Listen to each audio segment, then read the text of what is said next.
badass. You know what I'm saying? There's been a few boss. I mean, we just had like Oryx and the whole Hive Pantheon. Way, just at least the optics of it, way more interesting. Something about Maya is just not threatening. And it's not as visceral or as strong, especially post the Witness. Especially post the Witness.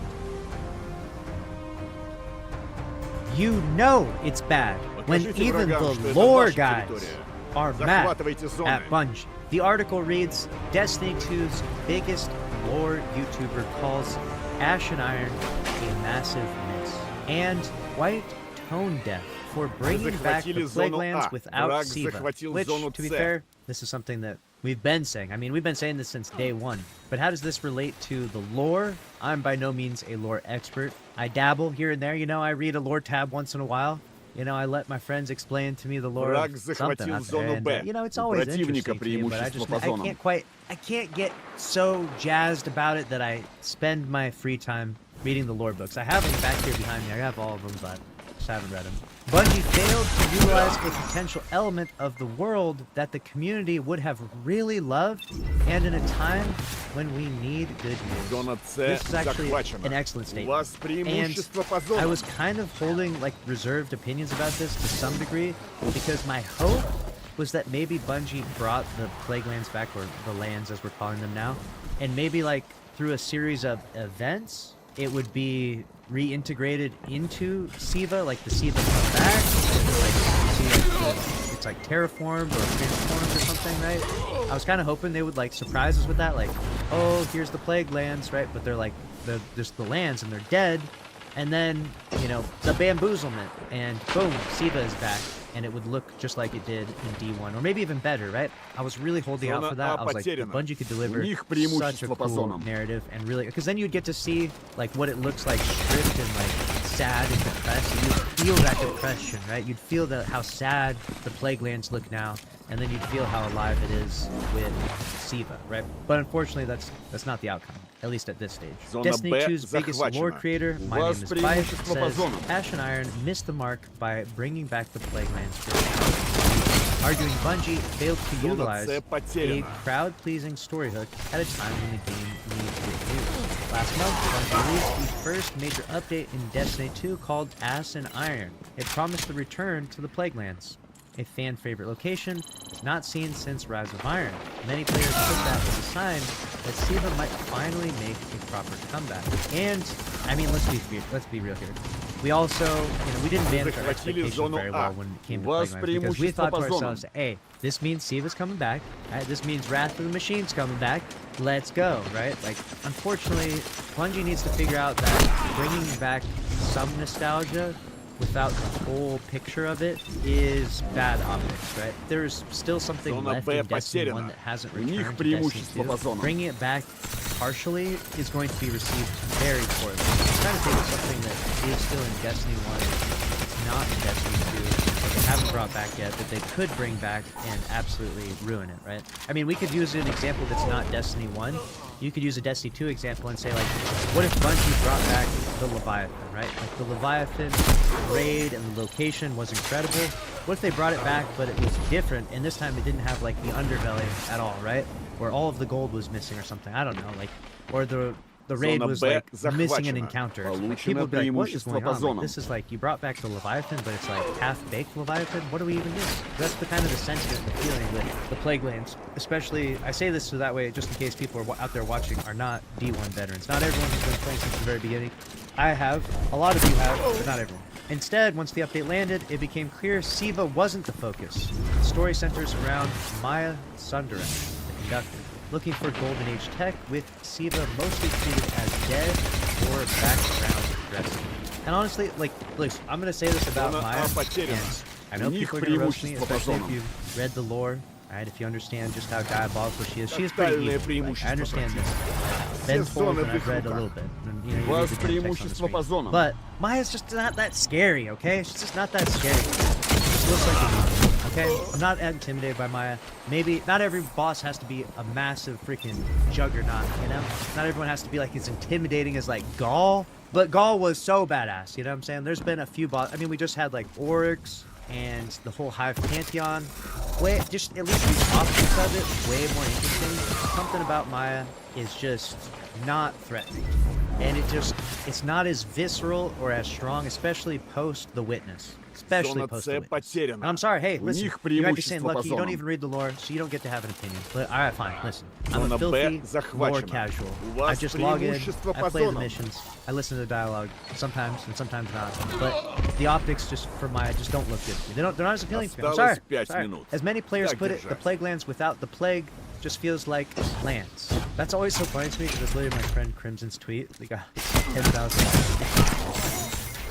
It's so funny to me how this random friend I have that no one really knows much about just posted this tweet and it has become the iconic statement of the entirety of this planetary.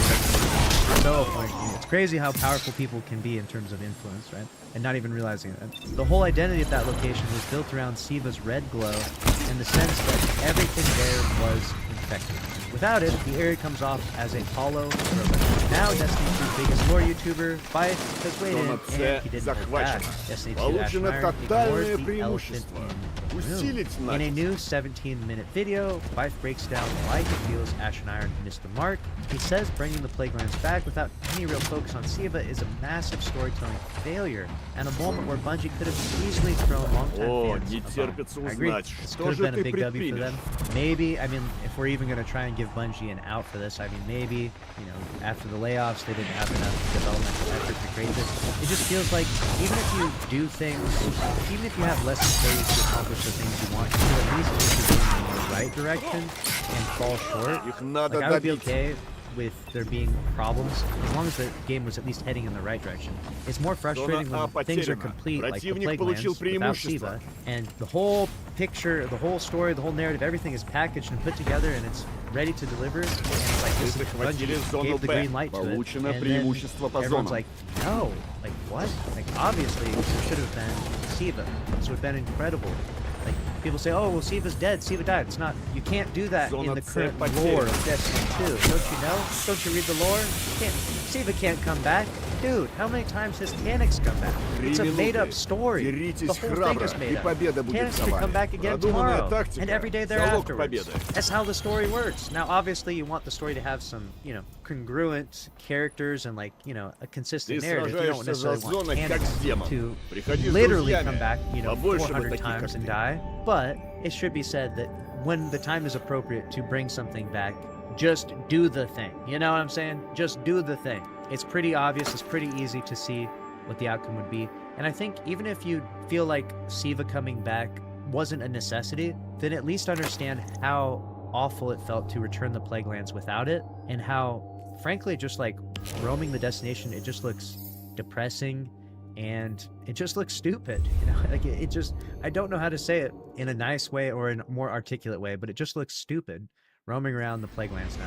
What the fuck are we even doing here? It just does not feel right. Not bringing back Siva whilst also bringing back the Plague Lands is a massive miss, he said. I really don't want to be rude, but I think it needs to be said as well that it feels really quite tone-deaf doing this. Siva has been a point of interest for Destiny players for years. Bife compares Bungie's choice to revisit the Plague Lands without Siva to the idea of setting a story on Oryx's Dreadnought and never mentioning the Taken King himself. I mean, that's a fair comparison. Obviously, I was talking about Leviathan, and, you get the idea, right? Doing something in the Plague Lands without mentioning Siva would be like doing something on board the Dreadnought without mentioning Oryx. The actual location and the thing that made it the way it is are narratively and thematically baked together. You cannot unbake the metaphorical cake, especially when the place is literally called the Plague Lands. Yeah, I don't know how this oversight happened. I don't know how Bungie gave this the green light. I really don't. I'm confused. We did the comparison. If you didn't see the video, we didn't do the comparison ourselves, but we reacted to someone that actually went in to Destiny 1 and looked at the Plague Lands, recorded their gameplay, and they put it side by side to Destiny 2. And that really is the most depressing comparison. It was a very fun video to watch and react to, and you can find it on the channel if you're interested. Bife points out that Bungie could have told Maya's story almost anywhere else. Titan, Mars, Venus, even the Cosmodrome, and avoided the baggage. Choosing the Plague Lands without Siva only heightened expectations that were never met. The location had baggage, he says, and that baggage seemed to imply awesome things as far as Siva's narrative moving forward was concerned. It really did. It was really the ultimate bait and switch, unfortunately. Even if Bungie didn't mean it for it to be a bait and switch, even if they did try to manage our expectations where they said, like, you know, Rafter Machine's never coming back, and Siva is dead. Like, they really did try to manage the expectations, but just the optics looked really bad. And this is kind of a similar thing that we see with Bungie, where they give the green light to certain ideas, and they don't think about what the optics will look like. And people could say, well, you know, the community, they'll interpret everything into something bad. And maybe that is true to a certain degree, but this one felt really black and white. This one felt really obvious. And maybe we're wrong in that assumption. Maybe it wasn't as easy for Bungie to make the decision. Maybe they even wanted to actually bring Siva back, but they just couldn't in some way. But if that was the case, it would have been much smarter, like you said, to just have my somewhere else. This was not the right time or place. But doing this here in the Plaguelands and looking for Golden Age tech feels like looking for silver in a gold mine. I mean, yeah, there might be other veins of precious metals in here, and we should care about them too, but we're missing the obvious thing now, aren't we?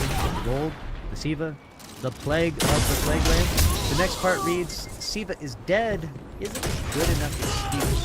Bungie has long maintained that Siva is gone for good, wiped out with Rasputin's death, and the destruction of the Replicator back in Rise of Iron. But as Bife points out, that's a creative decision, not a hard rule. He argues that Bungie has already broken its own rules to bring back major figures like Cade 6, yes, in the final shape, and Orcs as for Heresy, both handled well.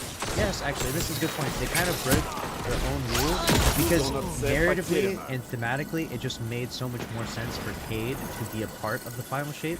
The final shape without Cade that felt not necessarily wrong, but it would have felt more empty. So bringing him back for the final shape, I think, was the right decision, even if it kind of breaks the narrative principles of Destiny and its story structure. But it felt right. And really, the story structure, it's not that it doesn't need to have that level of like congruency, but it needs to feel right. And bringing back the playground is absolutely. Here's the thing: adhering to those rules is very difficult. It's not always the right. I mean, the final shape would have been nothing without Cade 6. Cade 6 was also dead, and whilst bringing him back was a risk, it was actually handled really well in the final shape. I agree. Hell, I'd say that despite the way that some people received Heresy's ending, it was handled well in Heresy with Orcs as well. To put it really bluntly, Bungie's narrative team has shown that they're really good at bringing back characters in a respectful way. And sure, Siva isn't a character, it's a concept, it's a thing. Narratively speaking, yeah, I trust them to bring back something like Siva. It's weird sitting there and not seeing that done. So yeah, why not bring it back? It would be awesome if we got a whole article about why Siva didn't come back. That would be incredible. I'd love to see the creative decisions and the reasoning that Bungie would give as to why they didn't do that. And maybe there's more to the story that we don't know. Bife closes his critique arguing that Bungie completely missed a clear opportunity to deliver something fans had wanted for years. I feel like this is a moment where Bungie failed to utilize the potential element of the world that the community would have really loved. And at a time when we need good news. We need to change the entire narrative of the game and how things generally are being also, I agree. Now that the Helios exotic mission has dropped and Ashen Iron is pretty much wrapped, many players are hoping Bungie can turn things around when the Star Wars-inspired expansion Renegades arrives on December 2nd. It is going to be a long, hard road to get to December 2nd. I mean, it's going to be rough. There's going to be many battles, there's going to be much drama, and we're going to be covering it all around the channel. So make sure you subscribe with notifications on. It's about to be crazy. What do you think? Should Bungie have brought back Siva with the Plaguelands? Yes, absolutely. Absolutely. This would have been the right decision. It would have been awesome. I don't know why they didn't. I can't wrap my head around it. The only thing I could possibly say is just budget, I guess. Maybe the budget wasn't there. Maybe now that we have a lot less devs, maybe they're not as confident with what they can deliver and how much they can deliver. That's the only reason we could possibly give. But it feels like we give Bungie kind of a get-out-of-jail-free card when we do that. Like, oh, you only have half as many employees now, so we just accept mid or accept slop at times and just let them get away with it. And we can do that as commentary and as community, but the larger community won't let them get away with that. The larger community will just leave. They'll just be like, this is trash. This game is in a terrible state. I'm out. I'm playing Borderlands 4 now, you know? I'm out. I'm playing Warframe now, you know? I'm out playing Battlefield 6, like you heard. whatever comes out next, right? They're just gonna leave, you know? We, the Destiny Stockholm Syndrome, right? The ones that are always going to be around talking about... I mean, I'm always going to talk about Destiny stuff. Even if I play another game more than Destiny, I'm still going to talk about Destiny stuff, just because I've enjoyed this franchise. We're going to give our criticism, we're going to give our feedback, and we're going to continue to play to a lesser degree. I can't speak for everyone here, but you know, you'll play more when the game is more interesting, you'll play less when the game is less interesting. But a lot of people will just leave. A lot of people will be like, yeah, I'm good. And it's frustrating. It's sad to see. Отличное начало. Не опускать оружие.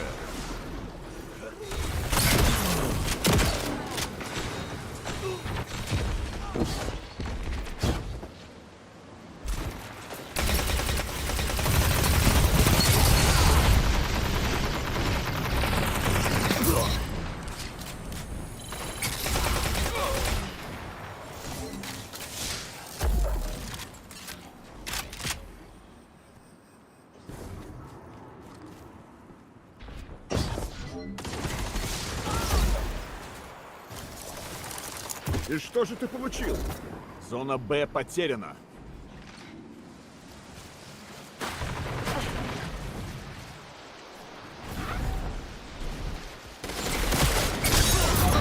Для этого и нужны боевые группы.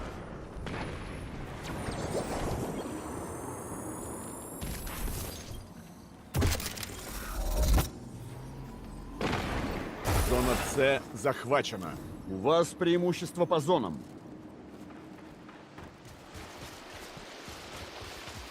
Зона А потеряна.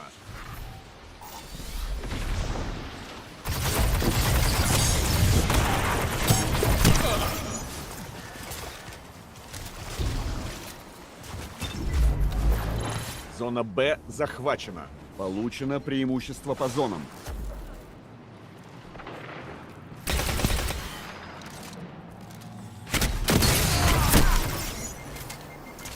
Зона С потеряна.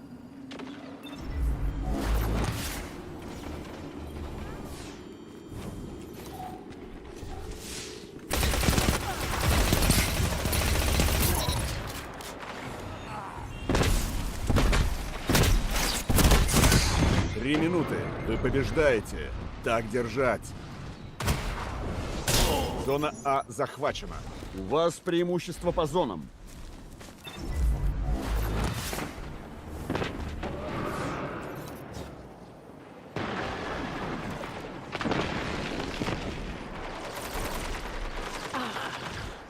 Зона Б потеряна.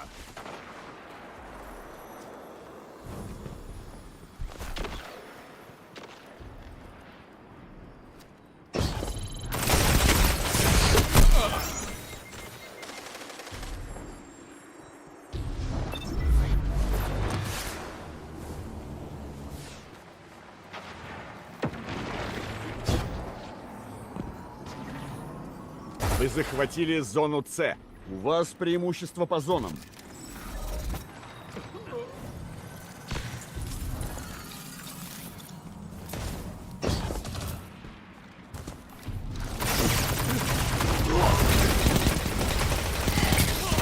Это их остановило.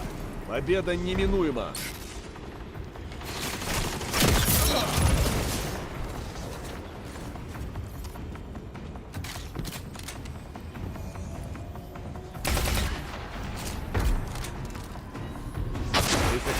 Зону Б. У вас преимущество по зонам.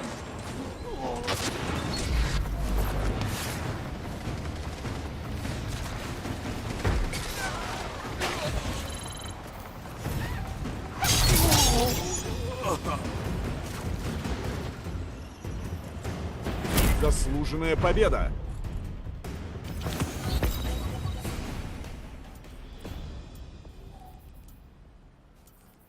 Эти зоны за тобой, как за каменной стеной. Твоя железная воля нужна и за пределами горнила.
проверка, надеюсь, все нормально.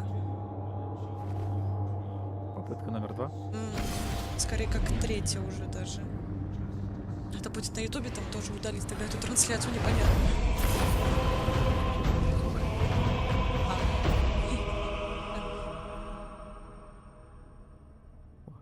У меня сам ОБС поставил, что эта игра как 18+, поэтому...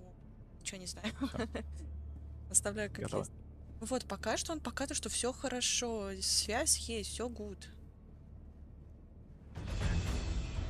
Twitch я тогда закрою пока, чтобы он не делал. Контроль. Я закрою. Давай, спасибо. В Steam 17+. Но я не могу. Ничего. Зоны будут твоими, если будешь за них бороться, страж.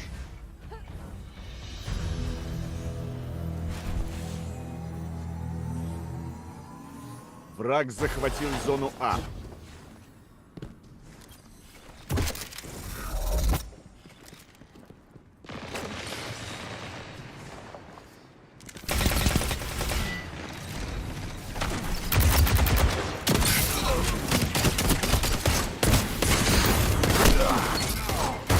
захватил зону Б. Зона А захвачена. У вас преимущество по зонам.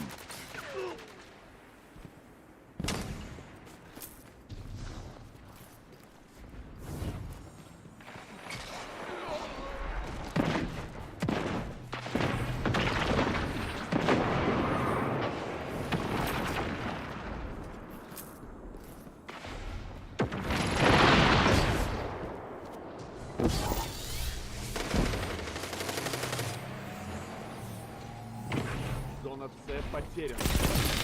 Вы захватили зону Б. На преимущество по зонам. Два по цене одного.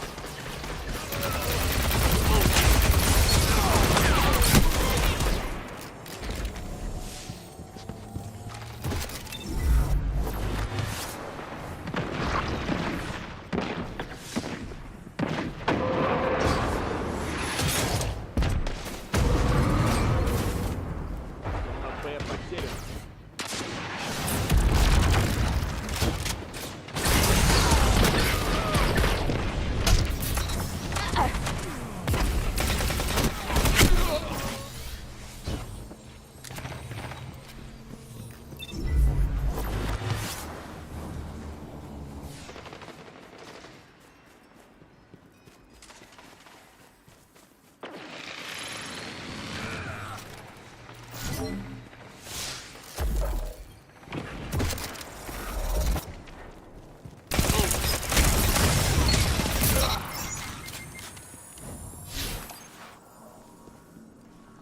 Зона С захвачена.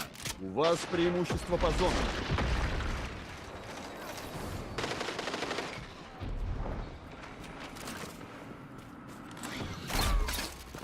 Это их остановило.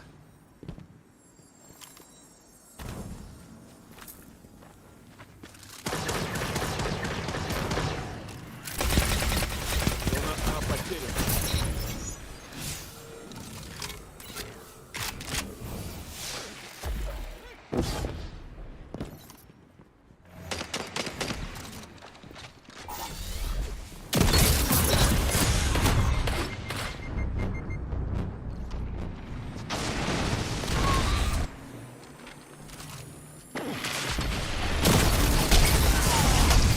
Такие охотники, как ты, прокладывают путь всем нам.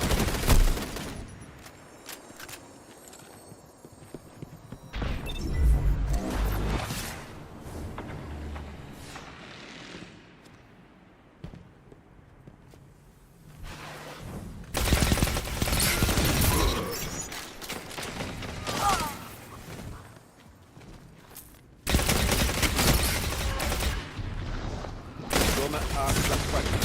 У вас преимущество по зонам.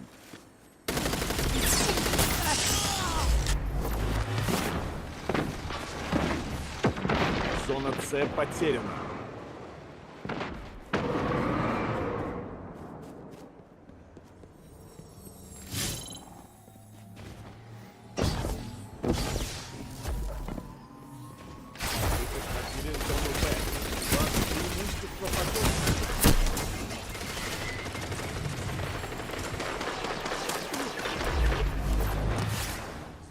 А потеряна.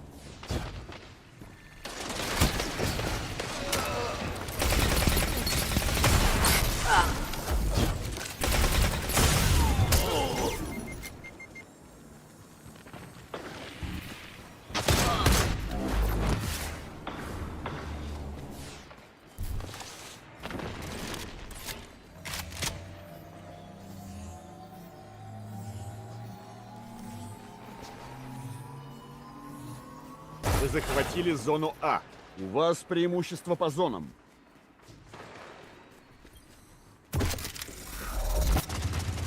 Осталось всего 5 минут.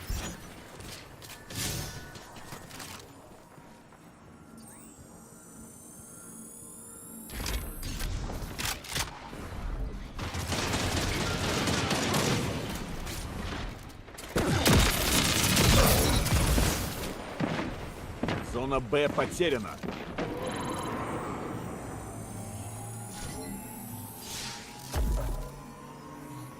Вы захватили зону С. Получено преимущество по зонам.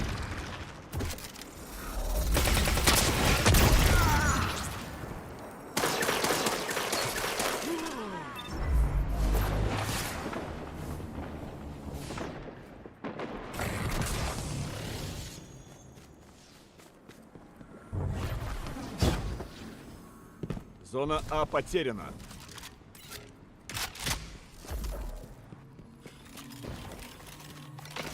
Зона Б захвачена. У вас преимущество по зонам.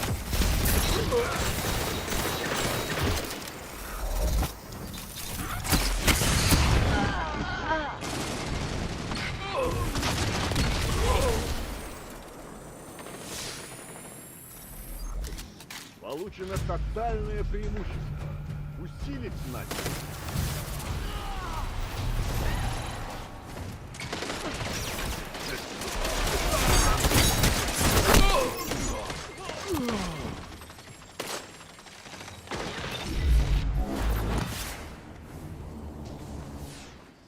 Зона Б потеряна.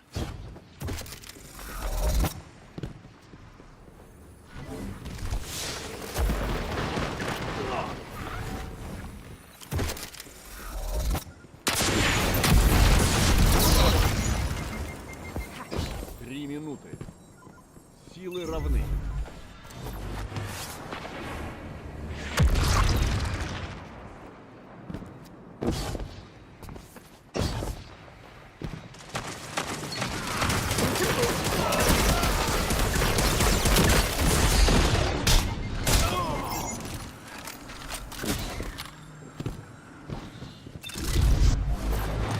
Зона С захвачена. У вас преимущество по зонам.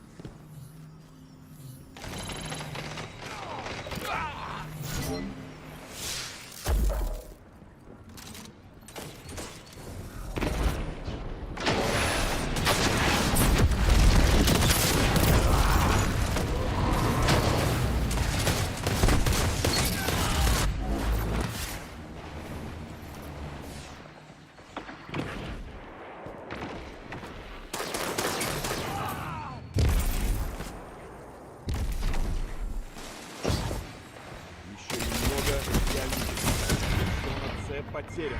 У врага тотальное преимущество. Захватите эти зоны. Зона Б захвачена. У вас преимущество по зонам.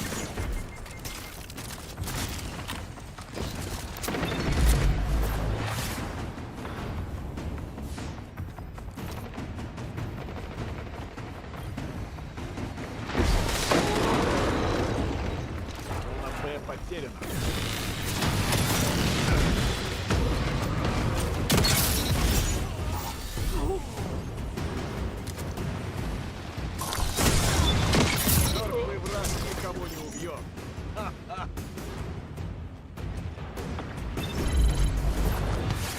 Враг одержал победу.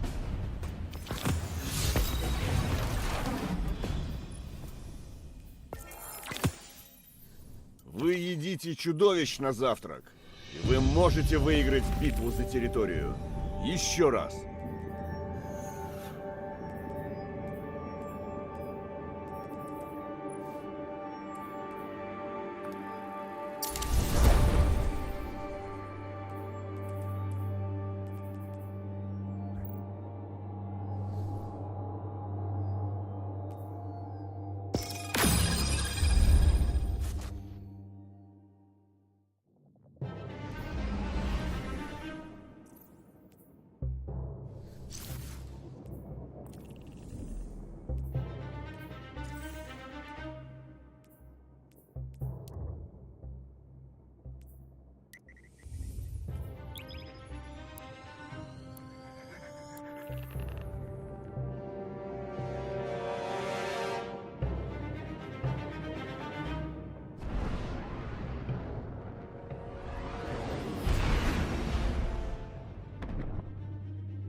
Загляните. Это нечто. Это интересно, уверяю.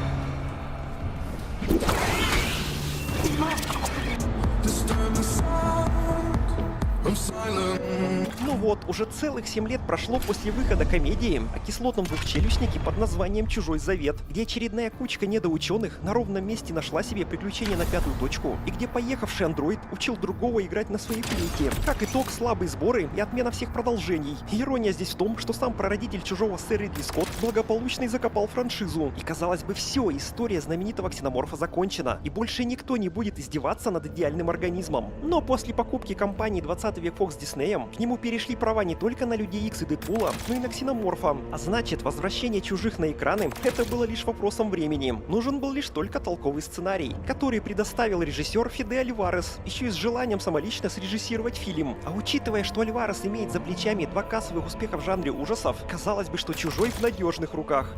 Надежда зажглась. Рекламная кампания у фильма была просто мое почтение. Куча людей прямо на улицах была атакована лицехватами, а кто-то принял роды грудолома прямо в кинотеатре. И Ромул при бюджете 80 миллионов собрал 350, что среди всех фильмов о чужих это второй лучший результат. Сюжет берет начало аккурат между первой и второй частью «Чужих», а именно спустя 20 лет, как Эллен Рипли уничтожила корабль Нострома, выкинула чужого шаттла и хорошо прожарила его реактивной струей. И пока настоящая, сильная женщина болтается по космосу, появился Доминик и помочился на физику. Ведь когда после уничтожения Нострома прошло 20 лет, компания Weyland Yutani отправила к предполагаемому месту пропажи корабля челнок и без проблем находит не только обломки корабля, но и того самого чужого. Будто они все эти 20 лет стояли на месте, когда после такого взрыва обломки в космосе приобрели бы некислую скорость и просто разлетелись бы в разные стороны. И так бы и летели бесконечно, пока не столкнулись бы с каким-нибудь объектом. Как и собственно Чужой, который получил мощный импульс от реактивной струи сопла челнока Рипли, и его за 20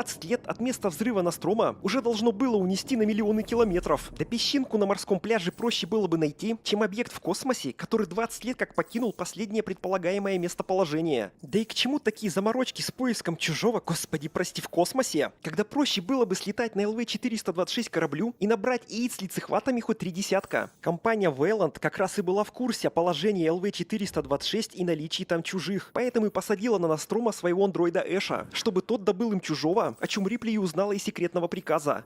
Изменить маршрут Нострому, исследовать жизненную форму, забрать образец.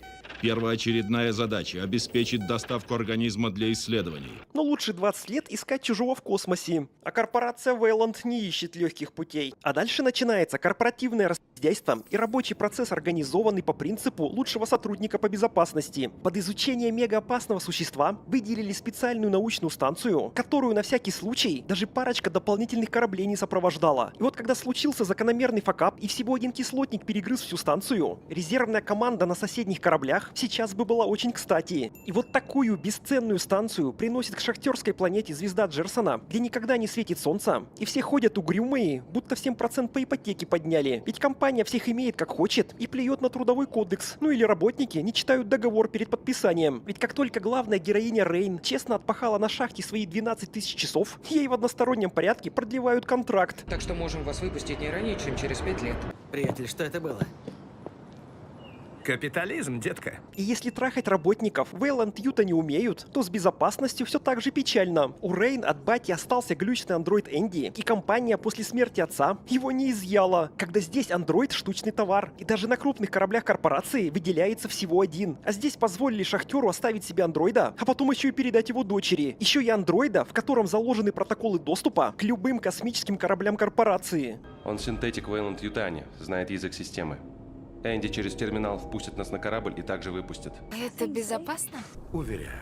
Но главный сок — андроид с глючной прошивкой, глюки которой он демонстрирует через грустное выражение лица и печальный голос, что больше свойственно человеку, страдающему каким-либо заболеванием, но не роботу. Но теперь всем рулит Дисней, и у них теперь даже афроандроиды угнетенные, над которыми еще и белые малолетки издеваются. Этот сброд вносит в нашу жизнь дисгармонию. И тут у нас вроде супер будущее, где колонизация новых планет идет так же легко, как у нас строительство торговых центров, а шахтеры используют в шахтах вместо газоанализатора канареек, которые на Земле последний раз применялись в середине 20 века. Клетки с канарейками заносили в шахты для того, чтобы проверить их на наличие опасных для жизни газов. Канарейки очень чувствительны к малейшим примесям газа в воздухе, в том числе метану и угарному газу, и гибнут даже от незначительной примеси в воздухе. А тут межпланетные перелеты освоены, а у шахтеров нет современных газоанализаторов. Понятно, что это отсылка на то, что Рейн как та канарейка в клетке на этой планете и не может выбраться. Но с точки зрения шахтерских технологий это бред. А то, что современный газоанализатор у шахтера сломался, нового нет, и пришлось воспользоваться старым способом. Такой вариант тебе в голову не приходил? Это еще что за хрен был? Ну и раз компания такая жадная, что даже на газоанализаторы жопится, Просто денег нет. то создание черного андроида с точки зрения экономии тем более выглядит нелогичным. Видели в магазинах цены на белый и черный холодильник? Побежденный Черный всегда соперник дороже роняет стоит из-за герб. цвета. Так Хватайте зачем делать его. афроандроида, когда белый дешевле в производстве? Это логично. И вот тут сошлись звезды, а точнее строчки сценаристам. У Рейн есть Энди, способный открыть любую дверь в Вейланд-Ютани, а ее кенты-шахтеры на космическом самосвале, собирая в космосе щебень из ближайшего кольца астероидов, первыми поймали сигнал бесхозной станции. Вчера загружаем мы последний ДЗТ на высоте километров этак 200. И вдруг раз так. Откуда-то идет общественный сигнал. Оказывается, у нас прямо над головой бесхозный корабль ВЮ. И позарез нужен Энди с протоколом доступа, чтобы попасть на станцию и взять в бессрочную аренду криокапсулы. Ведь молодежь, наслушавшись инфо-цыган, решила выйти из зоны комфорта и променять стабильную работу на сомнительное путешествие к планете, где их могут просто послать нахер. До Иваги лететь 9 лет, и без криогенного сна туда не доберешься живым.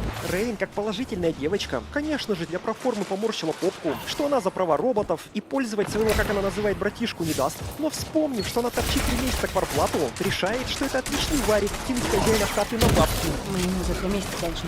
Может, нам есть не нужно. Красиво получается. Ну и раз Рейн дала добро, молодежь в ту же минуту сыт в самосвал и вылетают без какого-либо разрешения на вылет. Как у конторы, где в руководстве патологические ждоты, можно взять корабль и лететь по своим делам. Никто даже не спросил: ребята, куда это вы намылились на казенном баркасе? Омский хрен. Для тех, кто смотрит кино каловым туннелем, а не глазами, объясняю. Во-первых, они работают на космическом грузовике, и у них, как они сами говорили, есть работа на орбите. Загружаем мы последний ДЗТ на высоте километров этак 200. А значит, есть график полетов, и они свободно могут летать на орбиту по работе. Руководство в курсе, что на грузовике нет криокапсул. Шахтеры не смогут узнать корабль и сбежать. Еще многие предъявляют, что как так никто, кроме этих чуваков, не засек сигнал станции на планете шахтеров. Так посмотрите, вся планета покрыта пеплом от вулкана, куда не проходит ни солнечный свет, ни радиосигнал. Они первые запринговали станцию с орбиты, тут же прилетели, вызвали рейд, все объяснили и сразу назад полетели. А что нелогично, что обычный космический самосвал, предназначенный для работы на орбите планеты, с которой он и взлетает, имеет ресурс топлива и энергии для путешествия в 9 лет. На грузовозе бы до Иваги рвануть. И вот, пилотка самосвала Айгуль на огромной станции, которую видит впервые, на раз находит стыковочный узел, а Энди, используя свои протоколы, Мультизам, откройся. Старый шахтерский дроид имеет доступ к новейшей научной лаборатории. По факту, если космические террористы завладеют андроидом корпорации Вейланд, то могут беспрепятственно проникать на любой корабль компании. Простите. Дерьмовый шаг. Самый альфа-самец гипоцик по имени Тайлер быстренько разбирается, как с ближайшего терминала запустить станцию. Ой-ой. И вот на 5 человек, как по заказу, 5 криокапсул. И можно по домам. Но на этом удача лимит щедрости исчерпала, ведь капсулы недозаправлены и хватит только на 3 года полета, поэтому операция продолжается. Всего-то нужно найти каморку завхоза, где валяются баллоны с криотопливом. И порядок, солнечная планета, встречай королей мира. Этого нам с лихвой до Иваги хватит.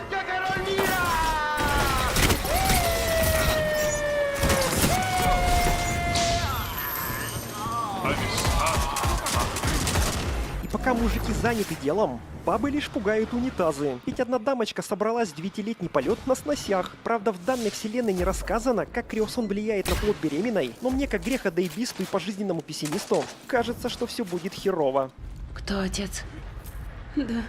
Один придурок. Неумные мужики находят первые признаки нездоровой херни, Наверное, утечка какого-то химиката. когда у них есть аж 30 часов на столкновение станции с поясом астероидов, и можно не спешить и быть максимально осторожными, щемятся в первое попавшееся помещение, где обнаружено криотопливо, даже предварительно не заблокировав дверь, которая и так глючит и до конца не открывается. Еще и таймер вскоре лезет в запутанное помещение, даже понятия не имея, вода ли там разлита, или тот самый химикат, который наделал дыр в рубке управления. А когда нашли полную кегу криотоплива, сразу выдирают ее, даже 2 минут не поизучав, что она там питает и что находится в лаборатории. И тут же срабатывает защита от дураков, придуманная идиотами. После резкого изъятия всего одного баллона с топливом срабатывает блокировка двери, еще и начинается автоматическая разморозка целой партии лицехватов, когда соседний баллон еще на треть заправлен и должен был держать лицехватов замерзшими. При этом нет никакой дополнительной системы защиты, даже элементарной колбы с толстым стеклом. Как второй уровень защиты подошло бы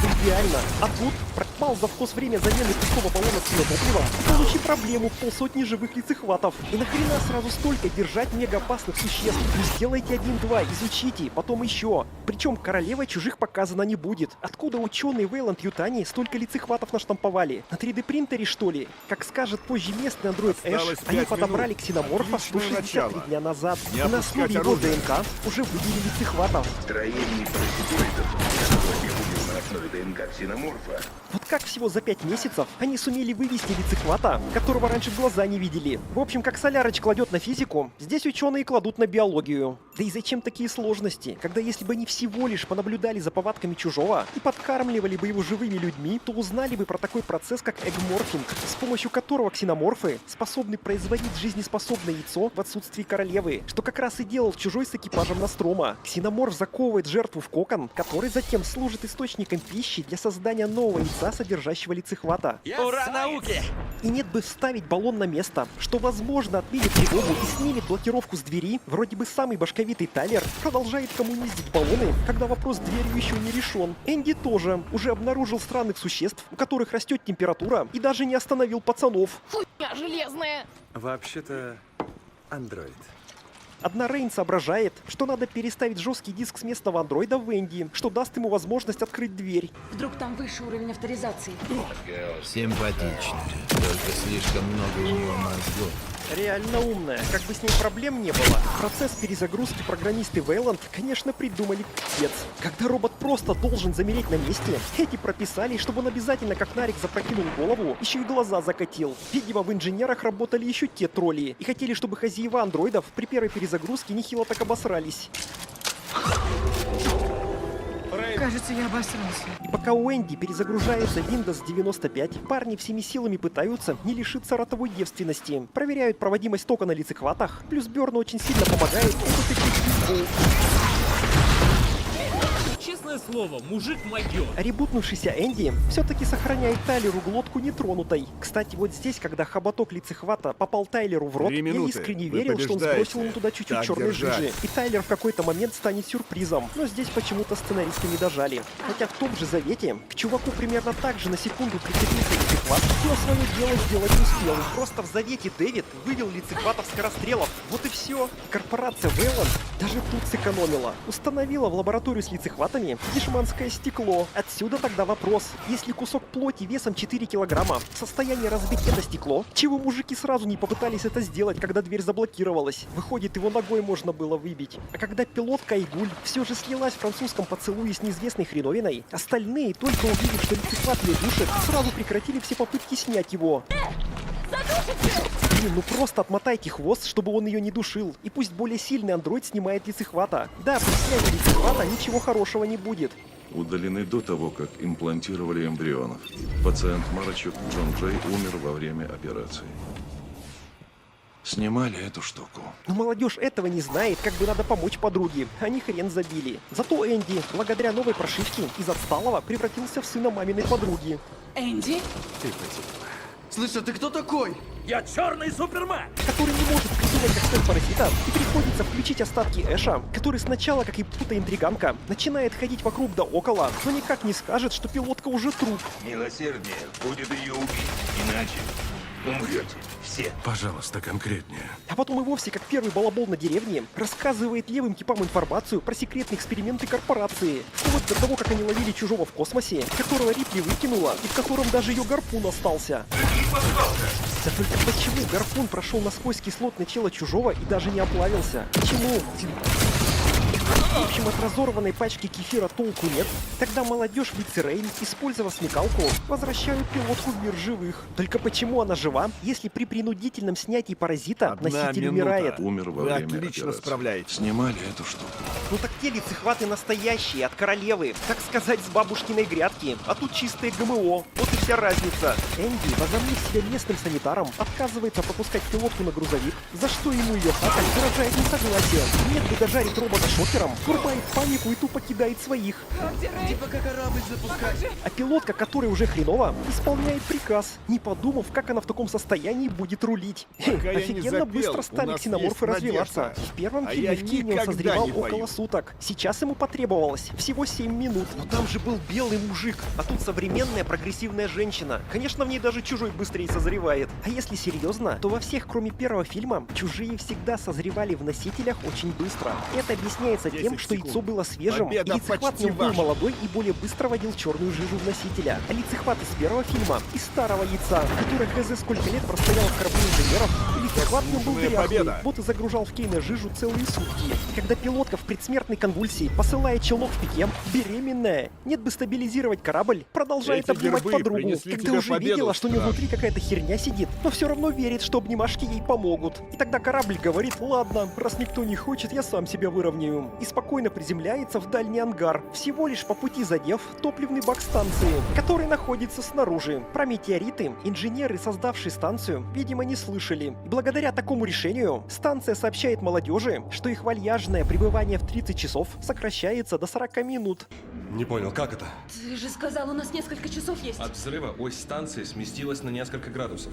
Не базарь, вперед! Единственный путь к челноку теперь через коридор, куда уже по просьбе режиссера перебазировались лицехваты и предлагают Рейн незабываемый интим-опыт.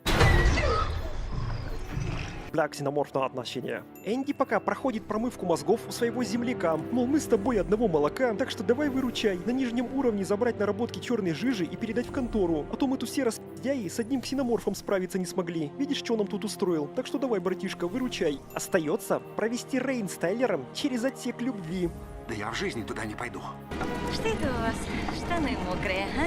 Но Энди просит попаданцев не очковать, ведь лицехваты — это чистый аналог имперских штурмовиков. У паразитоидов нет глаз. А вот услышать и почувствовать тепло человека запросто, так что через сценарную консоль быстро поднимается нужная температура. Не 36,6.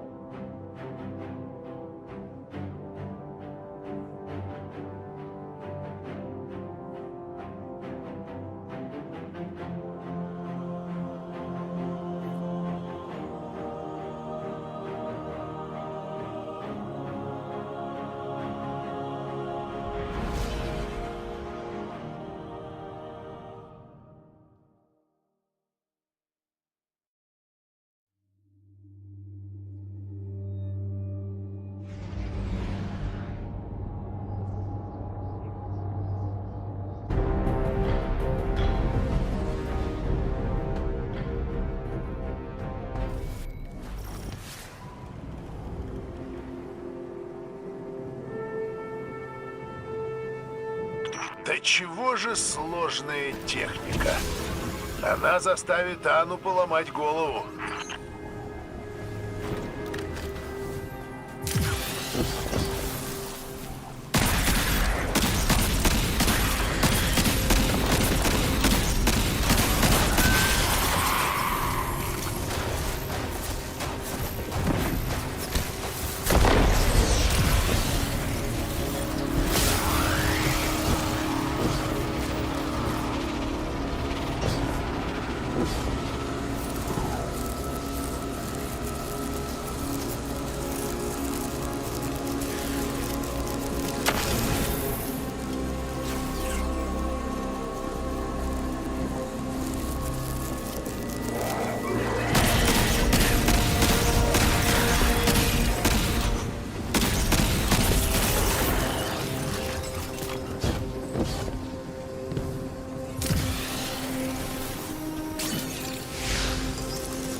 Рассчитали координаты твоей следующей высадки. Да чего же сложная техника? Она заставит Анну поломать голову.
Техника золотого века у нас в руках.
Зачистить и другие сектора. Тайник найден. Хорошая работа.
По-моему, это хлам.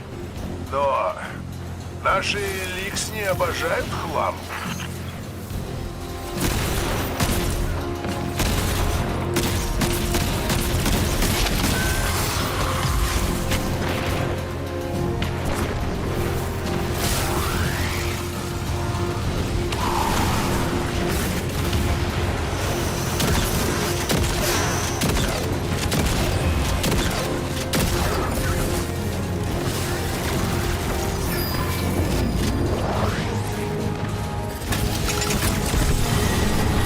Очень хорошо.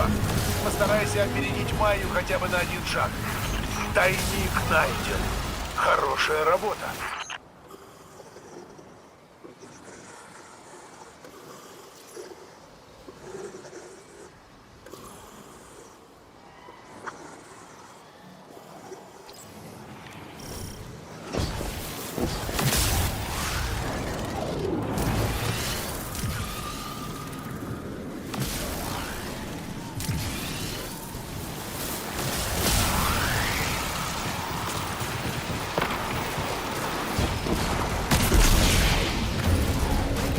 Тебе удалось выманить их командира. Бей без промаха.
Все эти реликвии напоминают мне, что здесь родина многих чудесных изобретений. Частично благодаря Бреям, твоей семье. Как ты считаешь, люди смогут когда-нибудь сюда вернуться? Когда-то земля принадлежала человечеству и снова будет принадлежать людям, а дорогу для них проложит страж. Хотя сперва нужно будет сменить название «Чумные земли» на что-нибудь попривлекательнее.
Связь установлена, слышу тебя ясно и четко. Даю добро на высадку.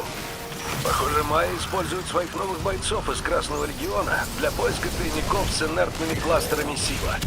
Должно быть, она пытается пресечь дезертирство в своей общности. Заруби ее исследование на корню.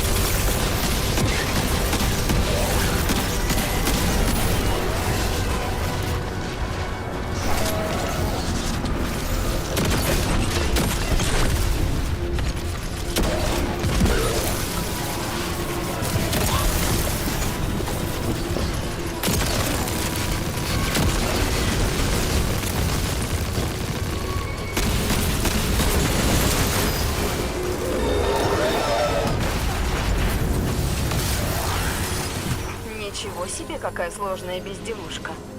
Надеюсь, мне не придется просить о помощи Кловиса.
заводах с ума сойдут.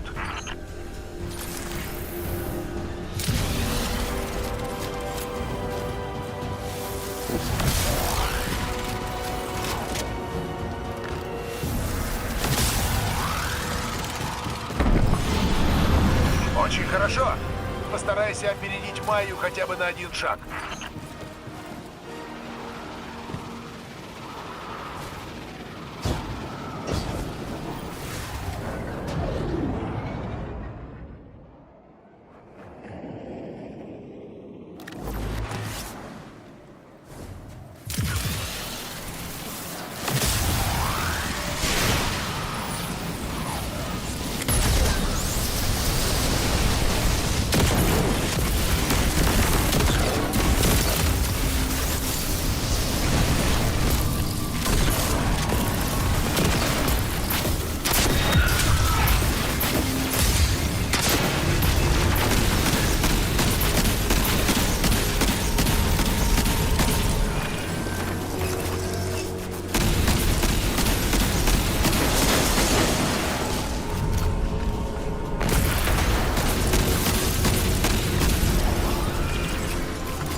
Мы обнаружили бронированный транспорт. Похоже, он все еще на ходу. Настоящее чудо! Рахул будет в восторге.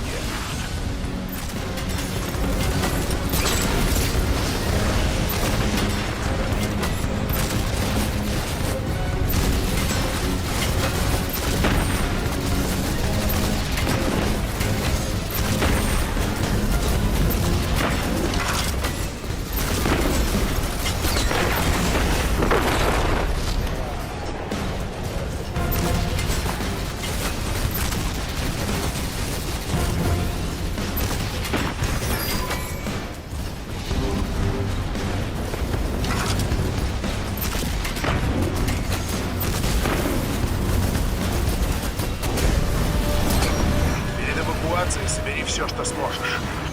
Лучше у тебя, чем у дирижера.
коллапса мы утратили столько чертежей. Мне уже не терпится разобрать эту вещицу. Очень хорошо. Постарайся опередить Майю хотя бы на 1 шаг.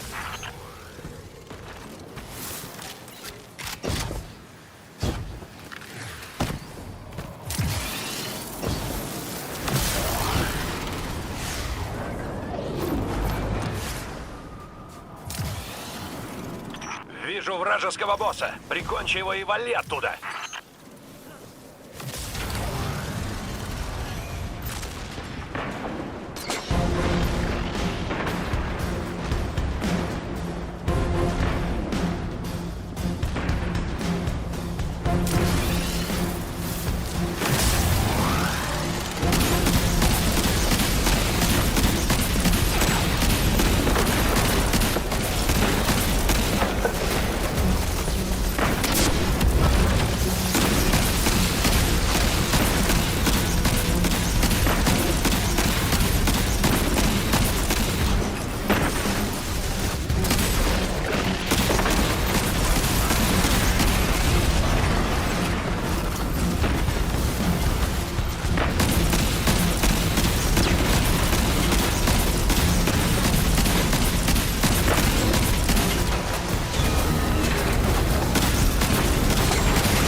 понять, что Майе здесь нужно. Этот регион наверняка как-то связан с 9. Но как именно? Ох, 9, скиталец, путешествие во времени. Голова пухнет. Я просто рад быть на земле и помогать стражу искоренять вексов. Воистину. Я усвоил ценный урок. Прежде всего нужно думать о том, что я вижу в прицел. А высшую метафизику оставим профессионалам. Ну и скитальцу, наверное.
ты видишь, кажется реальностью, но не той, что тебе привычно.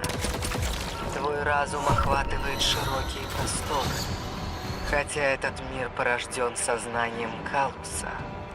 Он не менее опасен, чем истинный.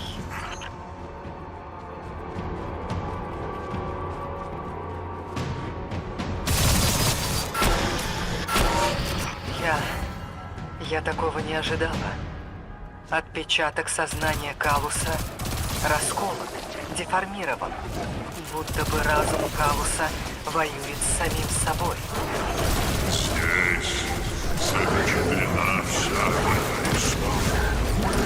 От скромных начал до титула императора. Такова древняя традиция моего рода. Калус? Нет, это не Калус. Лишь его эхо. Воспоминание о давно ушедшем времени. Мой колокол завоеваний столь же велик, сколь велики мои деяния. Однажды, дочь моя, и твой колокол станет великим. Ты видишь отголоски внутренних мучений Калуса. Фрагменты его прошлого, которые могут дать нам подсказки о будущем. Я сосредоточусь, чтобы сохранить твою связь с мысленным миром. Попробуй найти путь среди воспоминаний самостоятельно.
Изгнание Неужто великий гол боится склониться и снести мою голову с плеч? Я таков, каким ты сам меня сделал. Я бы убил тебя на месте, но не могу. Каятен остановила мой клинок. Запомни это.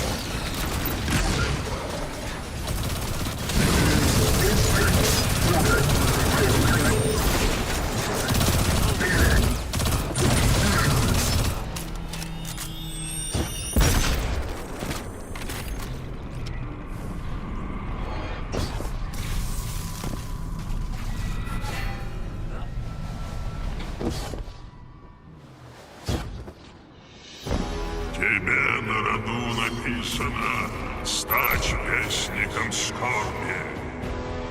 Мне нужен командир улья, но найти его нелегко. И я создал тебя.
Стоя на грани вселенной, я смотрел в бесконечную бездну. И вот она посмотрела на меня, и ей понравилось. Мне предстояло стать вестником ее триумфа и свидетелем рождения вселенной. Главное понять, что будущее не враг, с которым нужно воевать, а друг, которого нужно встретить с распростертыми объятиями. Оно то, что замыкает круг. А когда придет конец, я оставляю за собой право стать последним.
Связь установлена, слышу тебя ясно и четко. Даю добро на высадку.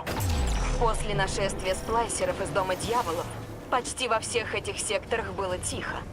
Но они снова привлекли наше внимание, когда сюда проникли отряды магов. Если частицы Сива и в самом деле мертвы, то это сокровищница реликвий Золотого века. Давай доберемся до них первыми.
Техника.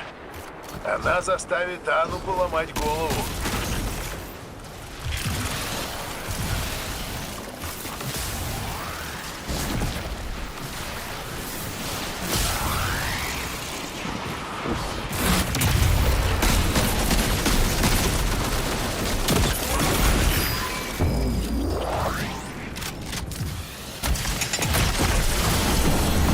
Отличная работа, Страж. Эвакуация по твоей команде.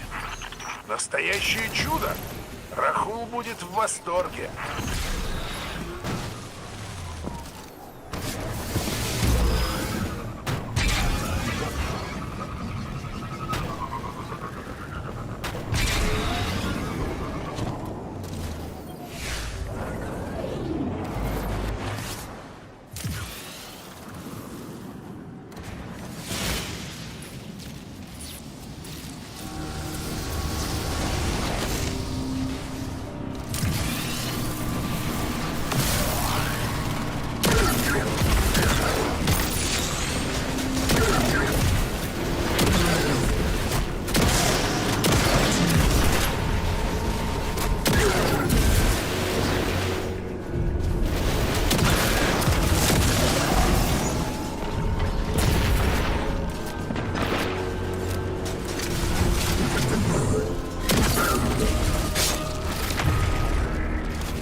Техника золотого века у нас в руках.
Очень хорошо.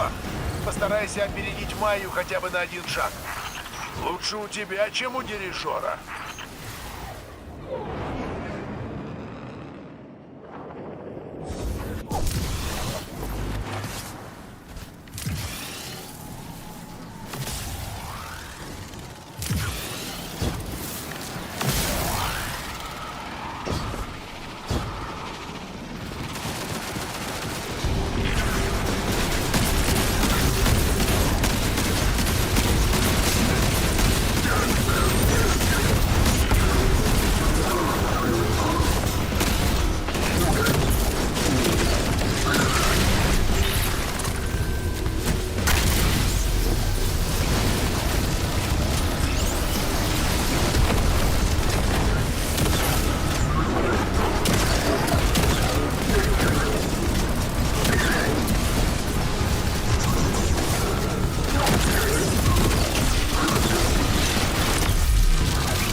Сложная техника. Она заставит Анну поломать голову.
все, что сможешь.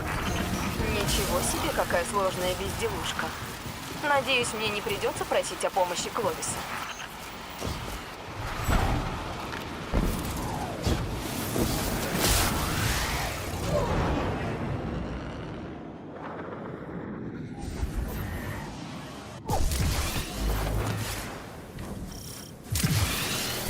Я вижу их полевого командира. Не расслабляйся, страж.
Дирижер добралась до каждого уголка этой системы.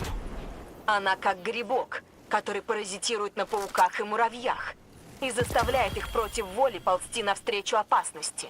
Ну а теперь она заразила Кабалу. Кто знает, сколько еще легионов она подчинит до конца года.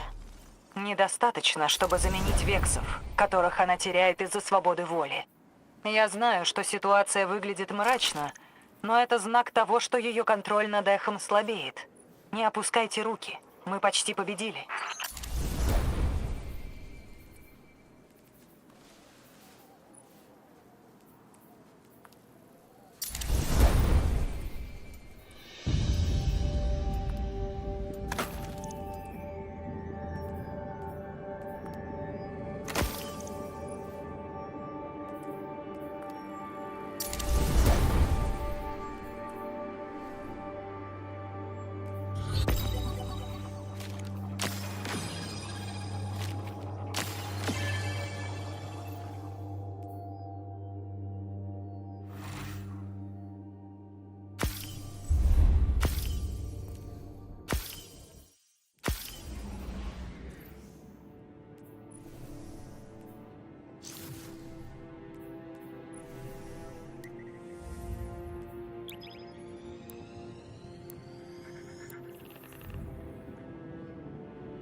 What's up guys, Houndish here, and today we're jumping in with a preview for the weekly reset coming up in Destiny 2 this week. Of course it'll be October 14th, so we are going to see yet another update to the game, the almost weekly updates at this point. This time, Bungie are focusing a lot more on power, and some of the changes that we'll get will be reasonably significant. So we'll touch on those briefly, as well as a catch-up chest that Bungie will introduce, allowing players to get to 300 power.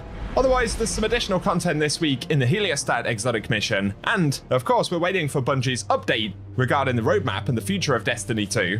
They've been indicating that this is not too far out at this point. Hopefully, we get it this week, because we definitely need it, don't we? As always, I'll keep you posted on all of that stuff, but otherwise, for this week, let's get into the reset stuff.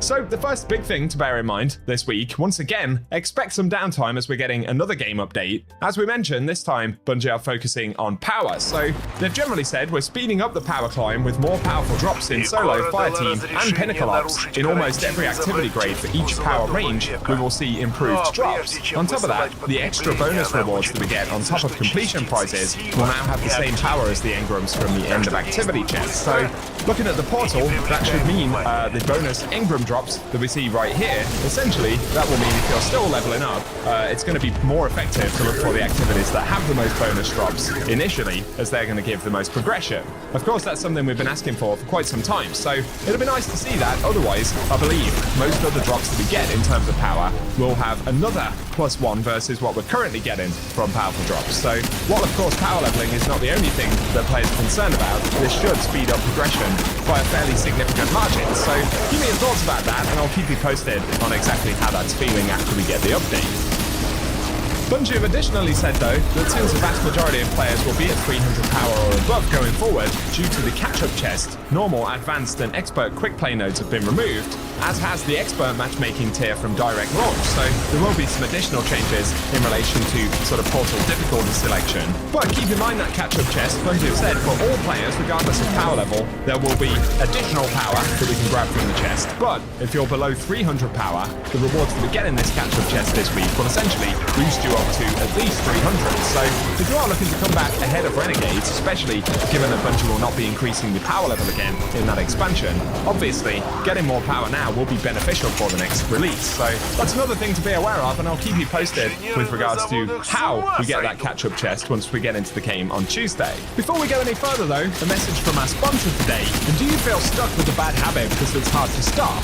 For me, vaping was the issue for a long time. Of course, it isn't easy to stop, but today's sponsor made a huge difference, and we're talking about Fume. Fume Zero is their latest product, a single-use flavored air device which has no nicotine or vapor, no batteries or harmful chemicals. Yet, if you want to change your habit for the better, this is a huge help because it fills the gap and it creates a replacement that you can fidget with. Plus, it feels similar in that you pick it up, draw in and taste with no setup, and importantly, it's just air. No more horrible addictive chemicals. They also come in a bunch of flavors like crisp mint, peach blush, mango, orange vanilla, and my personal favorite, raspberry. It's clean and fresh, and it takes the pressure away from changing habits, which is huge because sometimes you don't need a solution, you just need something to get you started on your journey to better habits. And at $24.99, it's one of the easiest ways to try something new and feel better about yourself. So, if you need to switch things up and take control over your habits, Fume have helped over 500,000 people on their journey, and you can be next. Zero nicotine, no vapor, just natural flavors and better health. Don't miss out on it. Head to tryfume.com via the link below, or scan the QR code on screen today. Check it out, and thanks to Fume for sponsoring the video.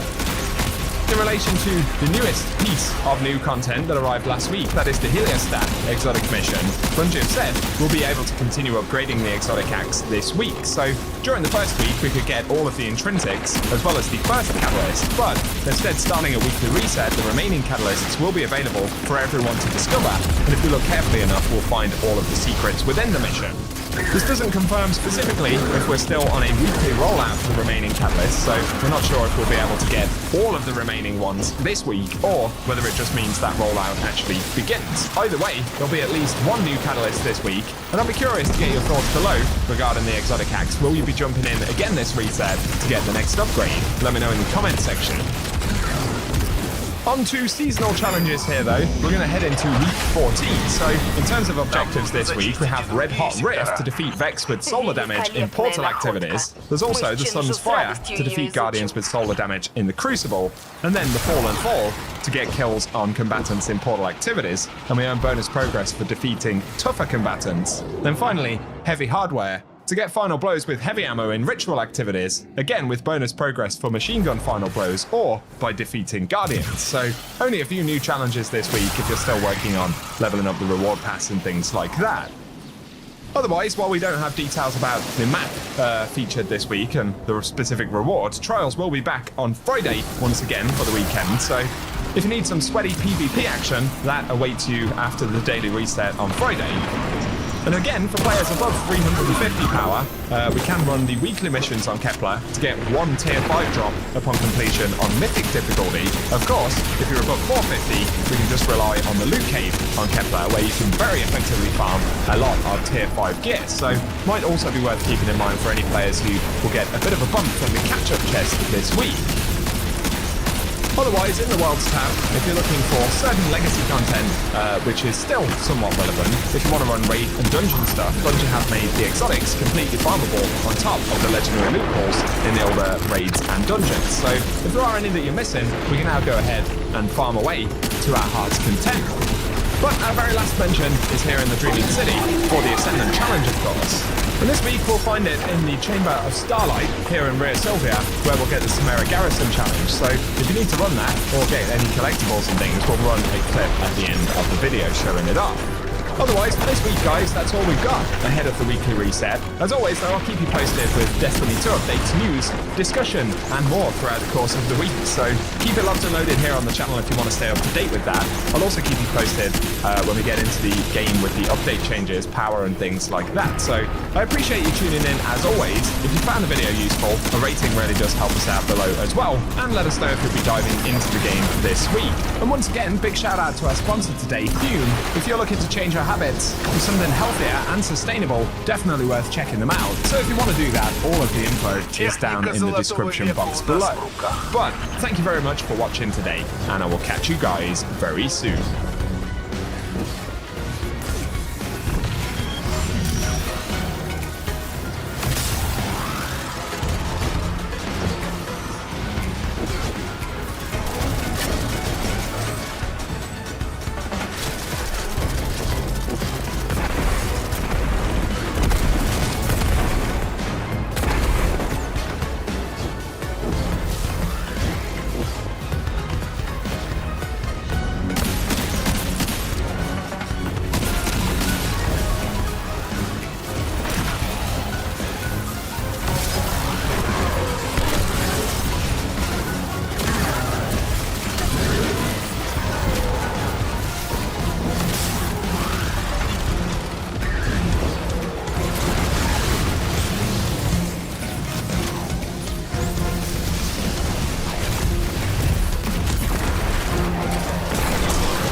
Отличная работа, Страж. Эвакуация по твоей команде. Да чего же старая техника? Она была создана до коллапса.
Ничего себе, какая сложная безделушка.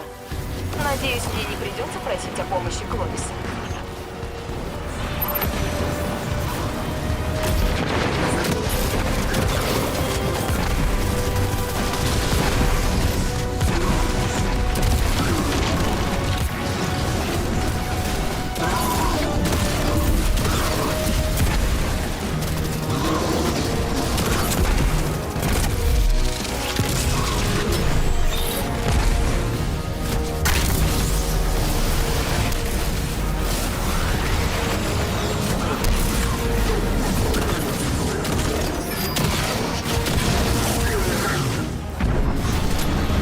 Очень хорошо. Постарайся опередить Майю хотя бы на один шаг. Техника золотого века у нас в руках.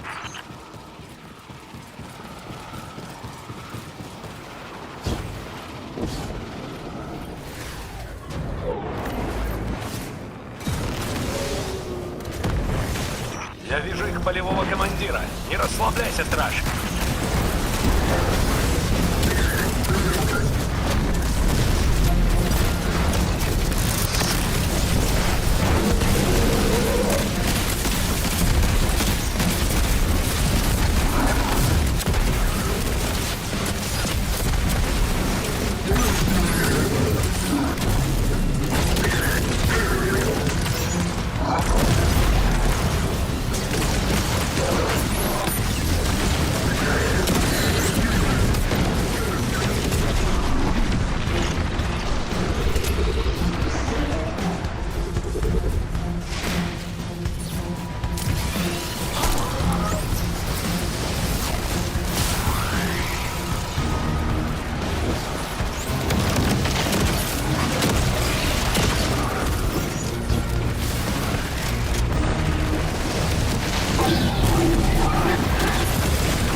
Дирижер добралась до каждого уголка этой системы. Она как грибок, который паразитирует на пауках и муравьях из-за встречу опасности. Ну а теперь она заразила Кабалу. Кто знает, сколько еще легионов она подчинит до конца года.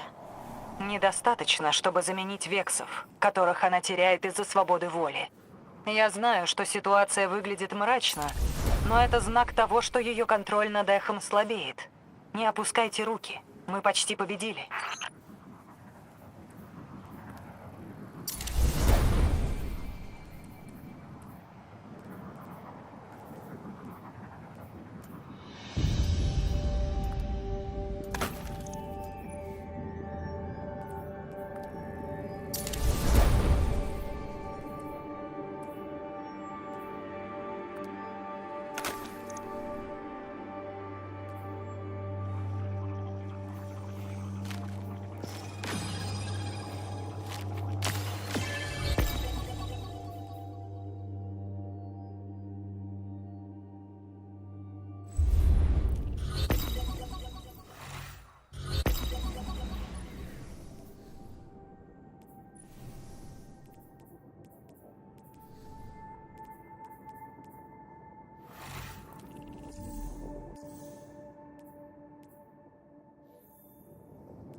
We've seen a lot as the Guardian.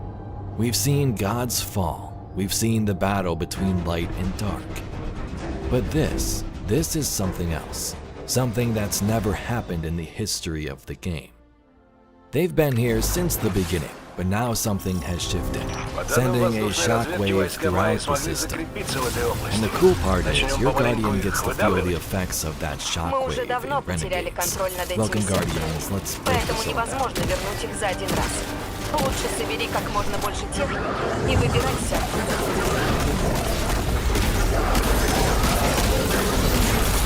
The Vex have always been a collective. They were a unified pipeline.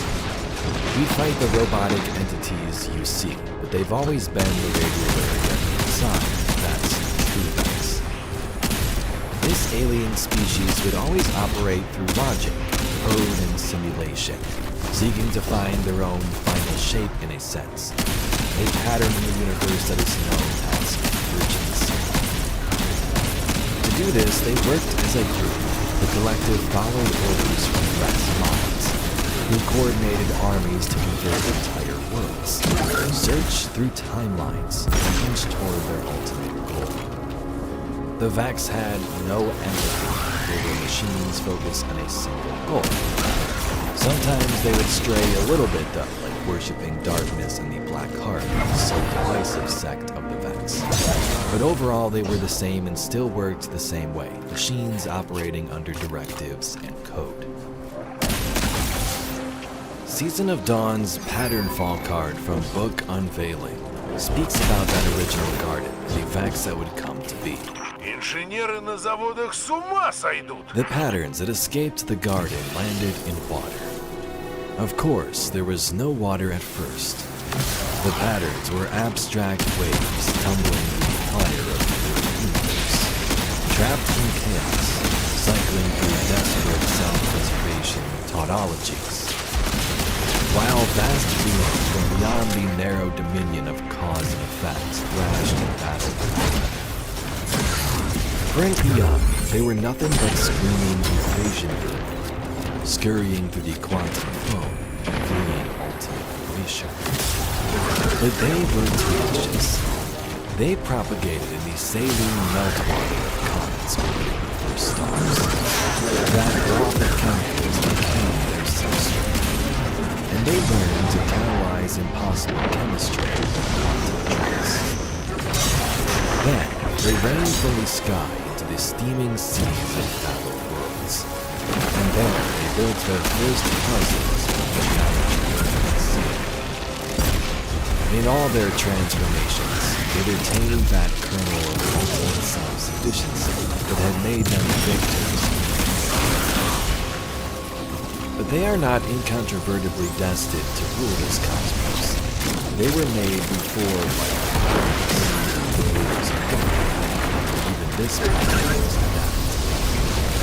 They are not all modern, not in a way that admirers such as utterly devoted to the practice of things.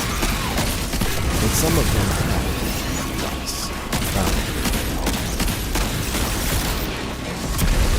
When Maya Sundaresh acquired an echo dome, this changed things. Maya tapped into the local radio area Nessus, the Grand Kingdom of Vex. This was the Messian Schism. And instead of being a collective group, the members of this choral army became individuals. They had their own thoughts and even emotions, which was really strange. I mean, some of them were even waving to Guardians as they drove by on Nessus. The Choral Vex didn't seek this pattern anymore. They followed Maya and her plans for a golden age rebirth. I'm doing what I've been called to do. The Vex called to you. This is our first look at Marisol and Destiny Rising. You don't know, Destiny Rising is said to be different multiverse. Timeline seems to be set like a few times. It's got an art timeline. It's in the past, but also in the future. It's in the past. The events that happen in Destiny Rising don't lead us to where we're at with Destiny 2. So this is what Mara looks like in this game. Someone said she looks good. I don't know. Cortana vibes. I mean, it's like a younger version of Marcel. She's like a million years old or something, right? She's like a bajillion years old. I don't like her hair, but she kind of. This is our first look at Marcel's Destiny Rising. I don't know. Destiny Rising is set. We've seen a lot as the Guardian. We've seen gods fall. We've seen the battle between light and dark. But this is something else. Something that's never happened in the history of the game. They've been here since the beginning, but now something has shifted, sending a shockwave throughout the system.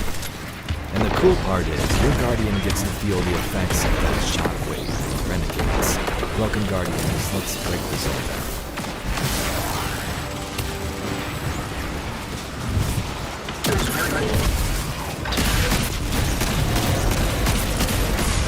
The Vex have always been a collective. They were a unified pipeline. We fight the robotic entities you see. They've always been the radio area inside. That's true Vex. This alien species would always operate through logic, code, and simulation, seeking to find their own finer shape in a sense. A pattern in the universe that is known as convergence. To do this, they worked as a group, a collective following orders from Vex humans, who coordinated armies to convert entire worlds, search through timelines, and destroy their entities. The Vex had no enemies. They were machines for disgrace and control. Sometimes they would stray a little bit though, like worshipping darkness and the black heart when they sold devices set like Vex. But overall, they were the same and still worked the same way. Machines operating under directives. Season of Dawn's Pattern Fall card from Vodcon Valen speaks about that original garden and the Vex that would come to be. The patterns that escaped the garden landed in water. Of course, there was no water first. The patterns were abstract waves tumbling to the fire of the universe, trapped in chaos, cycling through desperate self-preservation ontologies. While vast beings from beyond the narrow median of the cosmos clashed in battle. For an eon, they were nothing but screaming equation code, scurrying through the quantum flow, gaining multiplication. But they were tenacious. They propagated a saline meltwater of comets and stars. That broth of chemicals became their substrate, and they learned to catalyze impossible chemistry in quantum trace. Then, they rained from the sky into the steaming sea of the outer worlds, and there they built their first houses. In all their transformations, they retained that kernel of ultimate self-sufficiency that had made them victors in the fall game. But they are not incontrovertibly destined to rule this cosmos. They were made before light and darkness, with the rules of this matters. They are not all mine, not in the way that admirers such as Michael Morris are. Utterly devoted to the practice of violence. But some of them have found when Maya Sundaresh acquired an echo, this changed things. Maya tapped into the local radio area on Nessus and began converting Vex under her own. This was the Messian Schism, or Choral Vex. And instead of being a collective group, the members of this choral army were individuals. They had their own thoughts and even emotions, which was really strange. I mean, some of them were even waving to gardens as they drove by Nessus.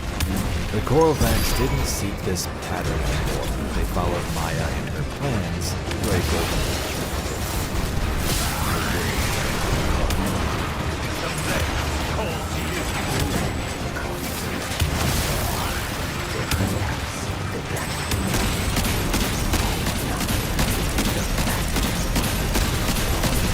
This works for a man. She had powers to conduct the Vex and control Guardian at the same time. But since Echo's last year grew the Echo, she's losing command of that Echo. Or is having to declare Vex and turn against her in some cases. Dedicated observation of the Nessian schism leads me to believe that Maya's control over the Vex. I witnessed several groups of Vex forming groups of eggs, seemingly without control dogs. I saw one Valor sit on the ground and watch an insect I discovered a group of Coral Vex frames devoid of life, warped and twisted, driven into the ground like corpse daffodils. They were drained of radioactivity, perhaps in a human nature. If the conductor is forced to mete out such dramatic punishment, then the whole little collective is Очень хорошо. Praxic observation 32. Хотя бы на один шаг. I saw newly Техника independent золотого Vex века у holding нас each в other руках. tenderly. It wasn't cold, yet they shivered. Perhaps their embrace protected them from their fear. Do they experience anxiety as we do? Fear the unknown. These are human emotions. Perhaps it's ridiculous to compare them. Praxic observation 51. There, I apprehended a Vex stealing from a van.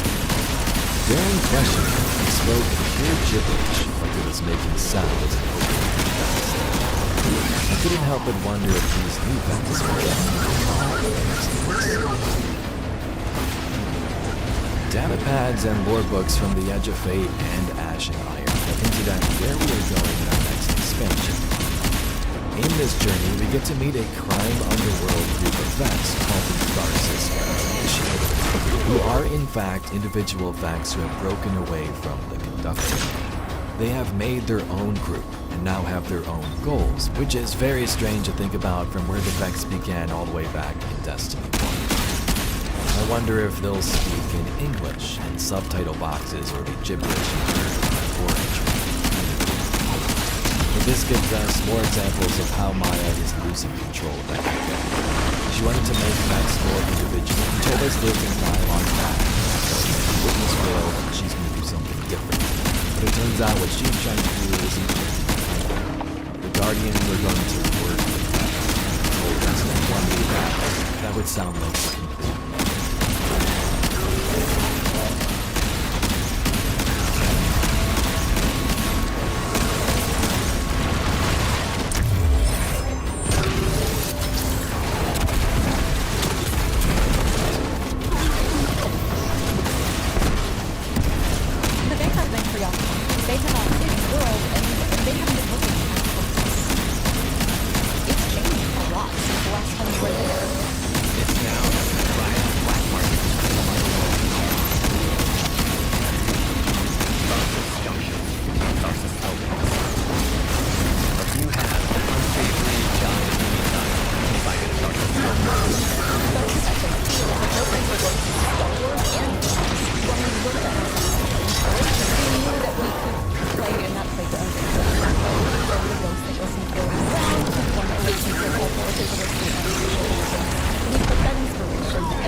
They're starting to think for themselves and figure out what it means to be an individual.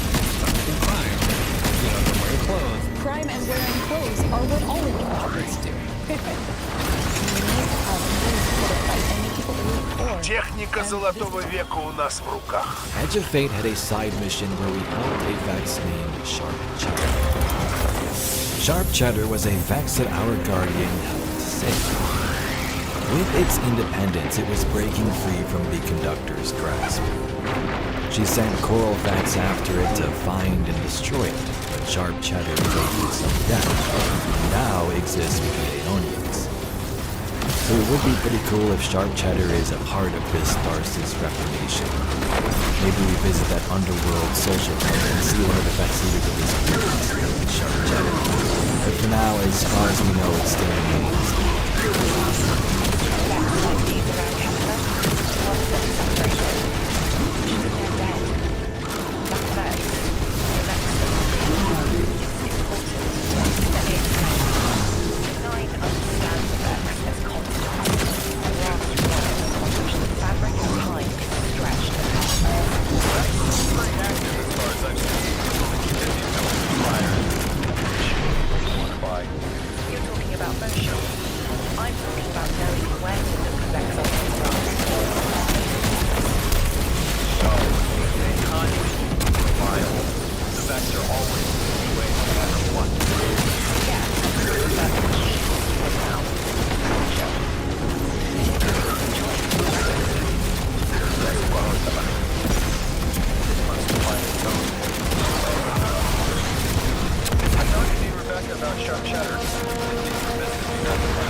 Guardian, that's all they got for today's video.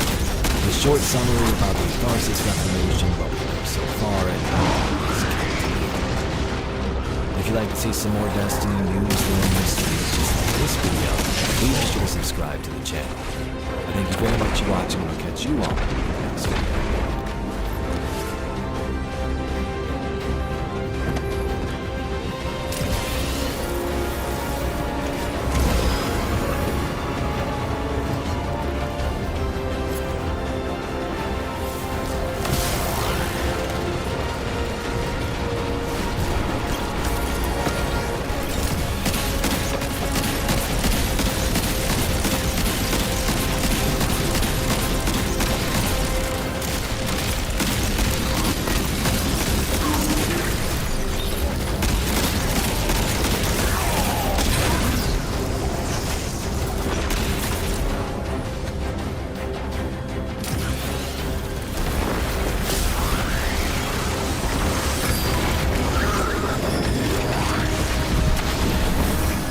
Зачистить и другие сектора.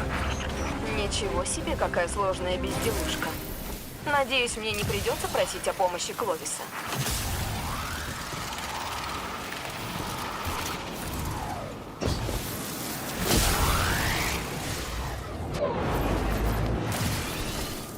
Я вижу What is up, guys? It's your boy Rick Backus, and today I was originally planning on making a different video, but all anyone in the Destiny 2 space on Twitter or X is talking about is this right here. Destiny 2's total player count has now fallen below the Curse of Osiris lows, the point where Bungie once said it was weeks away from shutting the game down entirely.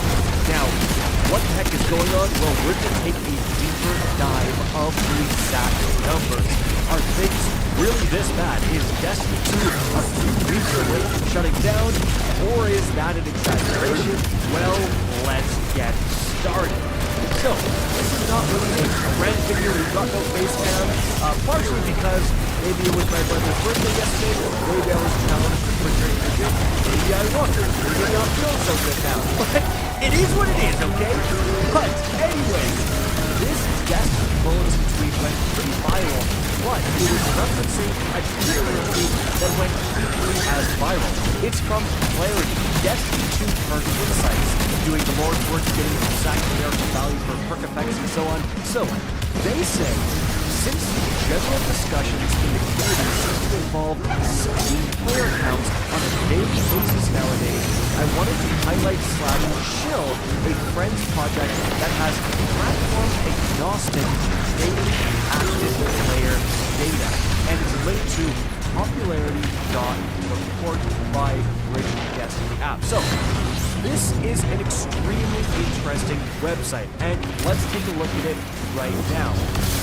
So here it is, and what this website is doing is, from what I saw, using the Destiny2 API to give a much more realistic value of active players and numerical values of, you can see your total players, hours played, all of that stuff that is agnostic of the system. So again, Steam active daily player count is something that a lot of people utilize, but that's just people playing on Steam. You also have a ton of people playing on PlayStation, playing on Xbox, playing on different platforms like Epic Games Store or whatever. So this using the API should give us an overall good estimate. Now, nothing is going to be perfect, guys, but it gives a good estimate of exactly how many people are logging in each day from all different sources combined. So first of all, I want to point out, wow, this is a massive impression. 71 million players. 71 million players. 10.48 billion hours spent in games.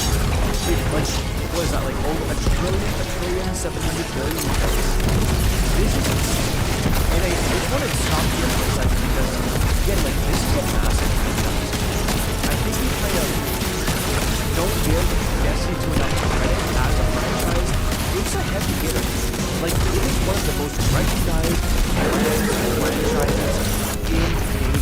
71 million players is crazy high. Now, there's games higher, sure, but Destiny 2 is not a niche game that a lot of us kind of think of our own little niche game, our own little. Я не могу поверить, что слухи не лгали. Сила и впрямь больше нет. Это позволит нам вновь заселить весь этот регион. Прямо сейчас здесь слишком опасно. Повсюду рискуют отряды Майя и все такое. Но в будущем тут вполне можно будет жить. Часть инфраструктуры сохранилась, много вторичных ресурсов. Спорим, дом света придет в восторг от этого места. So we can see the top, the most ever Red War Destiny 2 launch, 3,700,000, almost 4 million players. Then we talk about this Curse of Osiris low. So the Curse of Osiris comes out and it dips down dramatically. So we have some extremely low points here. 362,000 players. I think there's an even lower number somewhere in there. There's a 355,000 players. This is the worst Destiny got to for a long time. And you can see after that, Warmind came up and the player number dipped, but it never dipped that low. Warmind did a really good job of keeping players incentivized to keep playing the game, like grinding, escalation protocol for the shotgun and all that stuff. That was fantastic. You can see the bump here of 1,300,000 players is nowhere near the bump for Curse of Osiris, right? It didn't go anywhere near the 2 million something players that logged on for Curse, but it kept those players around a lot better. And then Forsaken just turned everything around. I mean, 3 million players logging in for Forsaken is crazy. But you can see, although it dipped down, it never got close to those Curse of Osiris lows. And you can see we then get into Shadowkeep. 2,600,000 people logging in for the start of Shadowkeep, right? And that player count never dipped that low. Shadowkeep was a pretty, healthy player count. Beyond Light, nowhere near the same amount of people logged on initially, but again, we see a pretty healthy player count, a pretty consistent player count going through Beyond Light and then going through the Witch Queen. About the same people, a little bit less came in for the Witch Queen versus Beyond Light, but they stuck around for the Witch Queen. We have a huge spike right here, actually surpassing the Witch Queen launch date, or almost, at least, which is surprising. But yeah, those people stuck around for the Witch Queen. Then we have Lightfall, a big bump in players, actually higher than Witch Queen, which we knew. because Witch Queen, I think, did so well. People really enjoyed Witch Queen, and so they came back for Lightfall, and then we can see Lightfall kind of dip pretty low here. And again, people were much more disappointed with the Lightfall and the seasons that followed.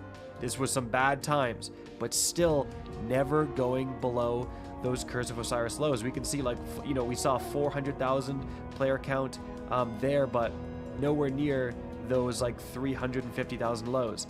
Then it's the final shape. This, you know, did pretty well, 1,700,000, and again, it's remarkably consistent. Since Beyond Light, about the same amount of people are coming back, right? And then it dips down pretty low for the seasons. And I believe in the second season, we had our first, like, this got below Curse of Osiris, or at least partially, you know, 368, 354. It's extremely close, right? Versus those absolute low historic lows, 355 for Curse of Osiris. But here we are with the Edge of Fate. And we can see that we have just gone down, and now we are in the... I mean, I'm sorry that the screen cuts it off, but we have, you know, 292,000. Like, we have definitively, significantly below the Curse of Osiris low. But here's something I want to point out. The Edge of Fate launch, we never got over 1 million. The highest player count is 811,000. This is shocking in two ways. The first way that this is shocking, and the way I want to be hopeful here, is that you're telling me that Destiny 2 is at its worst state ever, that everyone hates the game, that this game is dying, this game is dead, and there's still 263 or, you know, 200, almost 300,000 people logging on every single day. And to me, again, like, I mean, this is hopium copium times 1 million. I'm gonna be called a shill for this, but like, is this not evidence that this franchise could and should be saved? Like, the game has never been worse, according to so many people, and there's still 300,000 people logging on every single day. To me, again, like, that's pretty crazy. And it should be more, and it could be more, right? Just like a year after the game launched, we were at the lowest point ever, and then Bungie got it back and kept it above that low point for 10 years? To me, that's incredibly impressive. Like, you'd think that it would just be a steady decline, but it's not a steady decline, right? That's what you see from this graph. It's remarkably consistent up until the Edge of Fate, right? And so it's like, maybe this is the death blow, but my God, like, it is pretty crazy that we're comparing this low with a point from like 11 years ago. Like, that's the last, or not quite 11 years ago, sorry. I'm talking about 12 years, the entire franchise history. That's from Destiny 1. From 2018 to 2025, that is what, like, that's 8 years. Like, 8 years ago is where the last big low point we're comparing it to. That, to me, is, again, pretty remarkable. But I think this 800,000 number is also extremely important because, man, the amount of, like, Edge of Fate got a spike in players that is roughly equivalent to what the seasons, the episodes we're getting in the Edge of Fate. Look at this. 700,000 players, and then the one before, like 776,000 players. That is barely less than what the Edge of Fate got. So, a lot of people, and again, just by this number, you can tell something very important. So many people say that the portal is the reason the game is dead, the leveling system is the reason the game is dead, and all of that, I definitely, like, think those are contributing factors. I think the portal is terrible. I think the leveling system is terrible. But, like, no one bought the Edge of... This is the thing. No one logged on initially to the Edge of Fate. People didn't even get to play the portal. They didn't even play the leveling system. Like, these first couple of days, that's just when people are going through the campaign. And we got this low of a player count. So this, to me, is just a massive failure of the Edge of Fate to interest players in the first place, right? I mean, and looking back on that, I think that is what we should really be paying more attention to. They had a character from like the original Destiny 2 launch Trials of the Nine that's suddenly there, barefoot, floating around. Why would that interest people? Versus like other things, it's like Savathun is discovered the secrets of the light. There's like Hive, Guardians now. Lightfall was a bit of a disaster, but like even that was more interesting. The final shape was crazy. Dude, the Edge of Fate never got started, and that is so important. People didn't even play the Edge of Fate to hate the portal. Like, we're looking for things that, dude, no one even thought of it. That is the big thing. That is like one who failed to attract people back in the Edge of Fate. And that is irregardless of all of these other, like, things that happened, the portal, the leveling system, all that stuff, the tiering system, like that stuff has definitely hurt and made the game fall flatter. But in terms of, like, Edge of Fate never even got started. That was a really important thing to do. Now, the next thing I want to talk about is going to be what that quote, right, is the quote that everyone is talking about. That is, we were going to shut down. Is that really going to happen? Well, here's where it comes from.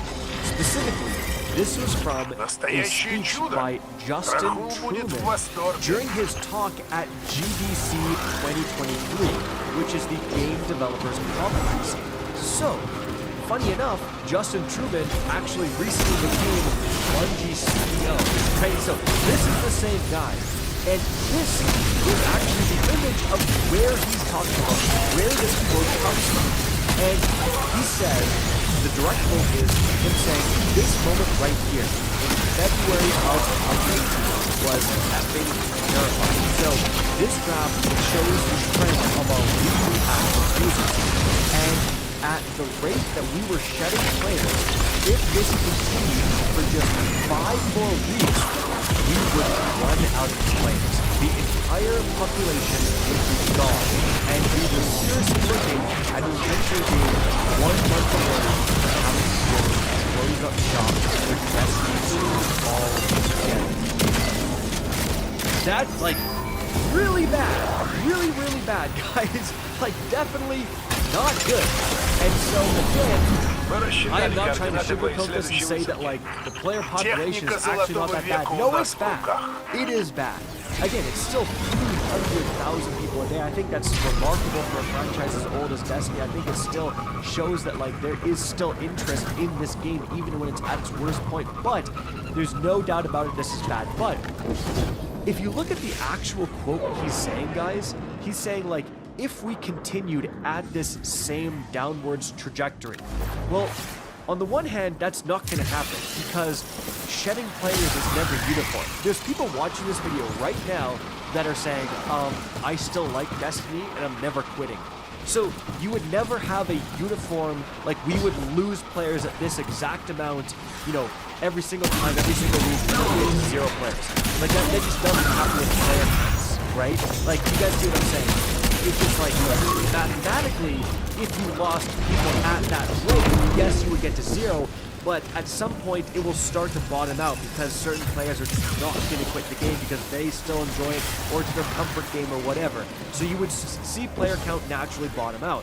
So he's just talking about, and I think he's being very kind of hyperbolic and you know, he's giving this big speech about how they turned around the game. So obviously he's talking about like just how bad the low point was. He's saying, yeah, like mathematically we'd get down to 0 players, but obviously when you get to 0 players, you have to shut down the game.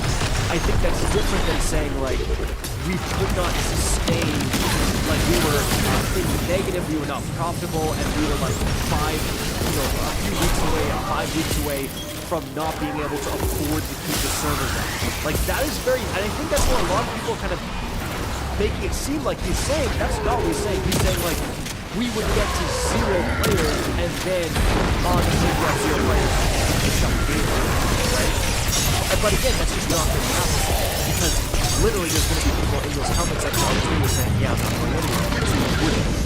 You get to 12 people. I mean, like, still, that's not bad, but I'm saying, like, you have people that are committed to trying to get people that get started that are not actually going anywhere. And that's actually another very interesting thing. So, in the replies to this big post, Clarity actually has another thing which shows the new players entering the game. And then says, before we get into that, he says, "So please tell me how long it takes for these to show up on Crash Out on YouTube." One day, Clarity, dude. One day. Here it is. Here's my Crash Out video. I mean, hopefully, Clarity, you've enjoyed the insight of this video. I'm trying not to have a crash out, try to just have a discussion of the numbers, but looking at this other graph here of new players, this is equally interesting, guys. So let's take a look at it right here. You can see that we have new players in thousands, right? Like dark blue is basically already, and then it gets up to red, which is 100,000 or over 100,000 players a day. You can see that with the red war, we were absolutely getting a ton of new players, right? Like every single day, red is red for me, right? Then we have Monument, like Personal Cyrus, and then we have Rifle Warmind and stuff like that. Oh, sorry, Overmind. Here's Personal Cyrus. This is a little bit of a bump, and we have like less and less players. Here's an important thing, guys, is that like the blue, the dark blue, so this is season of Oddments, dark blue players, you're still getting 3,000, 4,000, 5,000, almost 6,000 new players a day. So this never shows like a negative. That's not what it's tracking. It's tracking brand new player logins to the API. So right here, things are not looking great. Things are in the blue. But again, the most recent player data they have, I think that's today, I guess. So, Destiny 2 is apparently at its worst point ever, and 4,600 brand new people still played the game for the first time yesterday. And this is daily, right? So, those accounts will not show up again in this graph. Like, they've just started, all 4,000. The day before, almost 6,000, 4,000, 4,000. So, you're still getting 4,000 brand new people, 5,000, now 10,000 new accounts, like every single day in this level.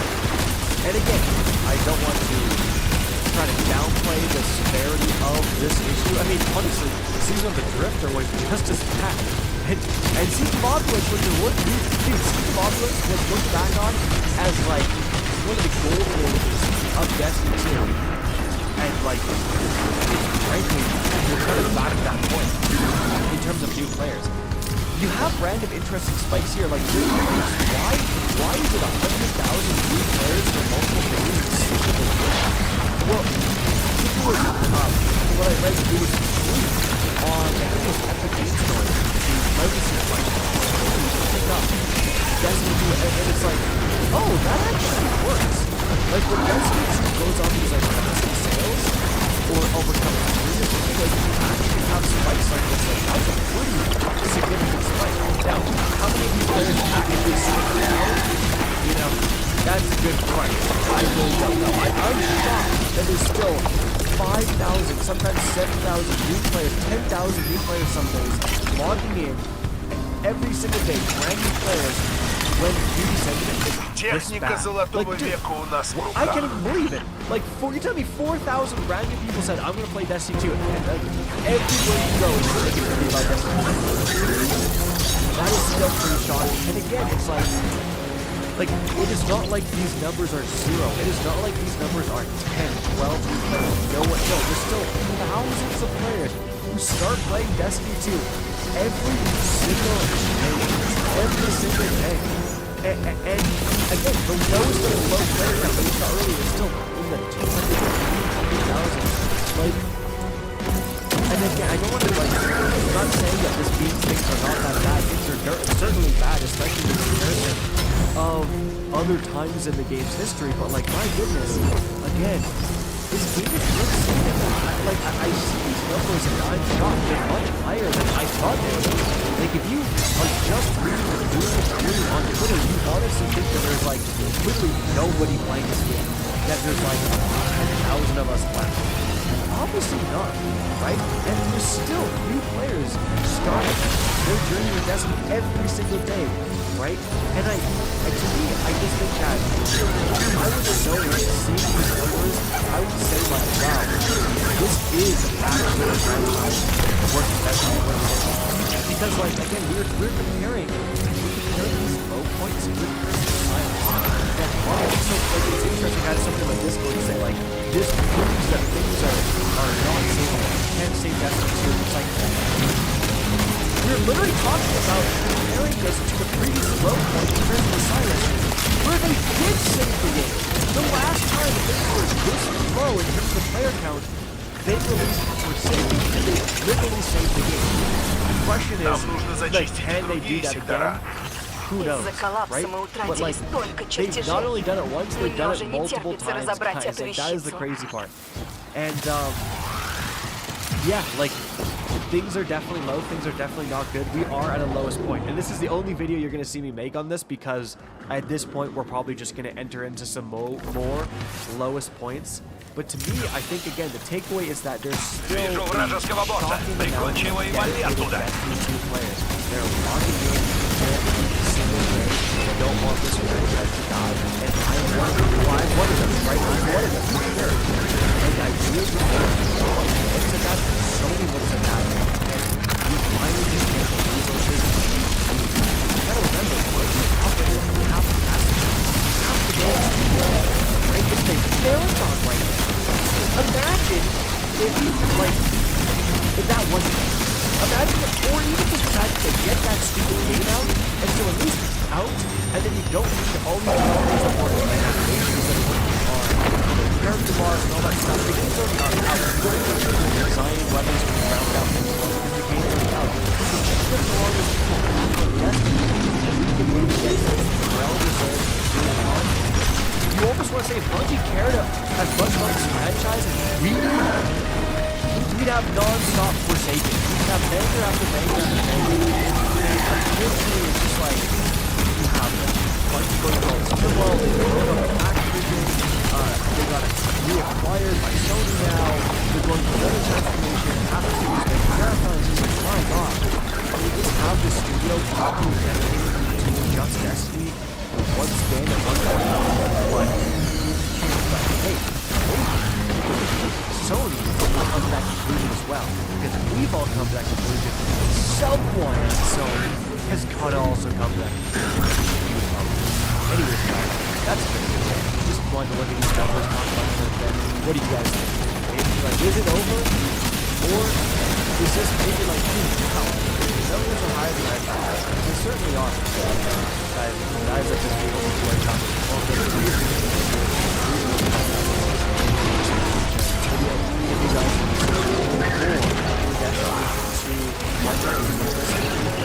slap that subscribe button.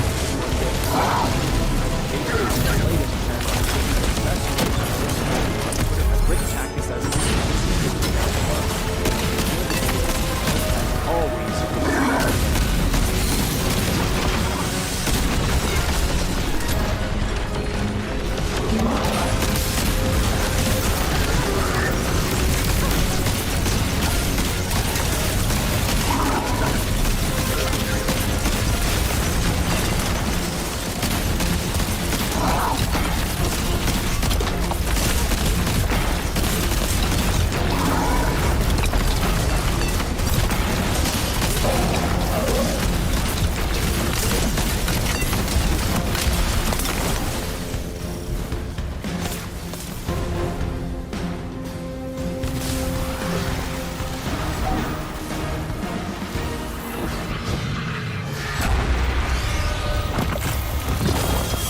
После того, как Майя нашла эхо, до меня начали доходить слухи о странном поведении вексов. Они ведут себя как личности, но в бою они все еще подчиняются приказам как одно целое. Самосознание не бинарное состояние, а процесс, через который люди проходят шаг за шагом. Он требует времени. Может быть, каждый векс развивается со своей скоростью. А может, их подчинили так же, как и Кабал. А может, контроль Майи над эхом слабеет. Bungie is very close to shutting down Destiny 2. A new population website has just released that gives the info of all Destiny expansions and the population of said expansions from the launch of the game until now.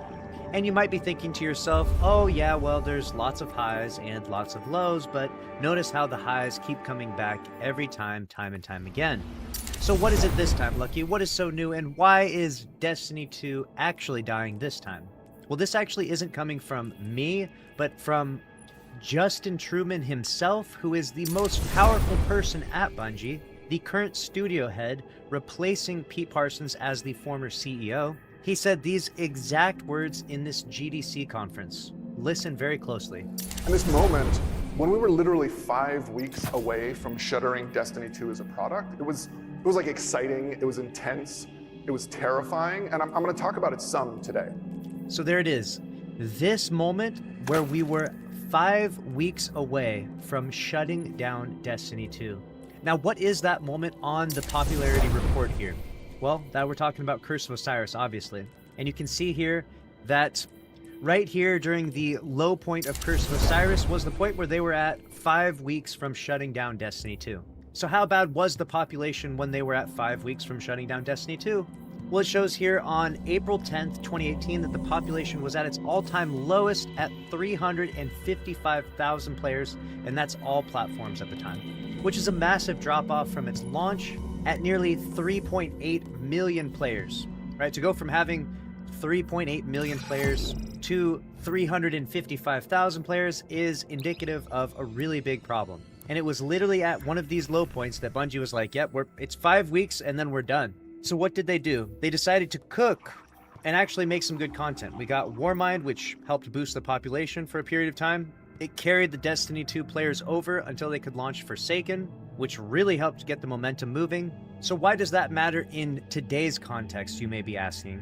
Well, if the population was so low at 355,000 that they were considering shutting the game down in just 5 weeks, let's look at the population over the last month here. When we scroll all the way over to Edge of Fate, you can see here that the population is less than 300,000 at its lowest point. So we're talking significantly less than even Curse of Osiris numbers. And if you took the average from this last 2 months or so, we've got 323,000, 329,000, 317,000. We are objectively doing worse than the worst time in Destiny 2's history, Curse of Osiris. Bungie said they were 5 weeks away from shutting the game down, and we are doing worse now than we were then. If that doesn't ring the bells, if that doesn't set off all the alarms, I don't know what else will.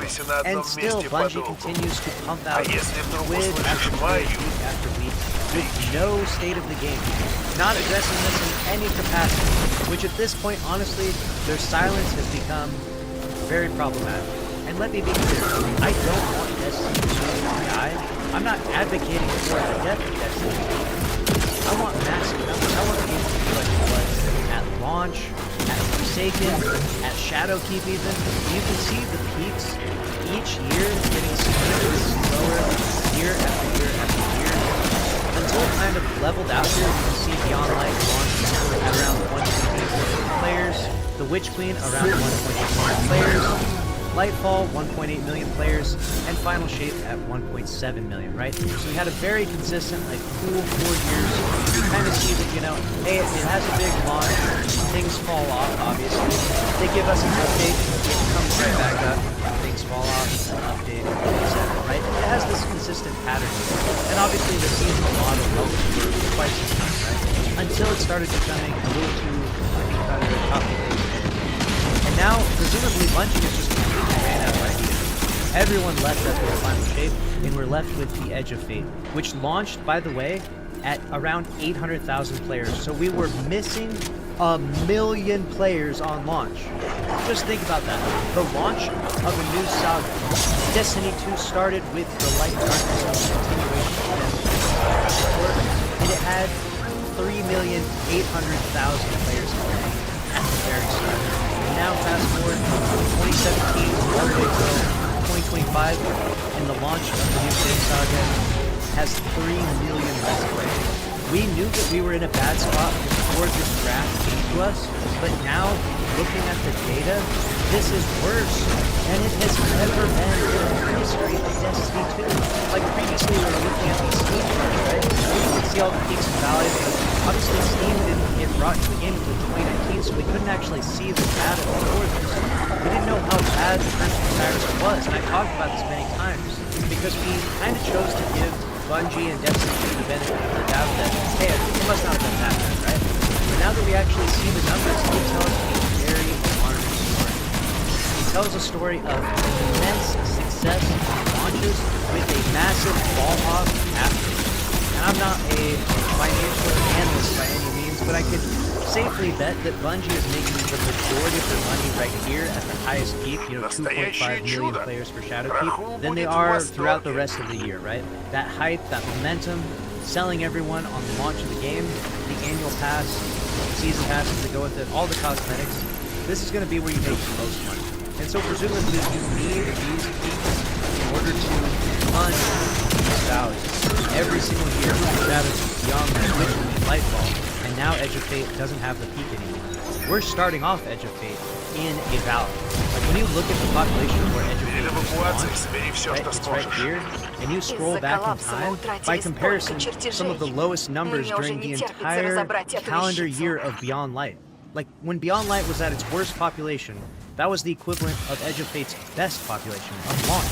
And now we're sitting at here around 300,000 players, and sometimes even less, 293,000 players across all platforms. So that's including Steam, that's including Xbox, PlayStation, and then of course Nintendo. Obviously Google Stadia shut down a while ago, RIP Google Stadia. I actually thought that was kind of a funny gaming platform. But those are the only four that actually exist right now. So across all four of those platforms, we're not even pulling in 300,000 players. Now thankfully, there is crossplay.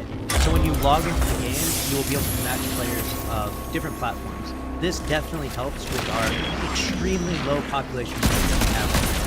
And that did not exist during those worst months of Curse of Osiris when we were at 300,000. So truly at this point, cross save is basically keeping this game on life support. Now this article just dropped on the chat. I'm not going to break down all the information so we'll see what Destiny 2 player count is now found very low, Curse of Osiris lows, the point where Bungie once said it was weeks away from shutting the game down entirely. Destiny 2's total player numbers have dropped below the point where Bungie once said the game was just weeks away from being shut down. And as we just saw in that clip, it was 5 weeks away, 355,000 players, we are at like 290-something thousand players. I'm not saying that means that Destiny 2 is only 4 weeks away from shutting down or 3 weeks away from shutting down, because obviously Renegades is going to drop. But what it does mean is that Renegades will have to deliver an absolutely massive amount of income to Bungie. And obviously Bungie has, they've kind of been adopted into this new PlayStation Studio at this point. The name itself, Bungie, is almost defunct at this point. So obviously they have the funding of Sony, which has many billions of dollars to continue to fund Destiny. If they have an interest in doing that, which is a really interesting thing, right? Imagine we finally hit a crossroads where Sony says, hey, this Destiny 2 thing isn't really working out. You're bleeding too much money.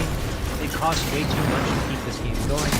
Keeping the servers up, keeping all of the devs hired, and the ROI on this game is probably pretty comparable. If and when we ever cross that bridge and Sony says, yeah, this game is not worth owning anymore, that is going to be such a dark time for Destiny 2 players. Hopefully, fingers crossed, Sony does see something incredible in this game and give it the funding and love that this franchise needs, hiring more devs that are energized, excited, and ambitious for the future of this franchise. Because right now it feels like the devs that are currently running Destiny 2 they're running it into the ground, and there's no way of looking around it.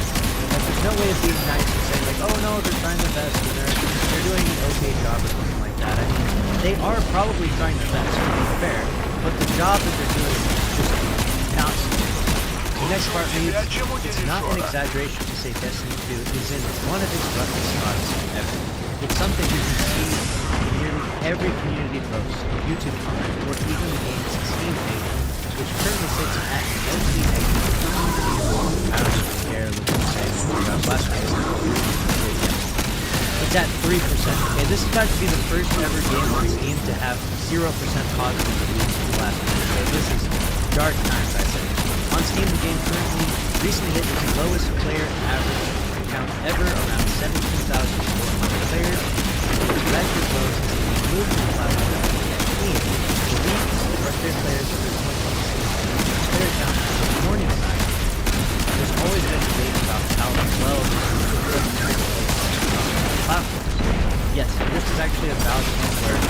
can't see the numbers from Epic, the Epic launcher, right? And we can't see the numbers from Xbox or PlayStation, and presumably there's a lot of console players, especially for this game. Originally a console game that only existed on PlayStation and Xbox for the first, 3+ years. Only later was it transitioned onto PC. So presumably a lot of console players, or maybe even more console players than Steam players, which is true now that we know. Now that we can see this popularity report, we can see that its lowest cumulative population was at 293,000, and we know that this was October 2nd, 2025. And when we go onto the Steam charts and look at October 2nd, it was 15,000 players on Steam. This was on a Thursday. We actually did a video talking about this, the lowest recorded peak in Destiny 2's history. So that's 15,000 minus from 293,000, which puts us at, 278,000 players on PlayStation, Xbox, and the Epic Games, which is still a lot. I mean, by comparison, you can see that there must be at least over 100,000 players on Xbox, maybe 100,000 players on PlayStation, while simultaneously there's only 15,000 on Steam, right? So when there's only 15 to 20k on Steam, there's over 100,000 on each console platform. Truly, console players are keeping this game alive. Without you console players, us PC elitists would be 100% this game would have been over, dead a long time ago. Shout out to the PlayStation nerds. Shout out to the Xbox game. Without you, Destiny 2 is literally cooked, dead. And it's nice to finally see these numbers and to know and understand and realize exactly how good each platform is Destiny 2 right now. But now we have something more complete. A community-run site called Popularity Report tracks Destiny 2's total player population via the bunch of KPIs across all platforms and activities. It also logs the daily online player count because here you get how many people are actually playing. And honestly, I love this. It's excellent to be able to analyze the data of Destiny 2, so that way if we say things like, oh, Destiny 2 is dying, or Destiny 2 is in a bad spot, we can show evidence to support this. Like, we can be like, hey, yes, it is in fact, really bad, it's dying, this isn't clickbait. The game is literally doing worse than it was during Curse of Osiris. The cumulative population is lower now than it was in Curse of Osiris. So saying Destiny 2 is dying is not clickbait or an exaggeration or drama. It is a fact. And things are not looking good. In fact, the numbers have now fallen below the lows of Curse of Osiris, which is widely been considered as the lowest point in Destiny 2's history in terms of. Oh, it's not just considered that. We now have evidence that Glenn was very close, and that obviously is true. They said there were 5 weeks of Lord, and therefore afterwards they put in a lot of effort, launched War Mines, that got us in a much better place, and paved the way so that way they could launch Forsaken, and eventually Destiny had really kind of a golden age, I would say, between Forsaken until the final shape. Obviously there's been some lows, there's been some seasons that I haven't frequently gone up. There's been some moments where I questioned how far this franchise will go, look at the view of Lightfall. But overall, you can see the general health, you can see a consistent pattern across the space. Which, if you're an investor looking to, I don't know, purchase this company for, let's say, $3.6 billion, when you come to them with this data sheet right here showing that you have an immense audience, millions of people purchase your game upon annual release and stay playing your game month after month, even when it gets to its lowest point, what happens a year later? Boom! Millions of people buy the next thing for your game. You have a proven track record of success. And you show this bad boy to Sony and say, hey, what do you think about buying our company for, I don't know, maybe $3.6 billion? They say yes. They say, obviously you have the formula. Obviously you know how to do live service. Bungie, to be fair, they're pioneers. They kind of paved the way for live service. They basically wrote the textbook on how to transform a box product game into a live service game, which is why they did this entire GDC because game devs across the whole world are in high demand and understanding how to transition to live service. And Sony is obviously very much looking to capitalize in that market, which is why they were willing to spend $3 3.6 billion after seeing this impressive graph. But I guarantee you, if Sony knew what was coming, if they knew what was right around the corner, that Edge of Fate would look like this, that 3.6 billion would be a lot less, let's just say. Let's just say there would be a few less exotic cars in Pete Parsons' garage. Because while this section right here does look incredible, and let's hope and pray that Sony sees this and says, okay, there's still a chance for this franchise, let's just get it back to this area right here. Like, we haven't been doing Edge of Fate for like 2 years, right? Like, imagine Edge of Fate's lackluster performance extended for 2 years. That would look like, alright, yeah, it's time to just cut this project. We're not there yet. So the hope is that Sony is going to see this and invest the necessary amount of money to get the game back to where it is. The quote reads, "We were literally 5 weeks away from shuttering Destiny 2." That line comes straight from Justin Truman, who's now Bungie studio head at the studio, speaking during the titled from box product to live service. How Destiny 2 Bungie proved was back up early years of Destiny 2, how close things came to Destiny 2. And while he did give an insightful look as to how Bungie approaches his live service, a lot of people greatly dislike it. We have 500 likes, 2,000 hits. That's pretty bad. And maybe people were trying to misinterpret it, but even still, the optics of this style of development really don't sit well with the larger game. We're not here to jump into that. Referring to the weekly active users of the team, Truman said, "This moment right here, February of 2018, was heavily terrifying." So this graph shows the trend of our weekly active users, that the rate that we were getting players discontinued for just 5 weeks, we would run out of players. The entire population would be gone. We were seriously looking at how much rate we have loads of jobs on Destiny all together. Wow. That did impact the players right after the launch in 2017, expansion that received major backlash at the time. Truman added that the team was literally 5 weeks away from now here we are, right after the launch of the seems like going right back to Bungie for at least a period of time created a golden age for Destiny 2, and now it feels like we're right back to square one. What saved the game was a major turnaround that began with a statement that here, retail player trust started Destiny 2 live service revival. It just proves the thing for it like Forsaken created a big resurgence, but it should also be said that Warmind walked so that Forsaken could run. If you were playing during the time that was, Warmind did offer some run. It wasn't by any means the greatest expansion ever, but it definitely laid the foundation so that But now, 7 years later, Destiny 2 Я не могу seems to понять, be что circling Майя back здесь to нужно. the same state. Этот регион Destiny наверняка 2 как-то player count связан с comparison, 9. Curse of Osiris Но versus как now. именно?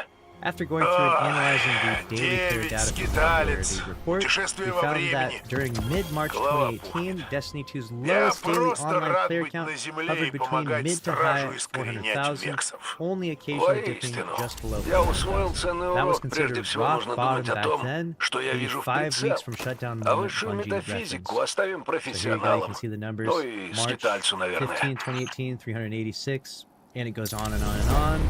Fast forward to now, from late September through October 2025, data shows Destiny 2's total daily online population hovering in the mid 300,000 range, with some days even dropping below 300,000. These are all the lowest all-time platform player count Destiny 2 has ever seen, not just on Steam, but everywhere. And now you can compare the numbers as well. You can see that's rough, especially right here. My God, October 6th, brutal. In short, Destiny 2 now has fewer active players than it did when Bungie thought the game might die. It's important to note that the data referenced here may not perfectly represent Bungie's official numbers, as it is not officially published by the studio itself, but it should also be said that there's other third-party sites that use the API, and it does match up perfectly with this. I'm talking about like Charlemagne bot. Like, I'll give you a good example. If you go into Charlemagne's bot right here, you can have it added to your Discord channel. It shows that the overall population is around 316,000 players, and that's all platforms. So that does match up to about where we're at right now. Destiny 2 is bringing in fewer new players than ever. Oh god. Popularity Report also has data for how many new players in Destiny 2 is bringing on in a daily basis, and it shows another worrying sign. Each row in the heat map represents a season from Red War back in 2017 to the current Season 27 Reclamation, and the color scale tracks how many new players joined per day. After the launch of Edge of Fate, almost every cell fades to cool blues. Check it out below. Actually, so all of the reds are new players joining the game. So you can see there's some peaks and some spikes, and you know, there's some new player activity here quite a bit. It fades out, and now here we are, where basically everyone that's playing is a veteran player or a relapsed player. What that means for Destiny 2's future. So, is Bungie going to shut down Destiny 2? It's worth remembering that Bungie isn't an independent studio anymore, and while Destiny 2's population right now is at its lowest point ever, it's unlikely that Sony would completely pull the plug anytime soon. Like I said, we've been really experiencing a low point, but when you look at this, like this is a very tiny bit right here. I mean, most people would say this is tiny, but you know, I'd say this is average, maybe even big. But when you compare this to all these years of this very consistent pattern of peaks and valleys, it's not too hard to see that Sony might believe that we could get back to this, considering this has been the history of Destiny for basically since its launch. I mean, the first year had a really low point, but minus the first year, if the graph matched and we never saw like the massive drop off from Curse of Osiris, the first year's graph would look incredible, and Destiny 2 would just have this like impeccable population chart where things peak really high and they do get really low, but there's always people online playing, which is great, and this makes for basically for a safe investment, right? So the Edge of Fate is doing really bad right now, but it is for a short period of time. Hopefully this trend doesn't continue, because obviously if Edge of Fate's population struggles continue for, let's say, you know, a year, 2 years, at about 2 years, I would say that might be the time when Sony decides to pull the plug on this game at the current population that we're sitting at. And when I say pull the plug, I imagine they would probably sell the IP to another gaming studio, and then we'd see another studio get a crack at trying to make Destiny 2 successful, if that's even possible, which I do think is, because I think that you could sell the IP to NetEase, for example, and they have like infinite amounts of money, and they might be interested in launching a Destiny 3, although it should be said that they did recently launch their Destiny mobile game, and it's not hitting crazy monetization numbers. Like, it only made $9 million on launch, and they did purchase it from Bungie for, I believe, $100 million. So even Destiny Rising is kind of burning NetEase right now, so their interest in a Destiny 3 might not be there, considering just how much money it would take to get Destiny 3 going, and the ROI may not make sense on paper. So it is looking really dark for Destiny right now, which is super sad to even say. Like, just saying these words out loud makes me like deeply sad, because I like this game so much. I've played so much. I've spent so much time in this game building a community, and it's been such a wild ride, and I've loved every moment of it. And I don't want the ride to end anytime soon, but I do have to be honest with you all. Destiny remains one of the most successful live service franchises ever made when you look at its performance over the past decade. This is true when you look at the long scale, when you look at the macro, it's done very well over the last few years. It's consistently been in one of the top Steam charts games, and obviously it has tons of microtransactions, and they've got their monetization on lock, so they do have their strategy set in place to make money even during these low points. That said, it's also pretty clear that Destiny 2 in its current state is on the back burner for now, with Bungie's main focus being on Marathon, the upcoming extraction shooter that's meant to be the studio's next big live service flagship.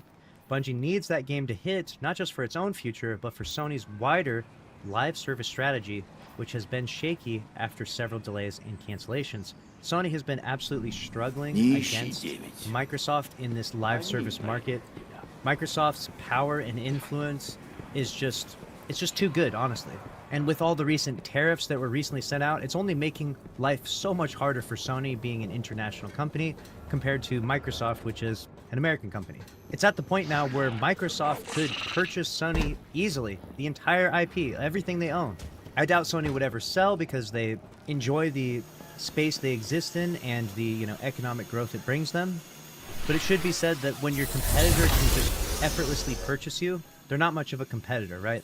If Marathon succeeds, Bungie will have proven it can launch another long-term franchise beyond Destiny. If it doesn't, though, things could get worse. Now, like we said, Sony basically believes that Bungie has the magic, that they can do these live service games better than anyone else, and they said that they would prove it by launching Marathon to mass success. Unfortunately, it has not been that case. Even if you took the art theft scandal out, which I honestly think we should, because I think that a lot of us were blinded by the art theft. We think that, like, oh, it's because of the art theft, no one's ever going to like this game or play this game. It really doesn't have anything to do with that. Before the art theft was even discovered and became this, like, massive controversy, Marathon was already receiving lukewarm reception at best. People were not jazzed about this game. There was a very small handful of content creators that were even willing to say anything positive about the game. Countless creators were sent to Bungie to play this game, and afterwards, they immediately said they would not endorse this game. After playing, behind closed doors, Marathon, they're like, no, we're not, like, this is not it. And we're talking about people in the Destiny space, we're talking about people in the extraction shooter space, and basically just anyone and everyone. Obviously, Bungie, they have enough money and pull. They could get any content creator they want to come to the studio and play Marathon, and only a small handful of content creators were willing to show up and actually say positive things, which is very indicative of a bad game. As much as it pains me to say that too, because I was kind of hoping Marathon would be an absolute banger. I was loving the idea of covering Destiny 2 news, covering Marathon news, but instead it feels like I just have to dunk on Marathon every other week when we get a new update on the game, and basically just wait for its inevitable, dead-on-arrival launch. Many longtime content creators have taken breaks or scaled back their coverage of Destiny 2, including Dado, Grenadier Jake, each citing burnout and frustration with the game's direction. Obviously, this is a low point in terms of population. Streamers are also going to make less money, so they're more inclined to, take a vacation, take a break, and if you've made, hundreds of thousands or maybe even millions of dollars playing Destiny 2, you can afford to take a break. So while I will say that this is indicative of a problem, it should also be said that, it's kind of an economics thing for big name streamers and big name content creators. When you can afford to just take off 2 months from your job and it's not going to affect anything because you have plenty enough money, then yeah, you're going to do that when the population is like at a really low point, right? Obviously, it would be much better for the game, for the optics, and for the overall community if the biggest streamers in the world were still excited and energized to keep playing, but that's not where we're at. Destiny 2 isn't dead, not yet, but it's undeniably in trouble. When the player count is lower than the period Bungie once said nearly killed the game, which should raise alarms. For now, all eyes are on the Star Wars themed expansion Renegades, and of course, Marathon. Please, Renegades, please deliver in a big way. Let me know what you think about this down in the comment section below. How do you feel about the new population charts being received? And make sure you're subscribed to the channel if you want to stay up to date on all things Destiny 2. I'll see you in the next one. Thanks for watching. Later. What is up, guys? It's your boy Rick Gakis, and today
Контроль.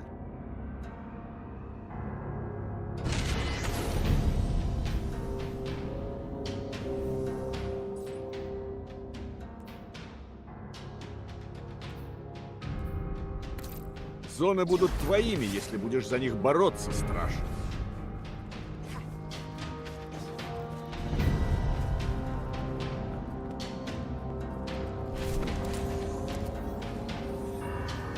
Вы захватили зону С. Враг захватил зону А.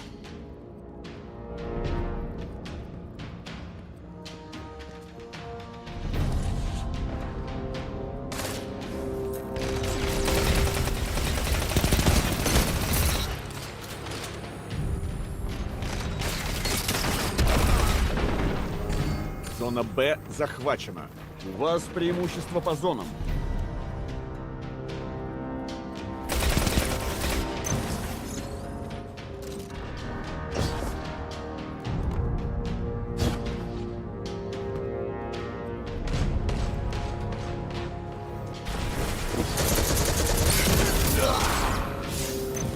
Зона Б потеряна.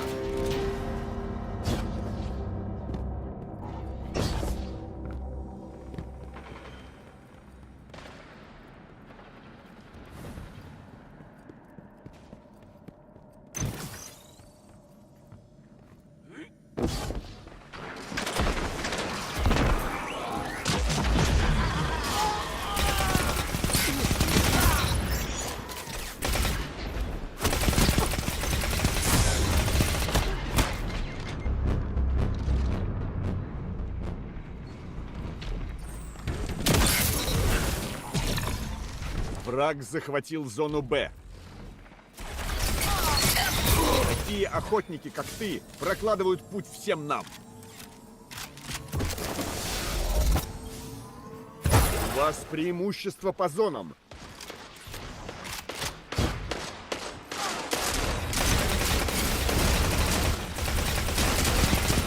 Зона С потеряна.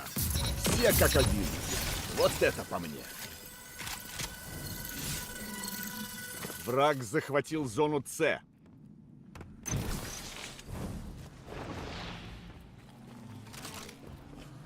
У вас преимущество по зонам.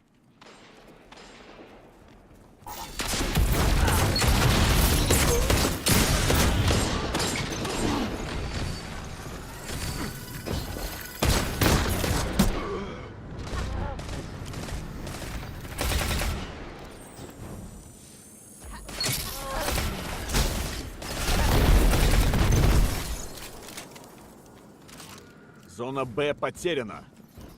Зона А потеряна. Враг захватил зону Б. Два по цене одного. Враг захватил зону А.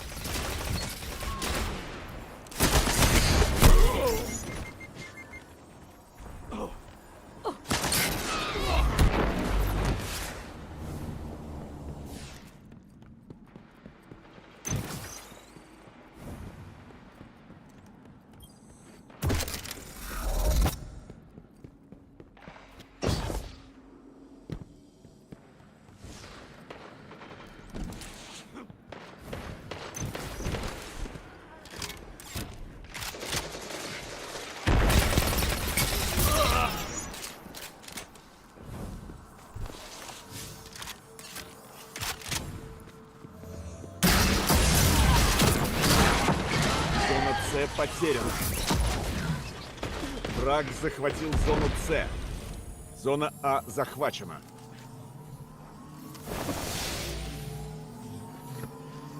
Вы захватили зону Б. У вас преимущество по зонам.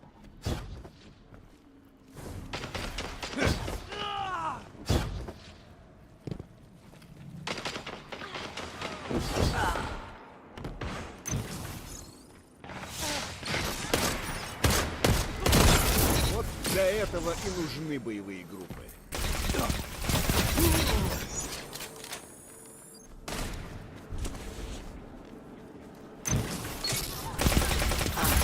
Да, страж, вот это настоящее мужество.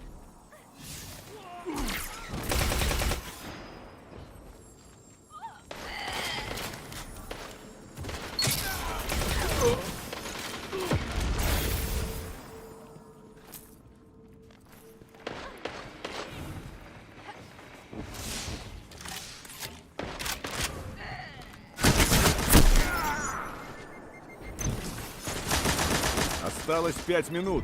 Отличное начало. Не опускать оружие.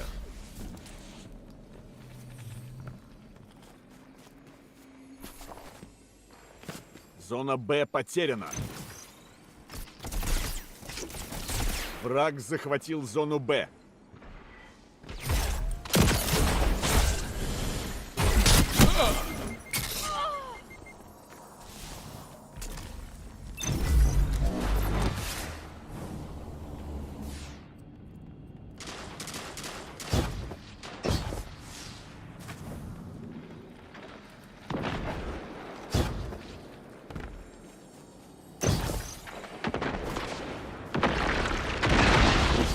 Враг захватил зону Б.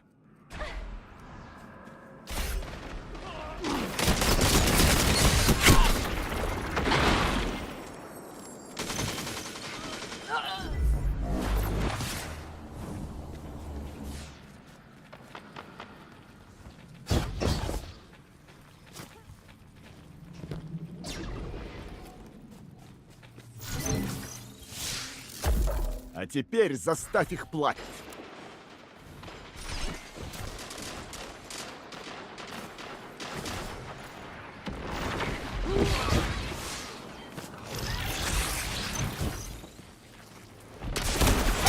Они вырвались вперед, но бой еще не закончен. Получено преимущество по зонам.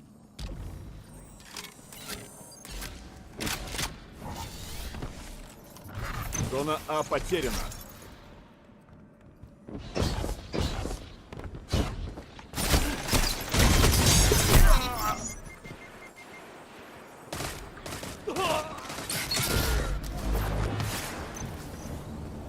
Три минуты. Вы побеждаете. Так держать. Враг захватил зону А.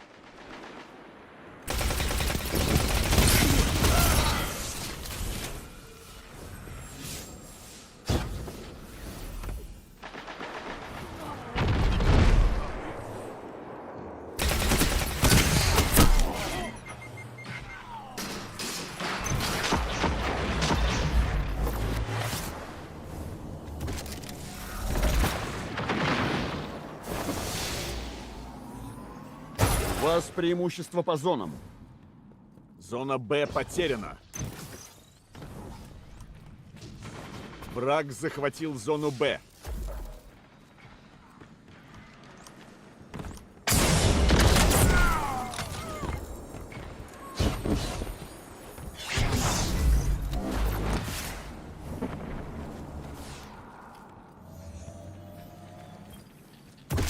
Зона С потеряна.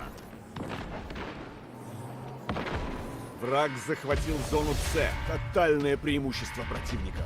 Все зоны в их руках.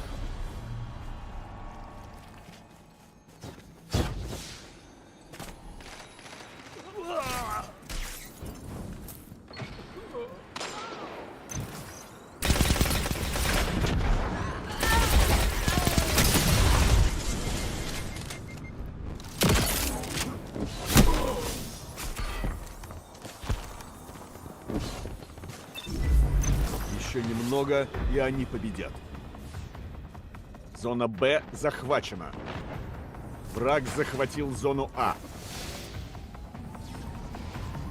У вас преимущество по зонам.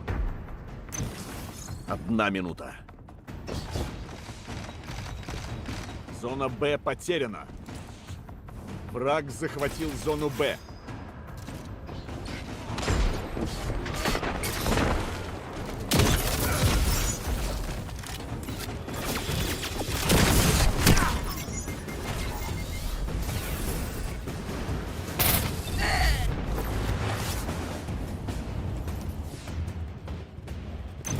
«30 секунд».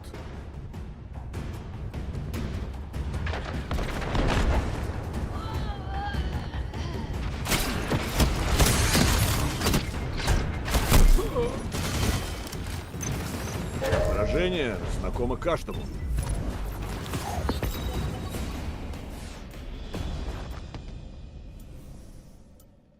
Зоны — это твоя жизнь, страж. Не опускай оружие, и ты это поймешь.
Я в шоке. Что такое?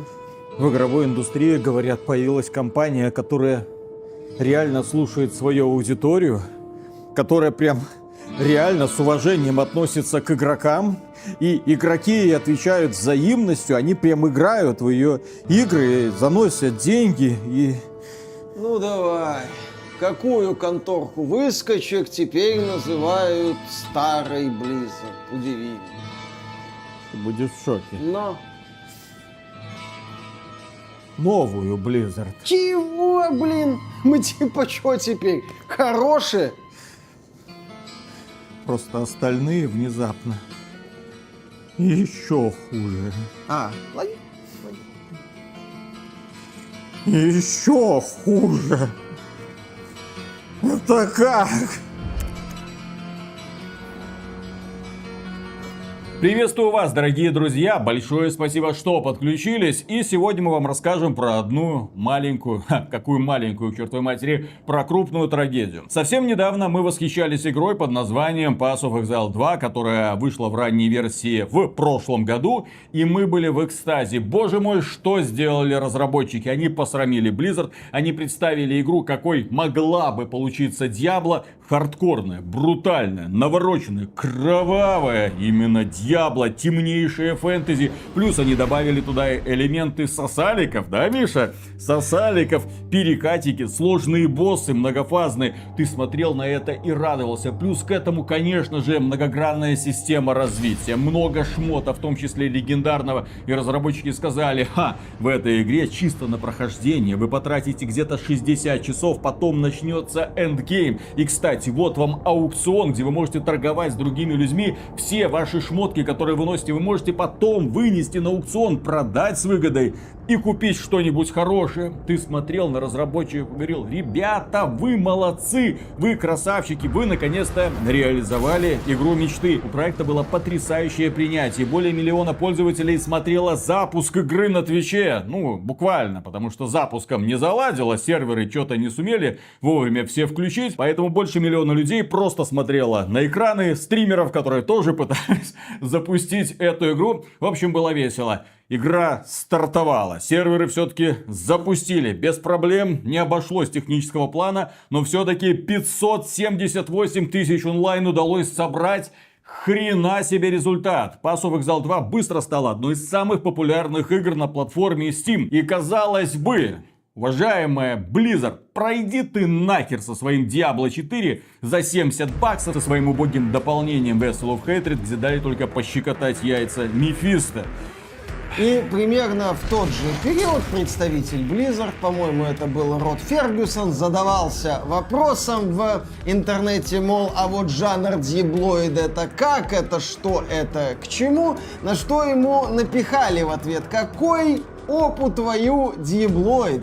Пора бы уже этот жанр называть поеблоид, потому что Diablo 4 уже не совсем-то классическая Diablo, а вот Пое 2, вот это настоящее величие, вот это настоящие Diablo 3, Diablo 4, Diablo 5, ну и где-то там Diablo 6. Как говорили фанаты, Diablo говно, а Пое бать. В целом произошло невероятное событие. Маленькая компания из Новой Зеландии смогла натянуть огромную корпорацию Blizzard. Эта маленькая компания принадлежит китайскому медиаконгломерату Tencent, но, как известно, китайцы особо не лезут во внутренние дела зарубежных компаний, поэтому, да, небольшая сравнительная компания из Новой Зеландии конкретно так нападала целый Blizzard, ну, которая принадлежит Microsoft. И разработчики сказали: так это ж еще ранняя версия, пацаны, ранняя версия. Вот смотрите, каждые 4 месяца мы будем запускать новую лигу, там будет много всего нового. Возможно, появится какой-то новый акт, мы будем добавлять новых героев, новые классы, новые подклассы, вот это вознесение так называемое. Естественно, новый шмот, естественно, будем разнообразить эндгейм, мы будем все балансировать. К финалу это будет потрясающая игра мечты. И вот в апреле 2025 года они выпустили патч, который разорвал фанатам жопы. Патч назывался 0.2.0. И он в том числе разорвал жопу мне, потому что настолько душного контента, настолько странного, настолько неуютного, настолько задротского сложно было себе представить. Когда мы выпустили соответствующий ролик «Не играйте в Pass of Exile 2», естественно, бежало огромное количество фанатов, которые сказали: «Виталя опять не разобрался. Виталя, вот здесь есть нормальный билд, а ты каким-то говном играл. Виталя, смотри вот сюда. Нормальные люди вот как играют. А ты чё, вот этими способностями хотел какие-то повреждения наносить? Да не надо ими пользоваться. Есть другие способности, на которые разработчики еще не посмотрели пристально и не успели их занервить». Вот посмотри, есть билды продуманные, прописанные умными людьми, собранные. Куда ты лезешь? Да-да-да, куда ты лезешь со своим неправильным билдом? Вот, все делай по правильному билду, и у тебя все будет, ну, нехорошо, но нормально, ты не будешь посасывать. Но прикол-то заключается в том, что с Виталиком было согласно едва ли не большинство людей, которые играли в Pass of Exile 2. Фанаты, ладно, вот именно такие вот преданные, которые готовы слепо есть все, что им наваливают. А проблема-то заключается в том, что сегодня в Pass of Exile 2 игра, которая в пике собрала 578 тысяч человек, сегодня в Pass of Exile 2 играет едва-едва 8 тысяч человек. Есть аргумент, что Pass of Exile, в том числе второй, будет жить от лиги до лиги, как и первая часть. Но в первую-то часть сегодня больше людей в Стиме играет. Сколько там? Первую играет где-то 24 тысячи человек. Это не очень хороший показатель, даже с поправками на то, что вторая часть в раннем доступе. Если мы, кстати, посмотрим на недавние обзоры Pass of Exile 2 в сервисе Steam от пользователей этого самого Steam, мы увидим там не самые радужные для студии Grinding Games показатели. Люди все еще ругают игру за духоту, за то, что она настроена на игру конкретным способом, конкретным образом и как будто не подразумевает свободу билдостроения. Да не в этом дело, да. То, что билд один, это, в общем-то, нормально. Это мета, так сказать. Это не нормально, это не то, чем Pass of Exile 2 мог бы стать, но для диблоида это нормально. То есть в каждом сезоне есть какая-то одна определенная мета для каждого класса. Понимаешь, есть мета, а есть когда ты нормально играть просто не можешь. Вот. И люди это, естественно, критикуют. Потому что у нас любой билд, он заточен под конкретные какие-то способности. Плюс к этому разработчики, да, они постарались сделать такой сосалик, типа хардкор. Типа, смотрите, но этот сосалик с перекатами и парированиями, которые появились в этом патче, они, к сожалению, плохо бьются с агрессивными противниками. Их много, они наваливаются. Кого там, блин, парировать? Это, извините, не Dark Souls. Я тогда про это говорил. Это не Dark Souls. На тебя со всех сторон летят. Кому тут парировать? Тем более, что у тебя на парировании завязаны определенные способности. Это плохо стыкуется. И люди говорили, да, это плохо работает. Более того, ты чувствуешь себя буквально стеклянной пушкой. Ты или сумел эту толпу как-то вынести, или на тебя налетают и моментально раскладывают. Слишком много внезапных смертей в этой игре. А такого быть не должно. Особенно в проекте, который позиционируется как наследник Диабло, где главный герой это, по сути, полубог, блин. Кроме этого, вот ты говоришь по поводу билдостроения. Билдостроение подразумевает не только прокачку. Билдостроение подразумевает определенные предметы, которые ты должен на своего персонажа навесить. Но, если мы говорим про Diablo 3 или Diablo 4, то там очень крутая система выпадения лута, потому что обе эти игры предназначены для соло-игроков. Pass of Exile 2 это проект, который тоже предназначен для соло-игроков, то есть для тех людей, которые преимущественно играют в одиночку. Только проблема в том, что тебе валится все. Все говно, которое разработчики сделали, оно сыпется тебе для твоего класса, не для твоего класса, подходит твоему билду, да плевать нам на твой билд. И в итоге у тебя куча какого-то долбанного хлама, и единственное, на что молятся игроки, это что им когда-нибудь выпадет вожделенный диван. Ну, вот этот вот специальная вот эта внутриигровая валюта, с которой ты идешь уже на аукцион и за этот самый диван покупаешь все, что захочешь. Но эти диваны, как пишут фанаты, наигравшие 750 часов, это нужно десятками часов долбиться, чтобы получить нужное количество, для того, чтобы выбить наконец-то этот долбанный мод. Ну, не тот диван, на котором ты сидишь, Да, именно такой вот орбик. Да, я понимаю. Да. И в итоге это все превращается в уныние долбанное. И люди говорят, ну это невозможно. То есть мало того, что я этот билд, то есть я не хочу этим билдом пользоваться, но меня заставляют. Я не могу выбить для этого билда оружие, и для этого мне нужны диваны. Я не могу нормально фармить диваны, потому что они выпадают, я не знаю с какой вероятностью. Проще не Даньхэня выбить, наверное, в Ханкай Старел, чем Тебе тут... сложнее Даньхэня не выбить. Будем честны, да, то есть люди отмечают, что игра как будто, ну не как будто, она заточена под аукцион, отмечают малое количество нового контента, в целом неторопливое развитие, жалуются на проблемы технического плана, которые все еще имеют место.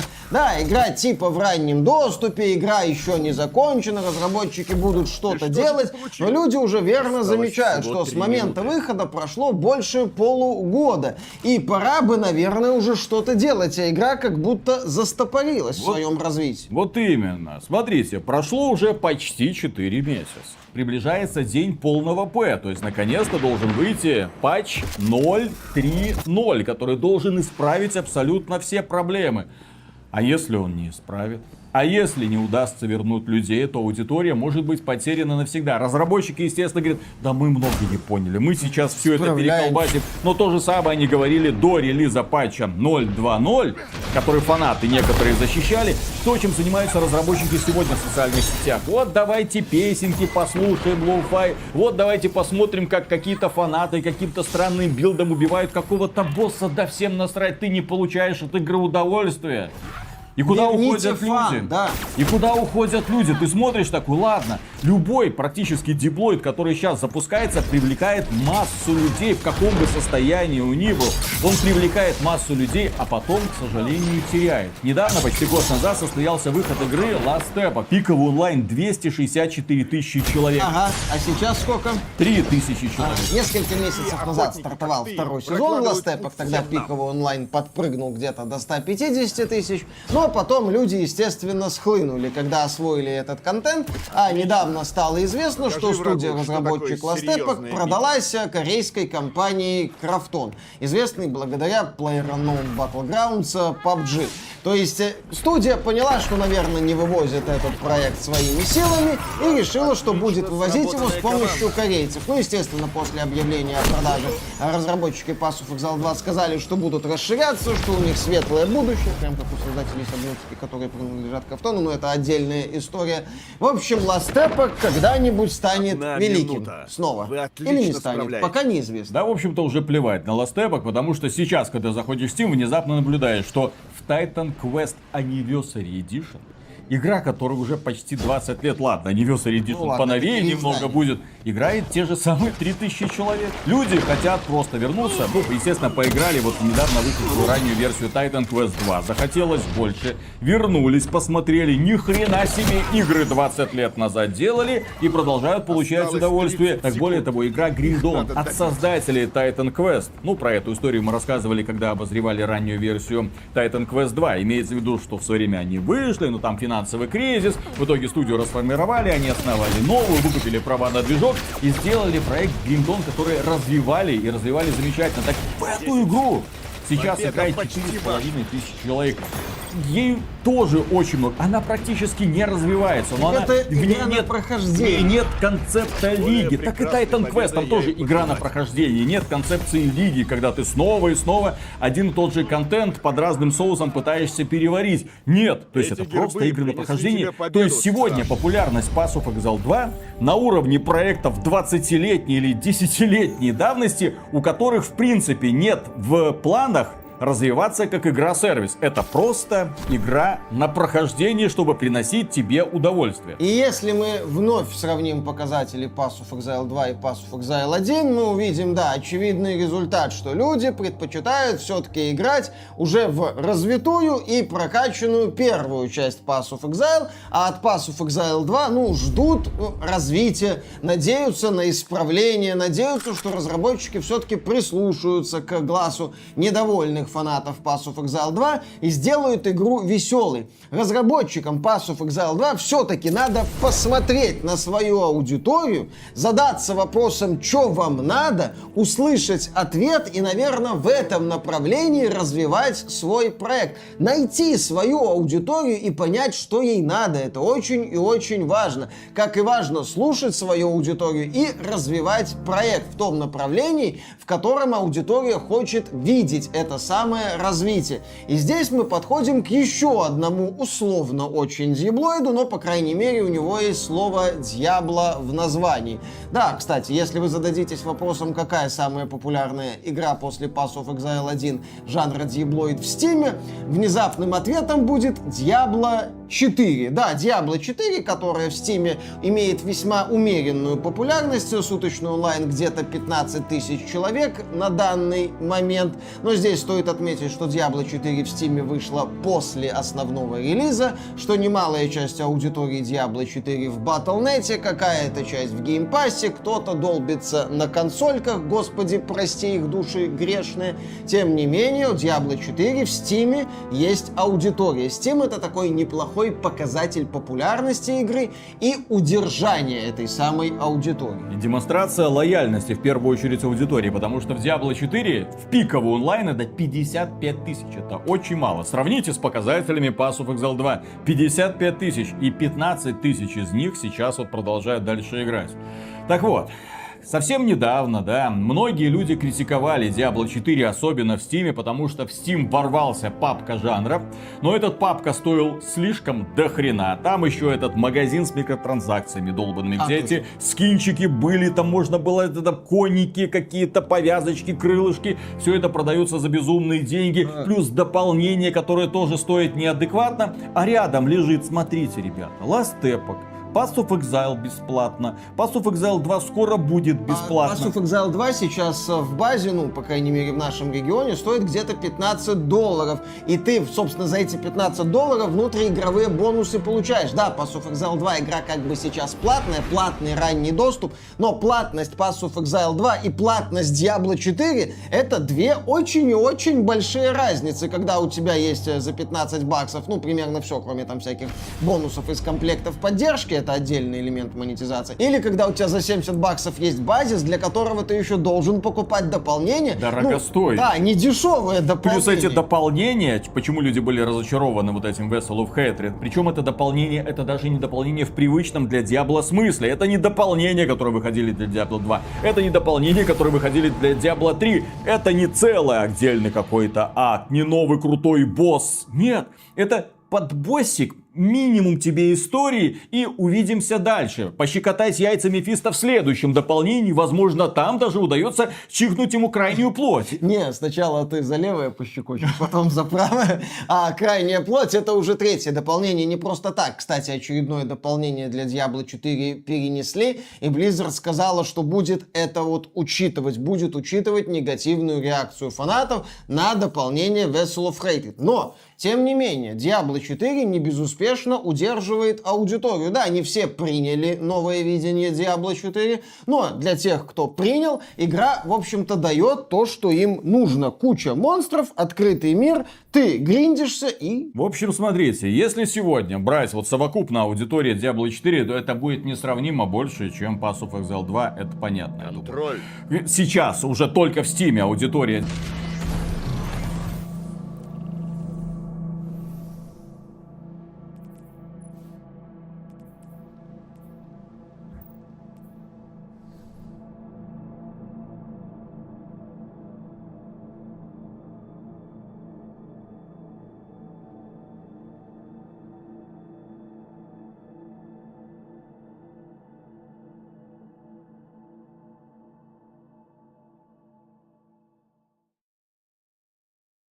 Зоны будут твоими, если будешь за них бороться, страж.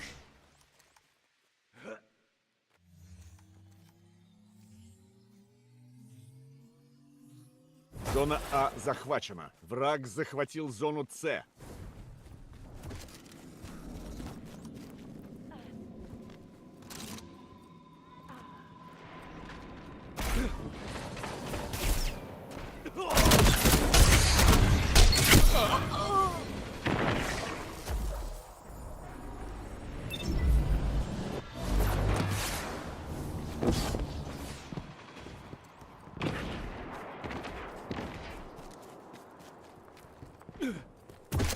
Зона А потеряна. У противника преимущество по зонам. Зона Б захвачена.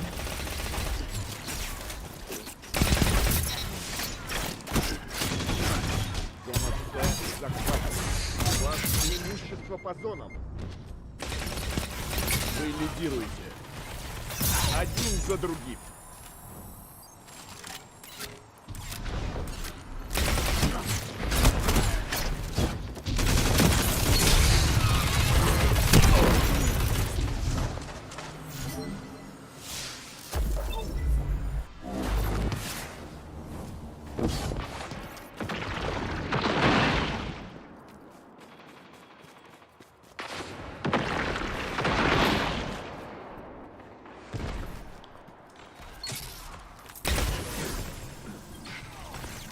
Хорошо.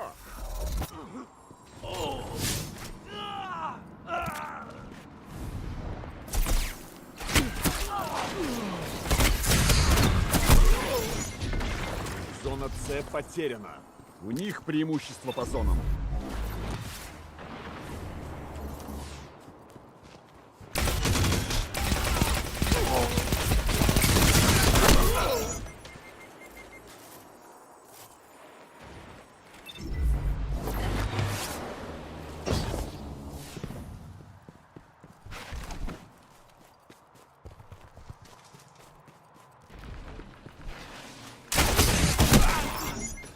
Зона Б потеряна. У врага тотальное преимущество. Захватите эти зоны.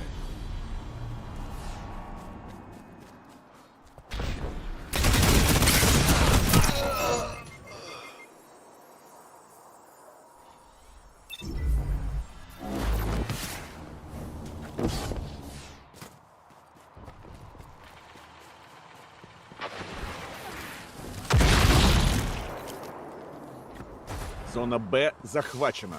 У вас преимущество по зонам. Зона С потеряна. У них преимущество по зонам.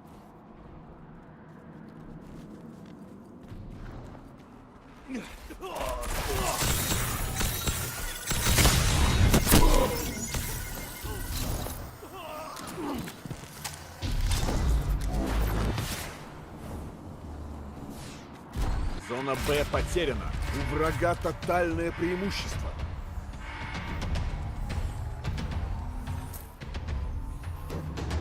Вы захватили зону С.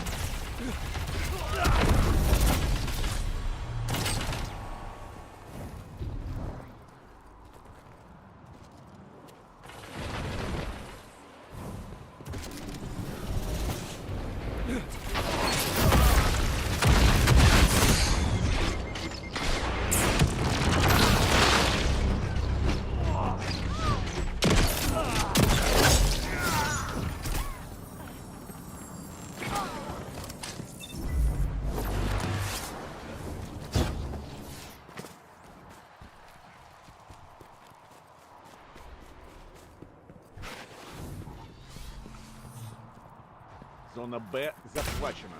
У вас преимущество по зонам.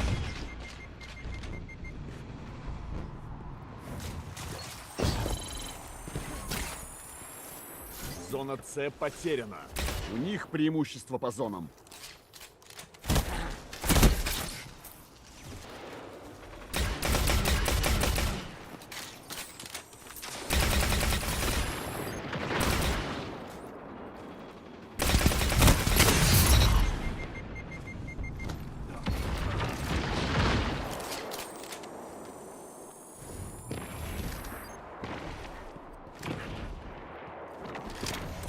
Осталось 5 минут.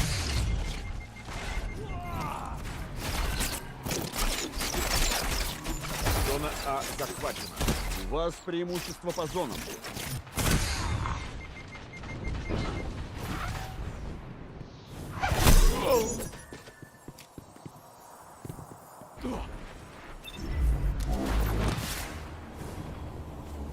Зона Б потеряна. У противника преимущество по зонам.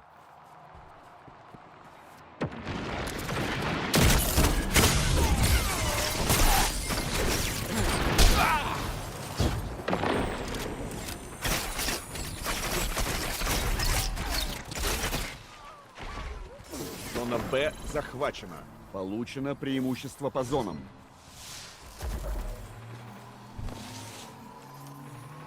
Вы захватили зону С. Тотальное преимущество за вами. Попробуйте его удержать.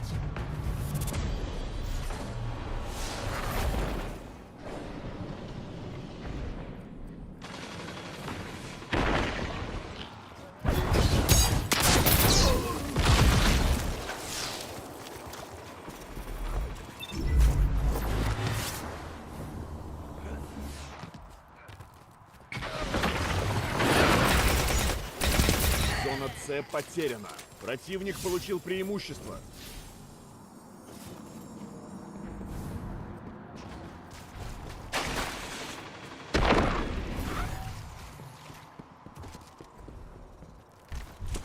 Зона А потеряна. Тотальное преимущество противника.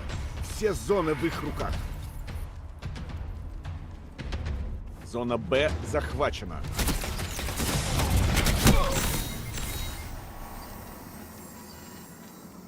Осталось 3 минуты.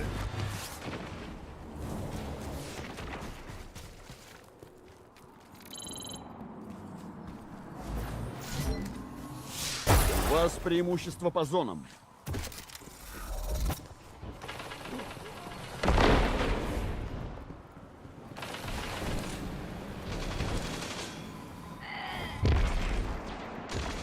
Зона Б потеряна. У них преимущество по зонам.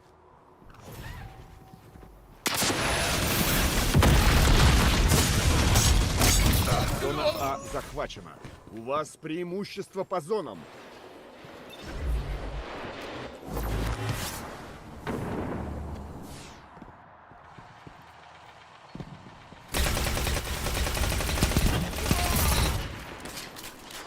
Зона С потеряна. Не отдавайте победу без боя.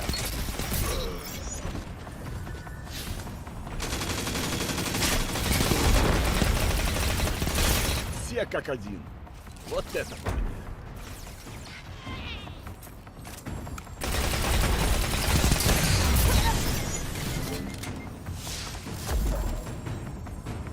Зона Б захвачена. Получено преимущество по зонам. Просто поразительно.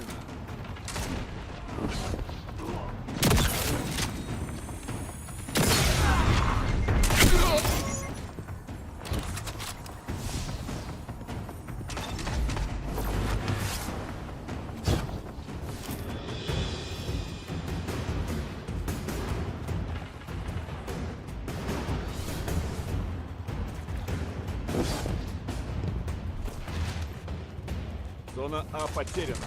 У них преимущество по зонам. У вас преимущество по зонам. Признай свое поражение.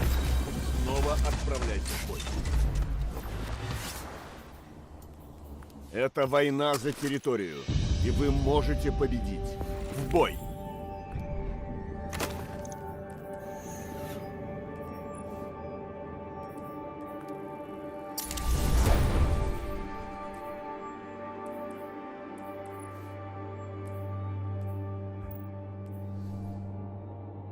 Diablo 4 больше, чем аудитория Pass of Exile 2 в 2 раза.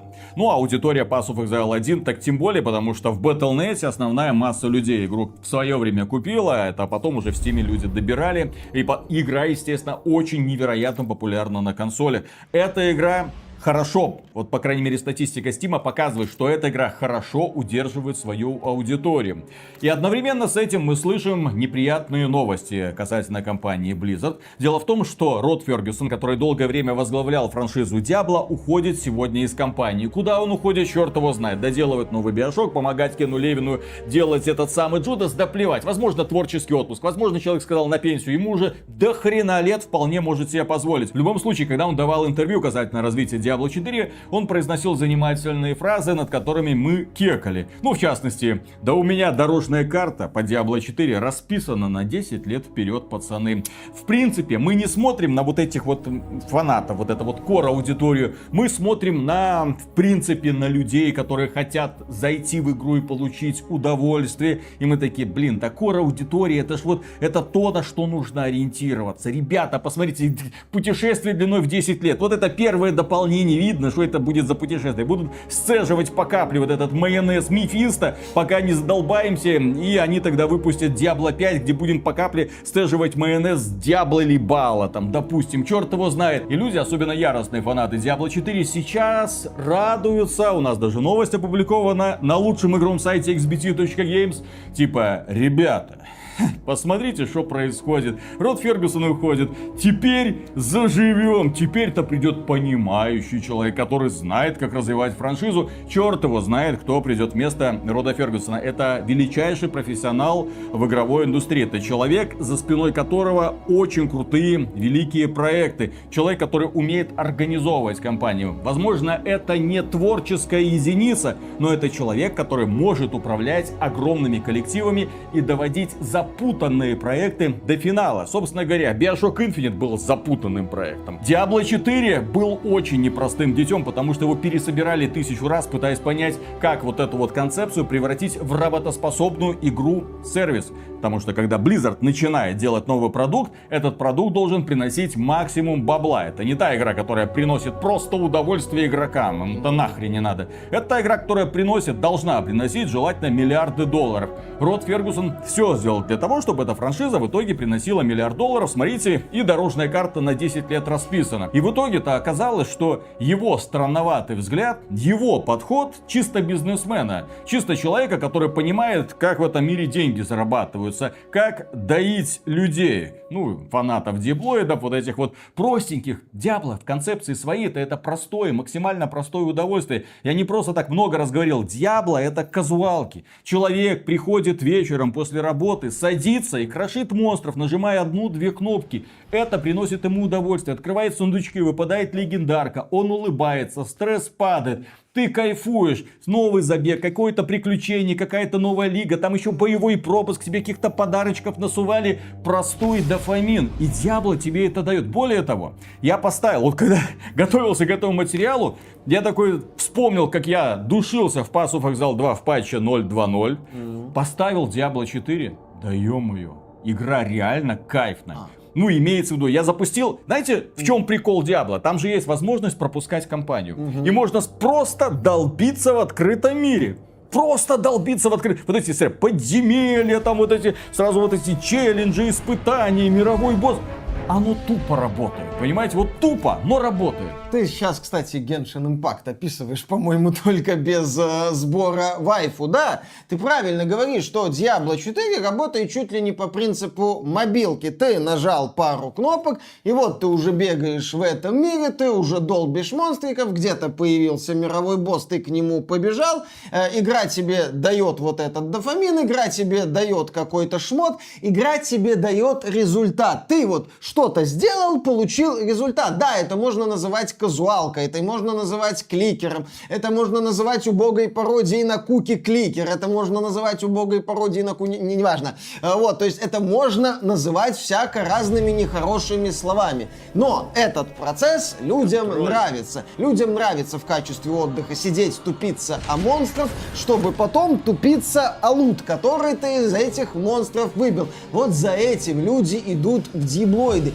Если человеку захочется какого-то вызова, какого-то превознемогания, то он сегодня скорее пойдет в какой-нибудь Elden Ring Night Rain, который, кстати, свою аудиторию поимел, в хорошем смысле слова, и поимел неплохо. У него там пиковый онлайн выше 50 тысяч в Steam, уже положительные отзывы, а компания From Software, ну или там Bandai Namco или Kadokawa отмечают, что все хорошо с продажами, там сколько-то 5 миллионов копий они сделали, нормально. То есть если человеку нужен вызов, он вряд ли будет идти в дьяблоид. Дьяблоиды это не совсем про вызовы, это про вот это вот веселое тупление с ковырянием в луте. И команда рода Фергюсона вот этот процесс тупления с ковырянием в луте в Diablo 4, ну, настроила, как показывает онлайн в Стиме, настроила так, что люди возвращаются. И более того, поиграв в Diablo 4, я не просто так в этом ролике вспоминал уже про систему выпадения лута. Там же лут выпадает под себя. Господи, после Pass of Exile, а я там десятки часов наиграл, там, по-моему, под 100 часов, я там много наиграл, и мне не надо идти на аукцион, чтобы получить хоть какую-то шмотку. Она выпадает, понимаешь? Я убиваю босса, из него выпадает легендарка, которая мне нужна. Твой класс. И игра тебя не подталкивает к аукциону. И заканчивая этот ролик, кстати, про аукцион. Когда-то, очень-очень давно, я уже не помню в каком году, но это не имеет принципиального значения, компания Blizzard выпустила игру Diablo 3. Неправильно. Она выпустила говна пирога. Она выпустила отстойную хрень, которую все люто хейтили. Тогда у Diablo 3 на метакритике пользовательская оценка была там что-то в районе 2 баллов или даже меньше 1 балла. И не только из-за ошибки 37, когда люди тупо не могли подключиться к игре. Так вот, смотрите, Diablo 3 это игра, в которой не было нормально настроенной системы выпадения лута. Она была сложная и душная. Ты не мог, в принципе, найти нормальную легендарку. У меня за первое прохождение не выпало ни одной. У меня из Диабло в финале выпало несколько синих, блин. Не было ничего, ты не чувствовал вознаграждения. Игра говорит, так выходи на высокий уровень сложности. Я выходил на высокий уровень сложности, и говорю, меня душило. И душило просто. Это было невероятно. Но мне говорили, аукцион, пацан. Вот смотри, все китайцы уже нафармили для тебя вот эти все шмотки, которые тебе нужны. Выходи туда. Правда, курс золота у нас взлетел за небес. Помнишь, когда в Diablo ты переходил на максимальный уровень сложности, там, по-моему, тебя рядовые монстры буквально уничтожали, а ты мог убивать боссов. И там были забавные ролики, типа геймплей Diablo 3 на Хелле. И там какой-то пацан убегал от оравы куриц. Вот что-то такое, да. То есть, вот такой был геймплей. Да, игра тебя душила, когда ты повышал сложность, ты был вынужден как-то так вот странно бегать от босса к боссу, потому что боссов ты внезапно, по-моему, мог убивать. Да, там была такая вот система, то есть там был сломанный баланс, там была сломанная система выпадения вещей. Нет, она не была сломана.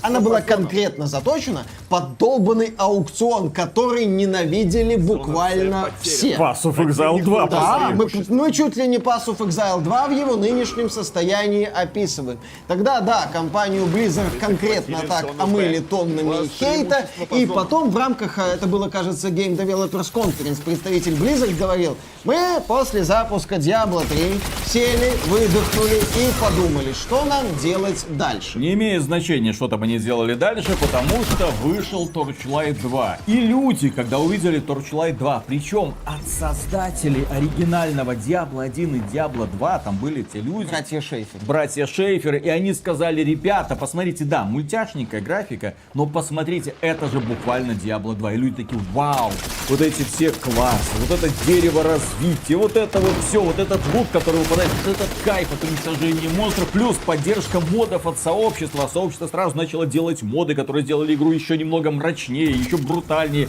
еще веселее. Появились новые классы, новые сценарии. В Steam Workshop там для Torchlight 2 огромное количество сценариев. То есть люди тогда, вау, вот он, пацаны, смотрите, Torchlight 2 натянул Diablo 3 просто как тузи грел. Но случилось страшно. Разработчики забили на поддержку Torchlight 2. Имеется в виду, что они отдали игру в руки сообщества. Сообщество сделало ряд шикарнейших модификаций, которые можно было выкупить, которыми можно было дополнить оригинал, но разработчики по какой-то причине это не стали делать. А Diablo 3 в это время развивался. Прошло 2 года. Разработчики многое поняли, исправили, сделали вот эту революционную систему лут 2.0, когда лут выпадает только тебе. Отказались от этого долбанного аукциона, добавили новый класс, добавили новый акт, причем очень интересно сделанный, добавили крутейший эндгейм для того, чтобы люди долбились до посинения дополнений в этих рифтах. А потом они начали работать над еще каким-то там крупным дополнением, но в итоге от него отказались и отдали куски, ошметки этого дополнения людям бесплатно. Вот это была поддержка. То есть люди смотрели, ни хрена себе, в рамках патча выходит просто груда какого-то контента, который ты еще освоить нормально не можешь. За 20, по-моему. Ну, потому что его сделали, а то бесплатно, ребята. Да. Что тебе бесплатно отдавать целого персонажа?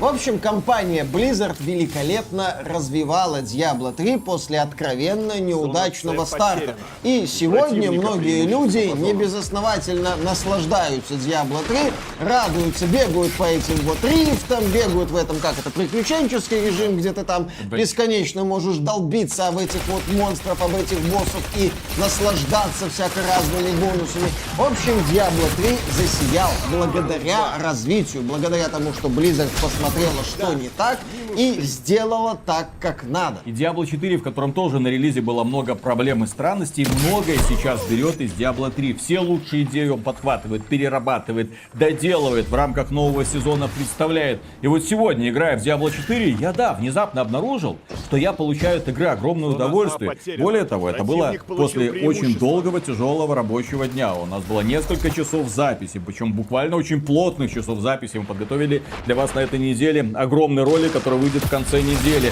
Кроме этого, мы провели огромный стрим вечером.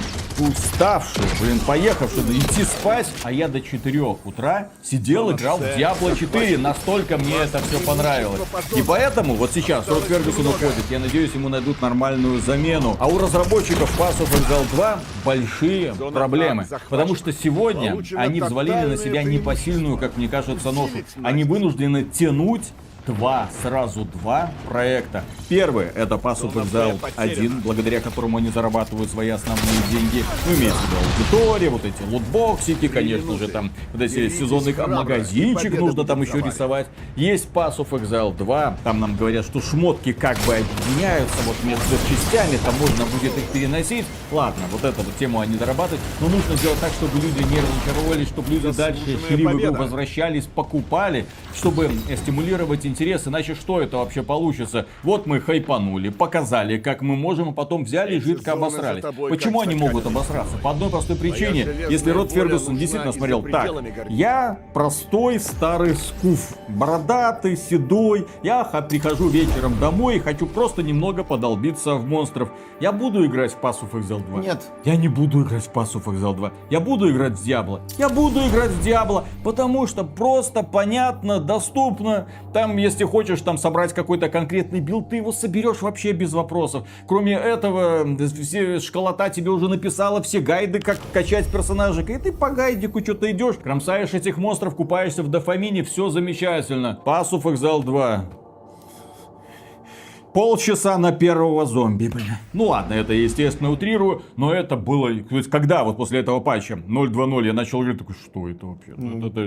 Это неприятно. И именно поэтому люди ушли. И мне очень хочется. Вот 29 августа разработчики говорят, мы выпустим вот этот вот новый патч 0.3.0. И этот патч будет определяющим. Этот патч покажет, на что способна компания Grinding Gear Games. Способна ли она сегодня реагировать на подобные вызовы. Я очень надеюсь, потому что в свое время мы сделали на них очень хорошую ставку. Они преподнесли нам именно то Diablo, которое мы хотели. Которое потом они взяли и испортили. Но сейчас, я надеюсь, они серьезно подумают и поймут, что надо делать в первую очередь игру для фана, а не для аукциона. Ну, потому что Diabloid — это игра для фана. И вот, мне кажется, эту мысль разработчикам из Grinding Gear Games сейчас нужно понять. Ну, или они...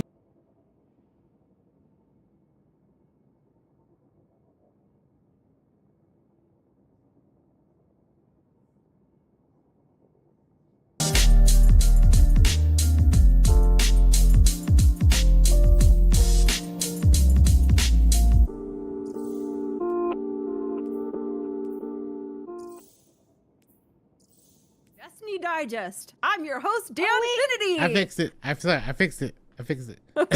You fixed it. Yay! Are we going? We're good. Should I re-say it? Know what? Go ahead. Dan's gotta restart it. Hello, folks, and welcome to episode it's mine. 118 of Destiny Digest. Not really Danfinity. It's a lie. He's actually traveling. He's having a good time. He's in Europe, drinking beer, having a good time. It's good to see you guys. Welcome to the episode. I am Tiddly, and I'm co-hosting tonight with Epic Dan, Bonafide Hero, and Sammy Cat. Thank you so much for being here. Just a little housekeeping before we begin. We stream live every Sunday night on twitch.tv/Destiny Digest, 3:30 Pacific, 6:30 Eastern. We're going to ask you to put some questions in the chat later on in the digest. This is an interactive episode, so we're super glad that you guys are here watching us on Twitch. Episodes of Destiny Digest go live the next day on YouTube, Apple Podcasts, Spotify, and Pocket Casts. Basically, anywhere you find podcasts, you can find Destiny Digest. You can also help others find the show by rating and reviewing the show on your podcast platform of choice. We are really close, actually, to monetization on YouTube. So if you're able to watch and forward that to your friends, make sure you go ahead and comment and go ahead and subscribe on the YouTube. That would be incredibly helpful. We're going to kick it off just by going through what everybody's been up to this week in video games, not just Destiny 2, but other things. We do play other games besides Destiny 2. So let's go ahead and start off with Sammy Cat. What have you been up to this week? I have been playing Silksong. It's an absolutely awful game. Hey. It's terrible. I've rage quit it at least 5 times this week. This coming from the lady that can like Fuck run my dungeons life. over and over and over again, right? And But yet Silksong is too much. I just can't stop playing it. I don't Silksong. understand. Yeah. It's I have never been as bad at a game, any game I can think of, as I am at Silksong. I am so bad at that game. Last night, oh my God, I messaged 2 of my friends and I was like, can I have some suggestions about how to get through this section? I've been on it for over an hour tonight. I was on it for 30 minutes yesterday or 2 days ago. So like, and yet it is a phenomenal game. I highly recommend it. Definitely game of the year contender. But my God, I fucking hate that game.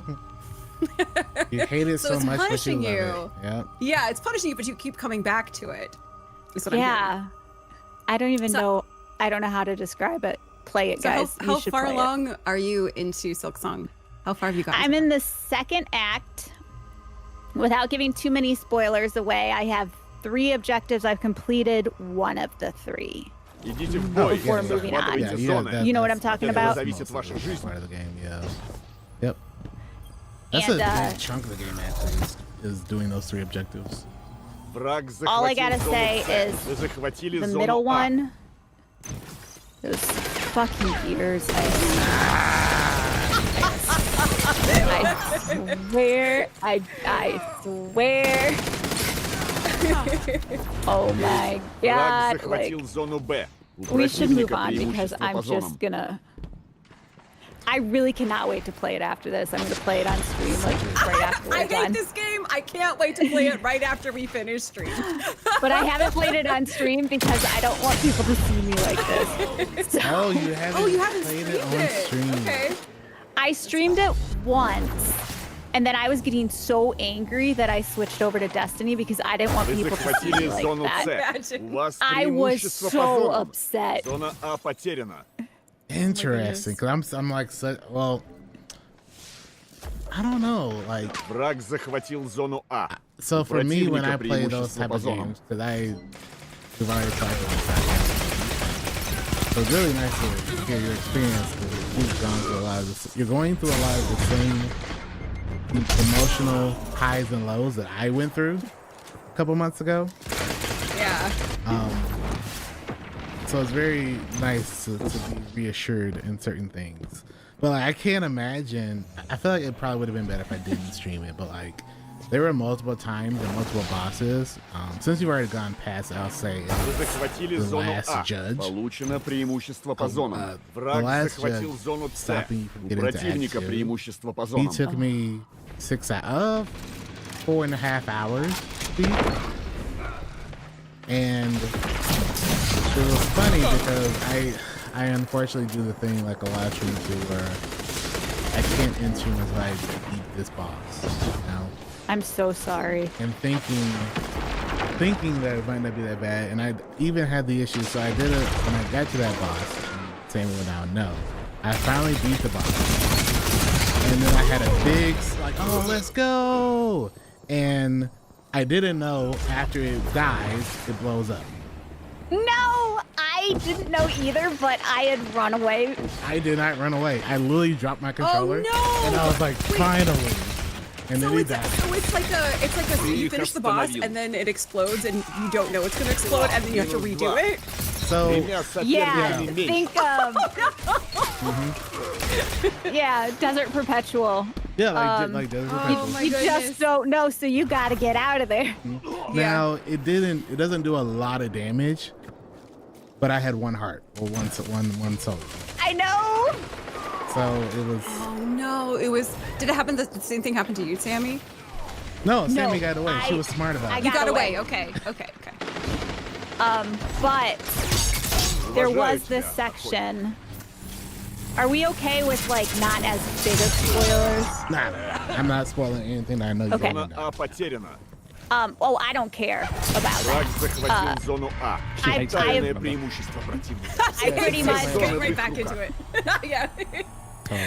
I died so many times. It's like I told my friends, they were basically like, okay, make sure or something, you know.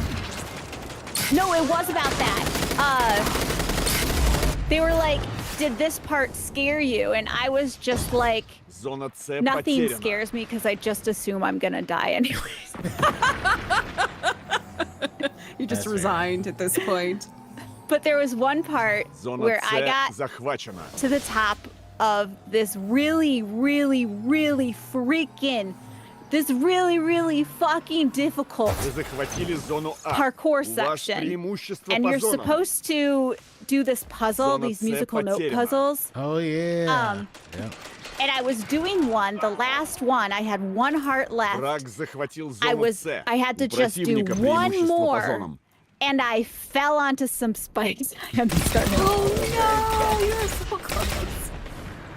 It took me 5 hours to get to.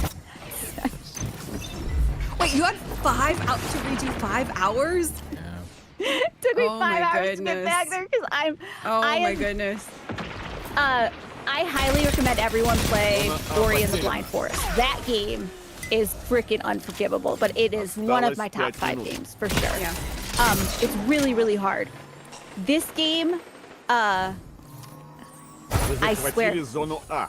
I am just so bad, and I've been dealing with my mental health. And when I first started it, the first week, I was like, guys, I can't play this until I up my antidepressant and it starts to work because I'm so angry at this game. I had to Google if hitting Alt F4 damages your computer. Зона Б захвачена.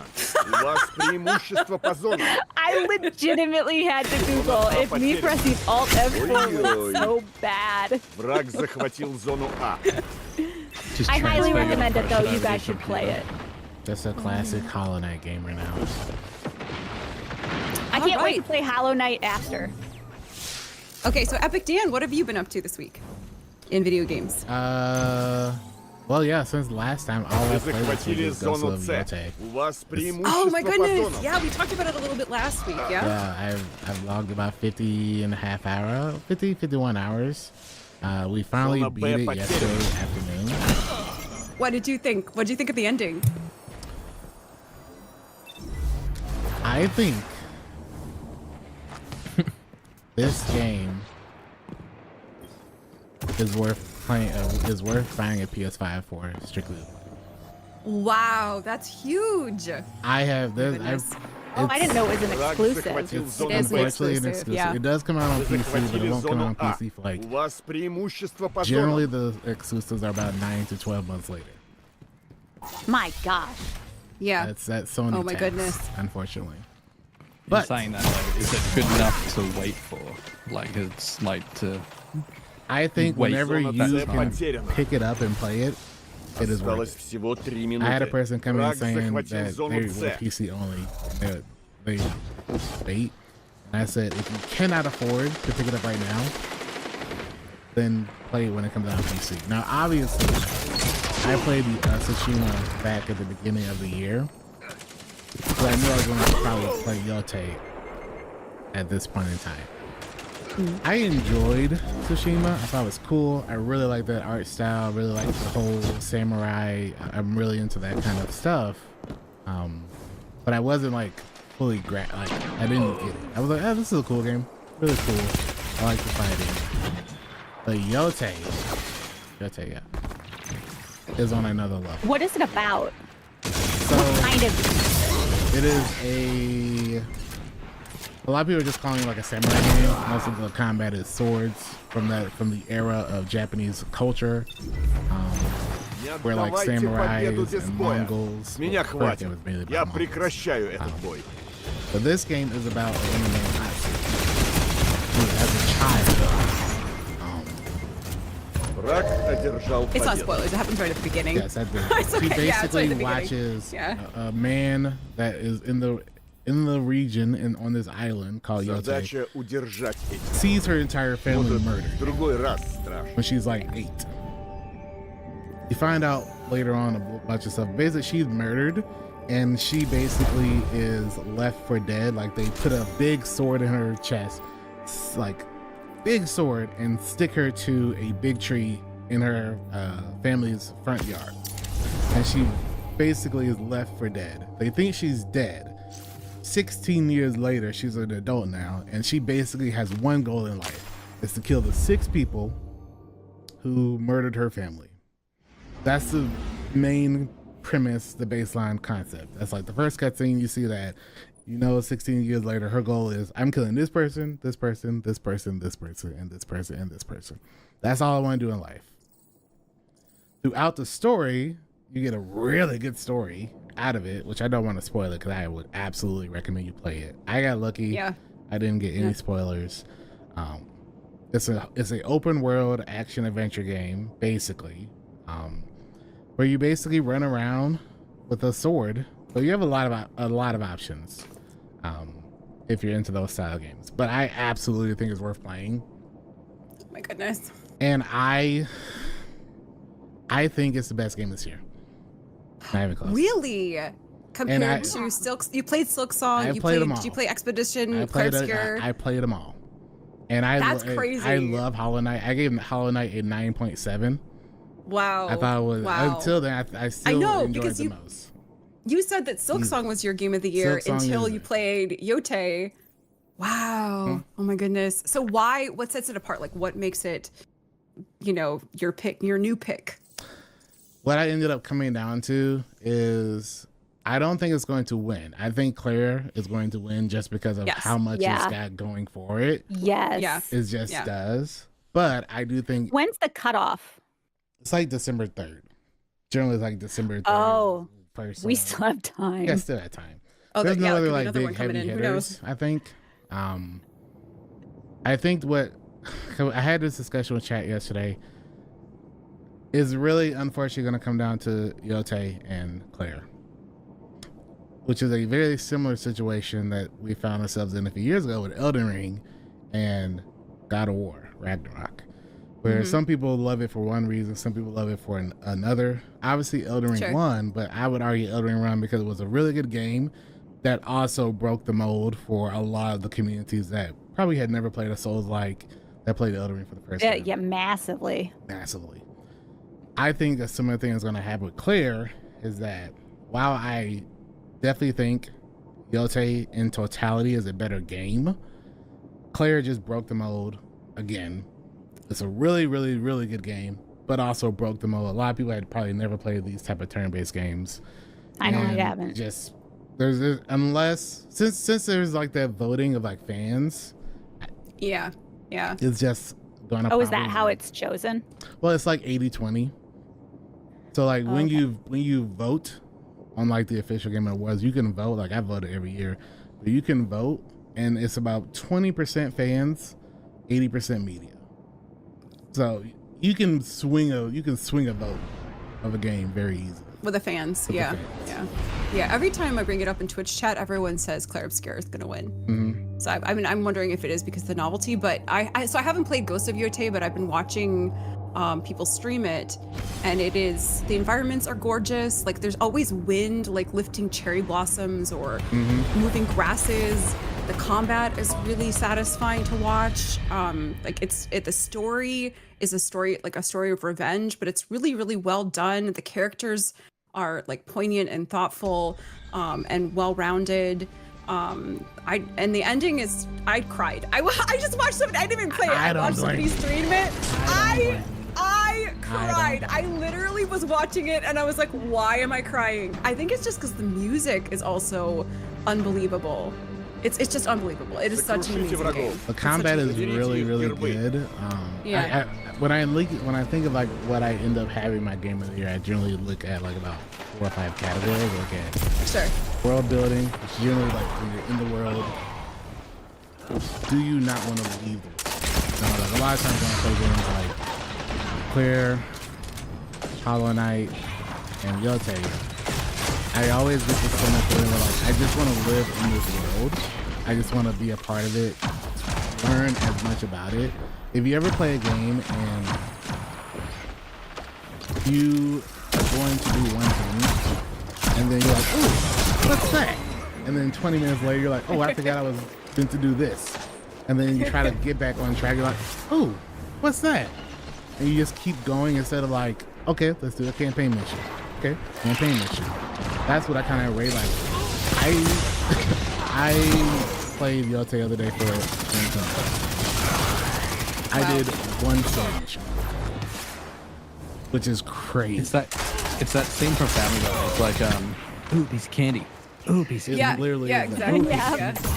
Because I just kept having things pop up where I was like, I want to go find out about this person. I want to go find out about this person. There's a mountain over there. There's something hidden. I want to go explore. And before How many hours in are you? I think when I rolled credit, it was about 52 hours. Fair. Amazing. Do you think you did everything? No. I think when I stopped, I have one big thing left to do. And the best way I can compare it to is if you play Claire Obscure, there's a secret ultra boss in it called Simon. He's the only one I haven't done. There is one in Yotei as well. And at the beginning of every stream, I go fight him just to test where I'm at.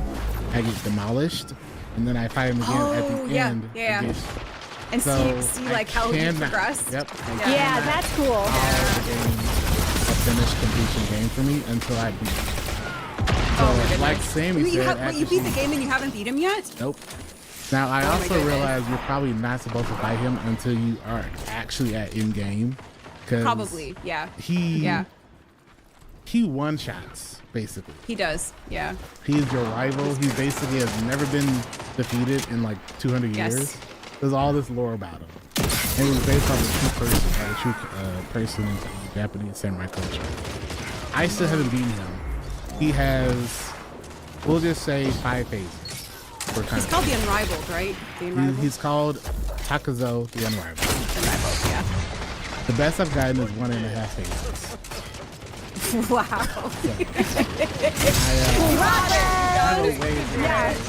So you basically, from what I've been told and what I've practiced, you have to become really, really exceptional at parrying and perfect dodges.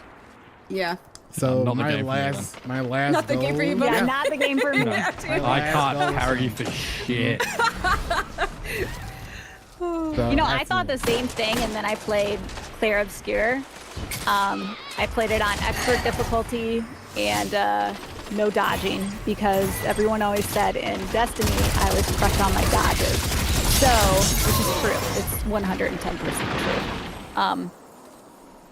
But it makes you learn real fast. Yeah. And just for anyone who wants to play Claire Obscure, I know that there's a lot of people who are like, now I want to try it because they're hearing all this stuff about the DLC. There's story, and then the next 2 levels, I forget what the middle one is, and then there's expert level. The windows are the same. So the only real difference is going to be the damage output and the damage input. The windows are the exact same, so it's not like you have to do things faster or more perfect for expert. You still have the same amount of time. It's going to be just as punishing. Yeah. Yeah, it's going to be just as punishing on the regular difficulty. So just so you know, if you're like, oh, which one should I do? You just have to do more on expert. You have to survive longer. Anything else, man? Or is it mostly Ghost of Yote? No, like after That's basically 50 hours of that, I just got a lot doing good. Hopefully next week's podcast I can come back with success that I've been under that. Yeah, I have nothing else to do no longer in that game technically except for just all right, let's sit down and let's practice this guy every day until my eyes bleed or I love it. I actually want to watch you beat him. I find that fight very satisfying to watch. Yeah. So I have played a little Marvel Rivals this week. Actually, so Rivals does kind of like half seasons. So they have season 4 and then season 4.5 just started on Friday, I believe. So it's a reason to, it doesn't reset your rank, but it is a reason to pick it up, and there's new characters and stuff that are released. So I'm obsessed with Rivals. They have all the bathing suit skins out right now, which is like, I'm a sucker. I'm like, here's my whole wallet. Please take my wallet for all of these skins. They're amazing. Kidley's 100% freaking wearing the bathing suit Hulk. I am absolutely gooning for any Rivals character in a bathing suit. Like, let me tell you, it is Rivals bathing suit gooner, 100%. Can we talk about the word gooning? Like, this feels like either I'm just like so freaking old now, but I feel like. Yeah. I don't know the origin of gooning. I mean, I know like it's just for me. It's like it's just come out of nowhere. It's like but it's everywhere now. It's everywhere. And everyone's saying, I'm like, did I miss the fucking? You missed it? Have you not been on the internet for a week? Did you miss the gooning memo? This is the first time I'm hearing it. I just find it funny that like it's growing up you would hear goon in like TV shows, movies, and it would be like some lackey. Yeah, like a bad guy, Yeah, like a lackey, yeah. a bad guy lackey. And now it's I don't know the derivation. I will have to research that on the internet. I actually finished the Borderland 4 story finally, which is really exciting. But I'm like level 30-ish, I think. So I think this week I'm probably gonna try to power level to 50 and then maybe do some endgame stuff. Maybe some, learn how You got some stuff to prepare for soon too. Oh right, I know there's a event coming out, right? I got the notification. Yeah, but they also Halloween event. announced their roadmap for their raids to start dropping soon. Yeah. No, I'm excited. So I really want to get at least my first character to max level with a good kit, for getting bosses down. I just feel really behind still because I took the trip, and I'm also taking another trip next week. So I really want to get max level with a build, and that's the plan. But at least I really liked the Borderlands 4 story. I haven't played the other main Borderland games. I did play Tiny Tina Wonderlands, but I didn't play the other Borderlands, but I really liked it. So I don't have any frame of reference to compare it. I won't do any spoilers, but I thought the story was excellent. I thought it was really well done. In Destiny, I did a little bit of leveling. I'm about 380, so I'm a little behind still. We have some discussion coming up about leveling in Destiny. But I've been doing epic raids nonetheless. I've done 3 so far, and I really like it. Like, I like it so much. I did my first Sherpa this past week. And oh my goodness, like I there's still so many roles I need to learn how to do better in order to be a helper. But I absolutely love it, and I can't wait to hop back in. I feel like the final boss encounter is I thought the final boss encounter for Desert Perpetual was my favorite encounter, but this one is so good. It's so good, and it's really not as bad as it looks. Like when I was watching it being streamed for the world's first contest, obviously it was contest, but I still was like, oh my god, this looks crazy. And then you get in there and you're like, oh, this actually makes sense. It's just a lot of steps. Yeah. So I'm trying to learn the final encounter better so I can help.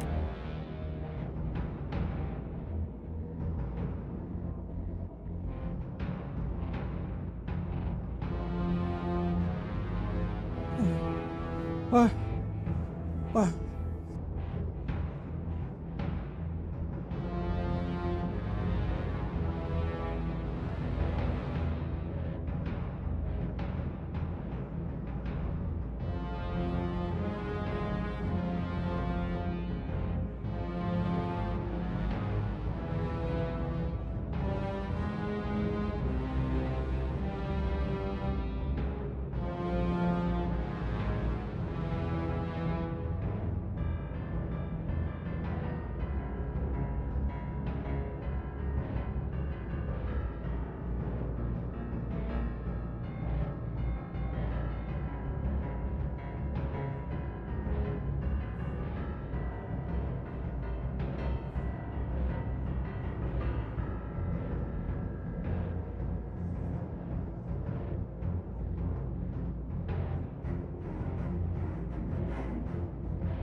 Destiny 2 player count has now fallen below Curse of Osiris lows. The point where Bungie once said it was weeks away from shutting the game down entirely. So what has occurred over the past couple days or a day and a half is we finally got actual data, about as close as we could possibly get in regards to the size of Destiny's player base. For a long time, the only reason why we're really covering this at this point is because we would cover things like Steam chart numbers, which is obviously something that we use to track mini games, but it shows concurrent players. But there were so many people that would come out and be like, Cross, it's no worry. Steam is a small part of the player base. Console is way bigger. And then I would hear other subjective things like the new player experience is good because my friend enjoyed it, when that couldn't be further from the truth. And I'm not saying that your friend, whoever they are, should enjoy the new player experience, but based on my most recent experience with the new player experience, it's awful. The onboarding experience out of this is awful. And by the way, all these things go hand in hand in maintaining player population. But let's check out this article here from Zahad. Destiny 2's total player numbers have dropped below the point where Bungie once said the game was just weeks from being shut down. It's not an exaggeration to say Destiny 2 is in one of its roughest spots ever. It's something you can see in nearly every community post, YouTube comments, or even the game's Steam page, which currently sits at mostly negative for recent reviews. On Steam, the game recently hit its lowest average player count ever, around 17,400 players,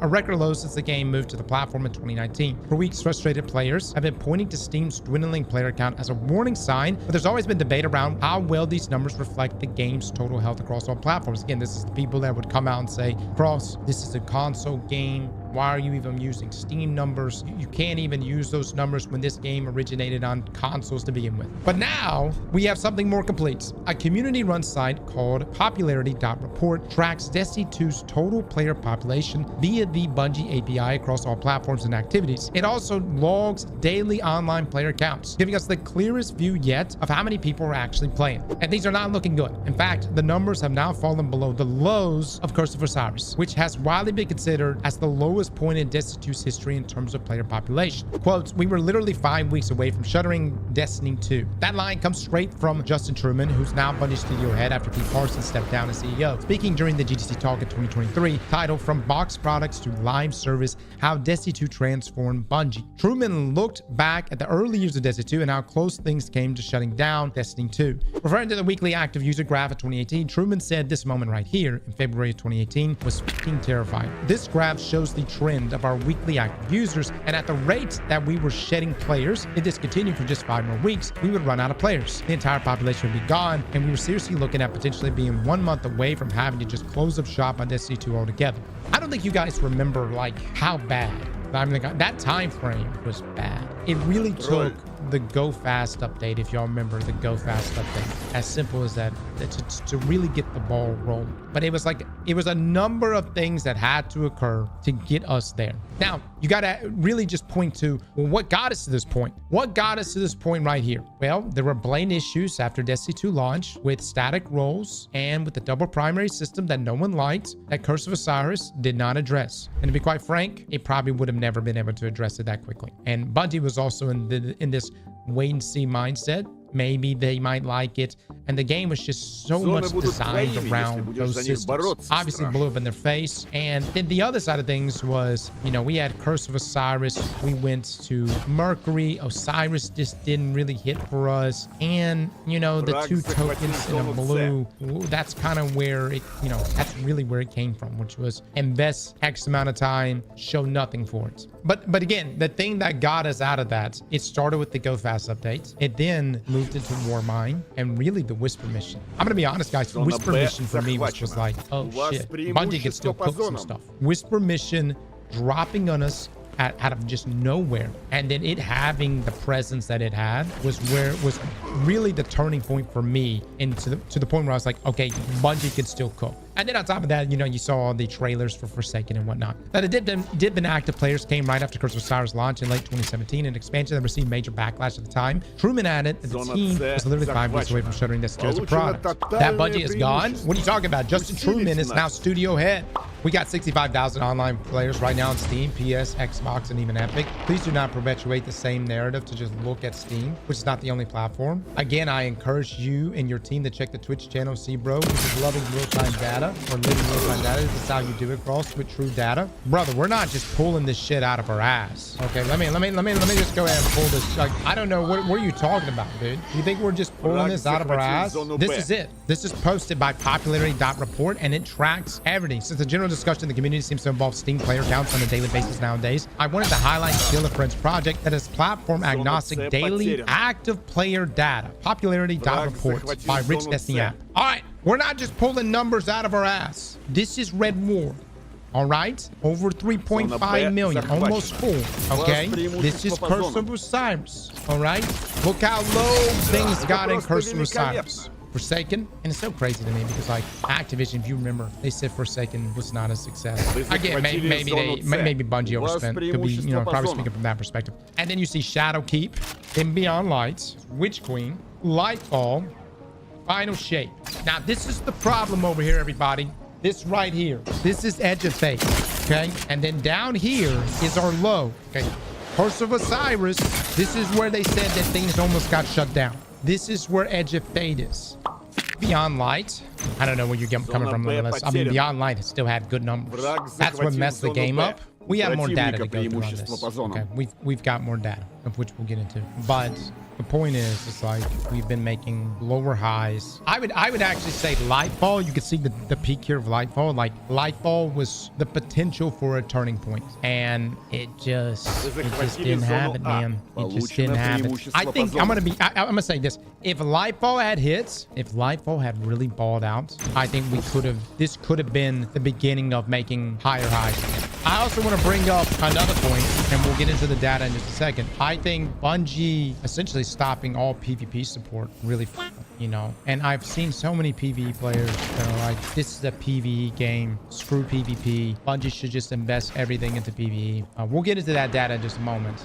There are actually, you know, it shows a lot of people that actually play daily or PvP players. And, okay, so you can actually see it at the website here. Now, let me just say this. Someone's going to bring up, so like right now, if I was to, you can't really even see this, man. But like it's around 320,000 active players each day. You know, you can make an argument that is a good player count, but it is not a player count that is going to ever give us expansions like Final Shape ever again. You know what I mean? Not with these drops. I just don't see it happening. Obviously, they pulled it off with Curse of Osiris, but you know, now we're dipping below 300,000. And again, this circles back to our conversation about just optics. People, they look at D2 and they think it's a done game, and that's why like sequels are important, because then you would get these same Red War spikes. Look how many people picked the game up back when Destiny 2 launched. What is Sony doing? Sony's just trying to make this shit profitable. Now here's the other data that's the most, in my opinion, one of the most concerning. This right here, daily new players. If you see this red right here, guys, that's good. That's fantastic. New players in thousands. You can see in season 1 all the new players, how dense it is. Even if you see in the green territory, green is good too. Season 4, so I think that would have been Forsaken, right? Now everything gets pretty quiet, but then season 8, I think the real reason why you see like season Undying, I think it was like Undying. This is when we moved to Steam, if I remember correctly. This is when we moved to Steam for season 8, and there was a ton of people that picked up the game. But hold up, again. Some people might look at these other accounts and are like, well, there's no red. This is still good. I think in this green area, fantastic. But you'll notice when you get down here, especially down here, 25, 26, 27, man, especially right here, there's just not many new players picking the game up. And this brings me back to our video that we made a week ago, which is I think Destiny has one of the worst onboarding experiences in all of gaming. There's nothing, I can't blame anyone for quitting the game based on the Cosmodrome questline. When what it should be a rollout of Red War, Forsaken, you know, hit them with the storylines, they can level up via those campaigns. That's such a good narrative to take them on. It's the same thing that like what we've experienced in things like Warframe, but just sending them to the Cosmodrome and dropping a couple legendaries into someone's inventory. This is what Bungie's new player experience has been built on. Hoping that new player that's picking the game up has a friend who's already playing Destiny. Because the idea is to literally get that new person playing. They can even skip that entire tutorial process and then join up with a friend. But here's the issue. The friend that was playing Destiny is no longer playing Destiny. So then that new player, they're actually having to go through the process of learning and experiencing Destiny on its own merits, and it's not a good experience. So when I say things like I want a Destiny Classic or Destiny 3, let me just boil this down to it. What I want truly is just a better onboarding experience for new players. You have to have a healthy inflow of new players. And somebody's gonna look at these and say, well, these are pretty good numbers. You know, you're still talking 10,000, you know, roughly 10,000. Sure. I mean, it's not really reflective in the rest of our data. That's really the point. It's obviously not being reflected in this data. Yeah, there's so, like, the new player experience in Destiny could be so much better if we never had story removed. And now the new player experience and what it's really been for a while is just the expectation that you should know what Destiny is about. That you should understand what Destiny is about. You should know lore. Just essentially just throws you to the world without making any of the in-betweens appealing. The DCB really yeah, man, the DCB really and here's the thing. I think the Edge of Fate story is good. I like Loadout. I love what's happening here tonight. The problem is even as a new player, if you were to pick up Destiny right now and you play it, immediately it gives you a quest to jump into Edge of Fate. You know how confused you are. You know, like, within the first opening cutscene, Destiny's like, here are all the enemies. Oh yeah, here's the biggest bad ever, the Witness. Now we're gonna give you a quest and you're gonna jump straight into Edge of Fate. Do you see where I'm coming from? Like, that shit is so confusing. When really a new player should be hitting all of these, man. Red War, Forsaken, you know what I'm coming from? They should be leveling up throughout that entire campaign experience while also getting lore and story, each one building on top of the other. And then have the same experience we had when we first laid eyes on the Witness, rather than a 2-minute cutscene at the beginning of your New Light experience that reveals everything. That serves nothing. And I also think that, and look, no one's gonna, I'm gonna have so many people disagree with this. I think every expansion 2 years or older should be free. If you were to pick up Destiny today and play Final Shape, you would have to pay for Final Shape. You would have to pay for the Edge of Fate. Everything else. And that way you have everybody on a solid onboarding experience. Free or heavily discounted, like basically free. I mean, dude, you could still charge for, you know, I mean, you still got the Eververse store, you know what I mean? And like, if you onboard a player good enough, look what happens with Warframe. People literally go, this game is free. Therefore, I'm willing to drop a shit ton of money on Platinum because it's free. If you make everything older than 2 years completely free and have that entire onboarding experience, this can't even happen. Because Red War, Bungie acts like it never even happened and never existed. And this blows my mind because Bungie's in a lawsuit right now with a guy who says his story was stolen to make the Red War campaign. And now Bungie says they don't even have a playable build for it. And I don't even know, like, we haven't got any more updates on that. I'm actually curious to see how that pans out. Dude, I can't even express it. To say it's a clusterfuck is an understatement. And again, back to this right here, because people were saying that we're taking the narrative and we're running with it, saying there's no new players. Again, we do have new players, but it ain't looking nothing like this up here. This right up here, I'm not asking for red. And you see these spikes here for like season 23. What was this, guys? What was this spike right here? Was this like Into the Light? Like, what was the spike?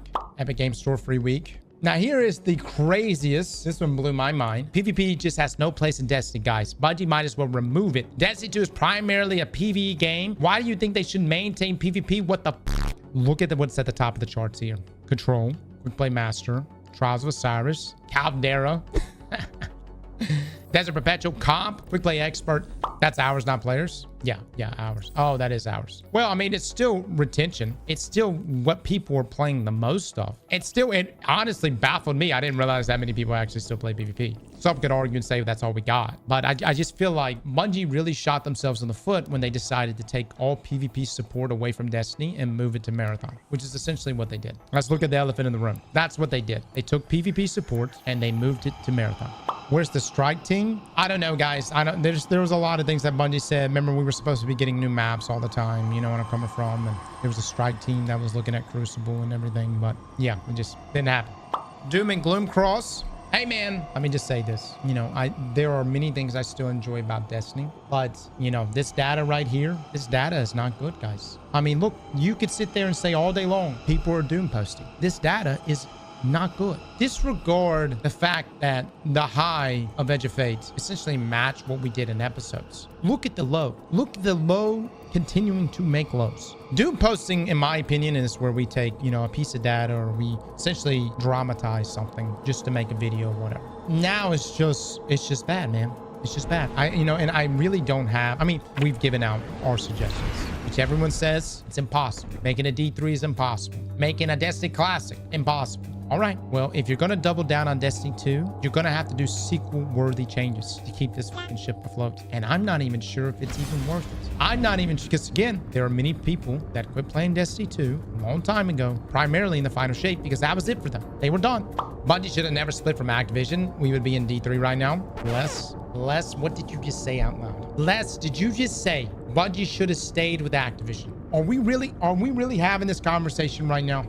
No, he's right. I don't know. Bungie seemed to galvanize behind going independent. And I would say, you know, this time frame here, going into Shadowkeep, even though the numbers were lower than that of Forsaken, this time frame, everybody, even Beyond Light, even though Beyond Light, a lot of things went to shit, there were so many people that were behind Bungie. Because for years, we were told that the reason why we didn't get this or that was because Activision was holding Bungie back. And then they split. Bungie paid a shit ton of money to get out of that. They took the deal with NetEase. And then instead of Bungie riding off into the sunset, living on their own, being independent, they signed a deal with Sony. You know, from the moment that they left Microsoft and they started making Destiny, I don't know, was the goal never to be independent? Was the goal of splitting off from Activision way back when? Was that split off was simply to go find a bigger buyer, in that case being Sony? In the scenario of Destiny 3 being announced by Bungie, in the current state of Destiny 2, what do you think about them doing EOS on D2 and keeping their heads down until D3, like in the alpha testing stages for Marathon? I would say this, there's going to be no announcements of a D3 because no one is making a Destiny 3. And secondly, nothing will really be said that will drastically change Destiny, whether that be Destiny Classic, Destiny 3, or some huge evolution to Destiny 2 until after Marathon. Bungie has decided that Marathon is where that is the horse they are betting on. I mean, what I'm saying is, until March of next year, don't suspect a whole lot outside of what we know, outside of Renegades and everything else. I mean, yeah, at this point, I would get Marathon out the door. I would just be like, get it out the, I mean, you done invested this damn much. You done swap game directors. You know what I mean? You've done completely re-alter the game. Some people say twice. You know, I like, dude, get it out there. It's either going to live or it's going to die. It's either going to be the game that makes or breaks your studio. And man, I'm going to be honest, like if Marathon ends up being the game that bankrupts Bungie, in some ways it's kind of poetic when you think about it. You know what I mean? One of your original titles, like one of your OG titles, was the one that made you bite the dust. Dude, that is, who scripts this shit? All it comes down to, guys, Sony was, in my opinion, Sony was panicking. They saw Microsoft scooping everybody up. They saw the deals coming with Activision. Sony wanted to pick up their own studios, spend their own money, and have this arsenal of live games. And Bungie raised their hand and said, hey, we've got Destiny, and we've got Marathon, we've got Gummy Bears, we've got another game that we're talking about making, Destiny Payback, and they're all live games. All of this does what? It pumps up valuation. You see where I'm coming from? What may have been a deal less than $1 billion, maybe around $500-600 million, now just was a colossal, explosive deal, nearly $4 billion. That's what that means. And what that means in essence is Pete got more cars. That's the other thing. Pete got more cars, damn it. Brilliant play business-wise. Yeah, for like select few, for Pete, and maybe a few others. But for everybody else, terrible. Because what ended up happening? See, everything is good if Destiny was going to be able to cash cow this thing. But look, you can't. Look at what DA's doing. What is Digital Extremes doing? They have Warframe. They're actively developing it. They are always pushing updates in Warframe. And they are making one other game, Soulframe. No one in their right minds would take on essentially 4 other incubation projects with no end in development sites, you know, with no true end dates. That is just madness, unless you were trying to pump up valuation, of which they did, and sell Bungie or sell Sony on this dream that was never going to come to fruition. And it worked out well for Pete and maybe a few select others. Everyone else, it didn't, because their way of maintaining profitability was to lay everybody off. Last time player count was this low, they wanted to shut it down a couple years back. I'm sure some tough conversations are being held right now about Destiny 2. Now, granted, I don't think anyone looked at Destiny 2 and thought that Edge of Fate was going to make a higher high than the final shape. No one expected that. So someone's going to bring that up and be like, Cross, given the climate of Bungie and their overhead right now, they fully expected to make, you know, lower highs.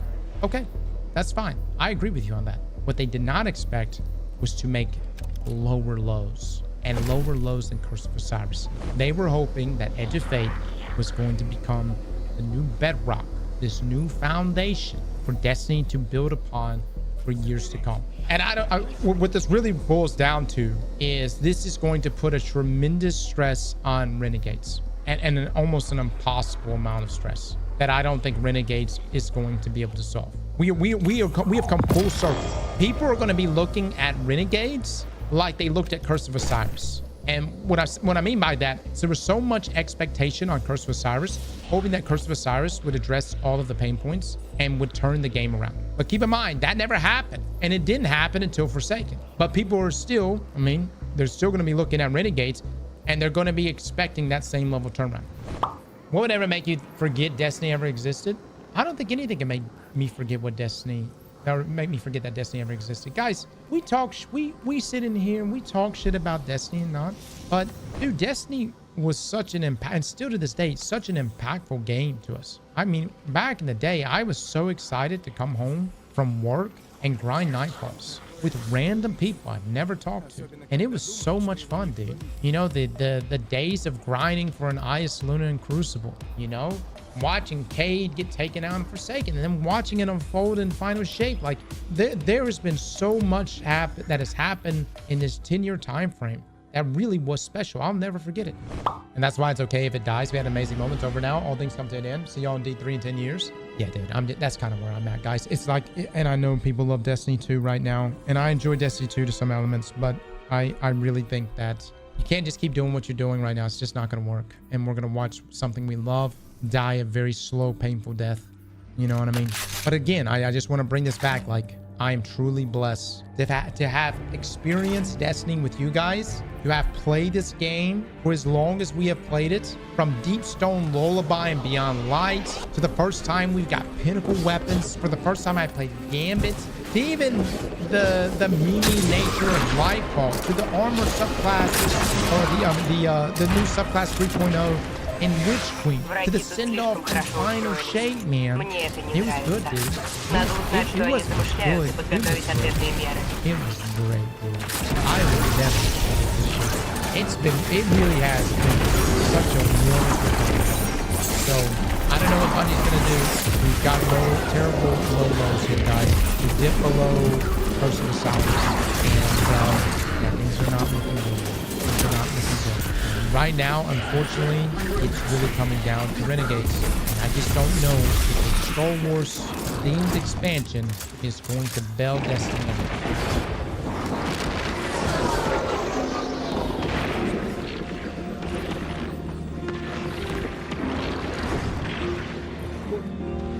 Чем могу помочь?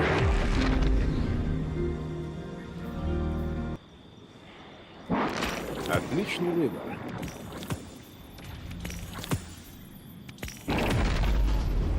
Действуй незаметно, двигайся тихо.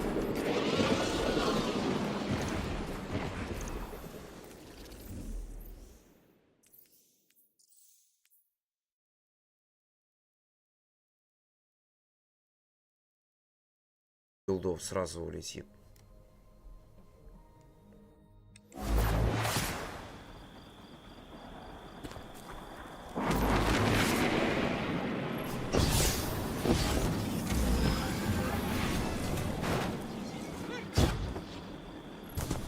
Так, ну что ж, тут меня немножко повеселило.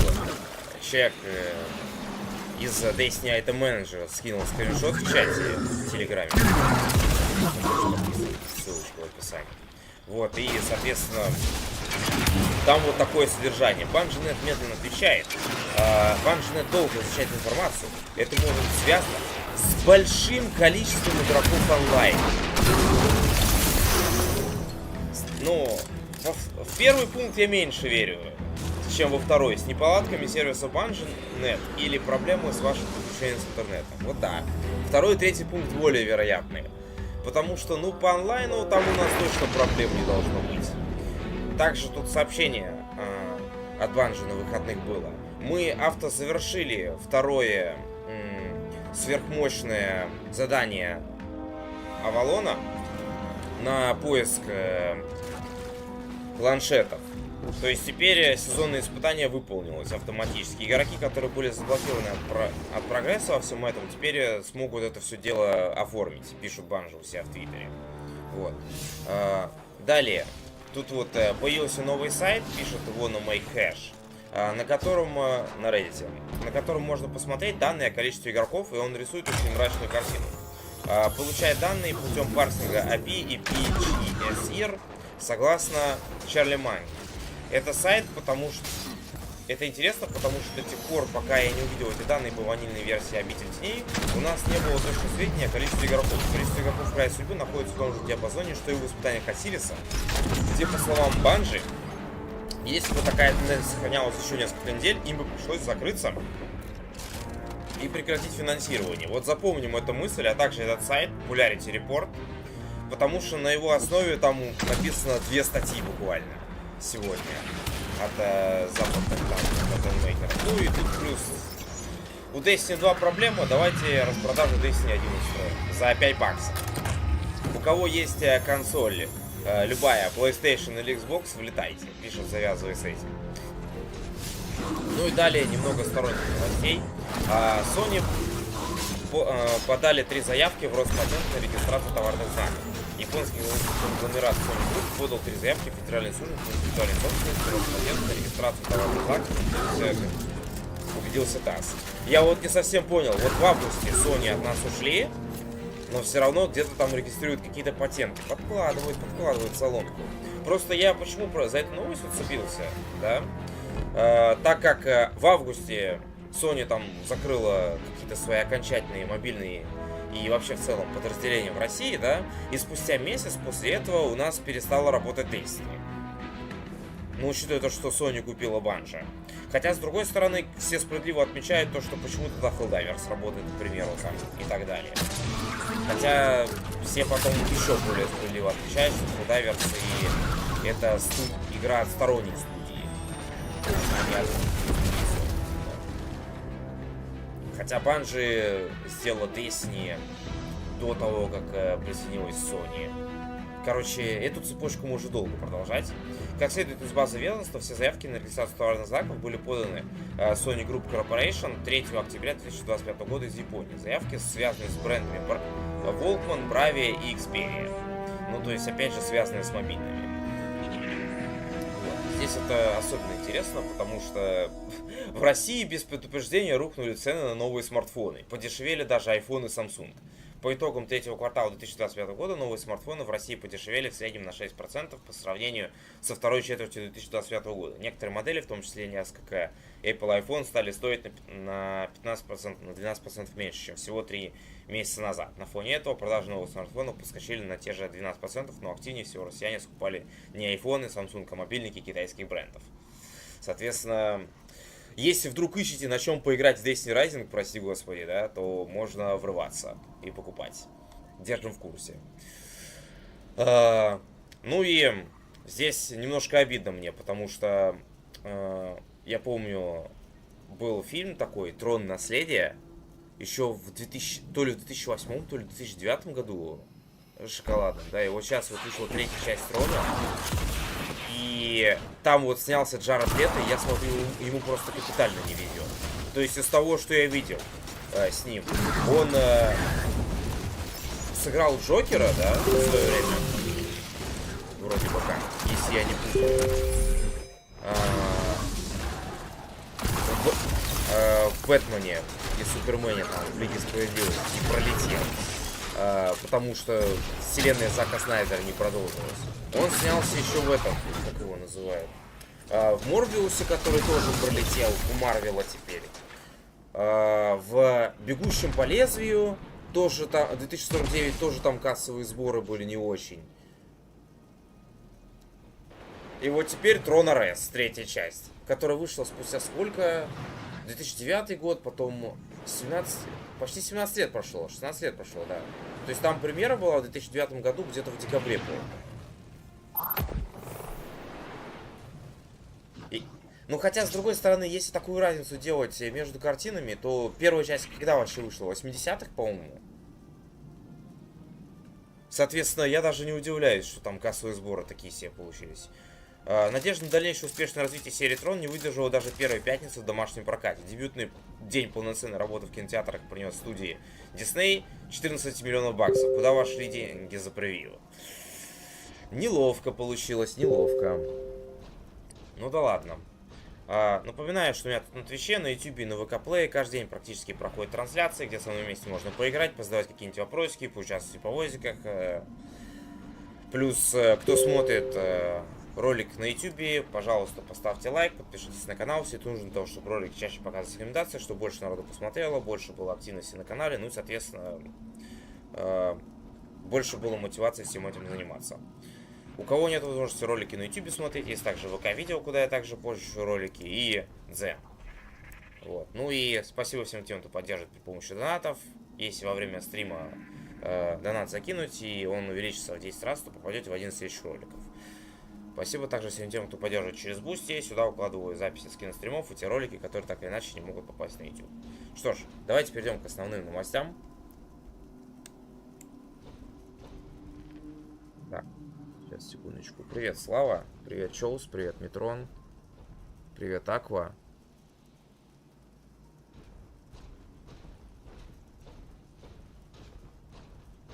Здорово, Лэзи.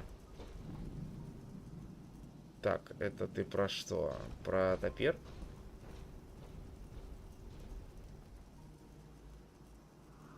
Скажите, пока, бояре, у вас игра в портале фризит на боксе, это просто... Меховой зверек, да вроде нет. Из того, что я видел.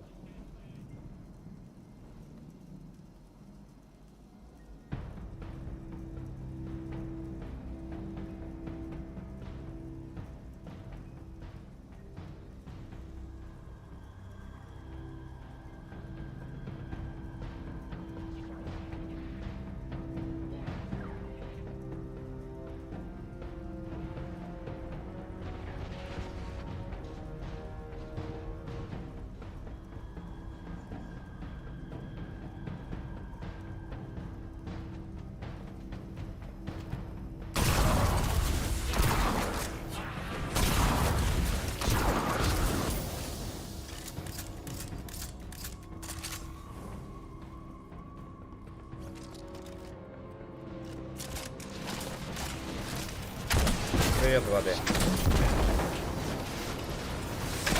Может пропустил? Да, даже если пропустил, то все будет нормально.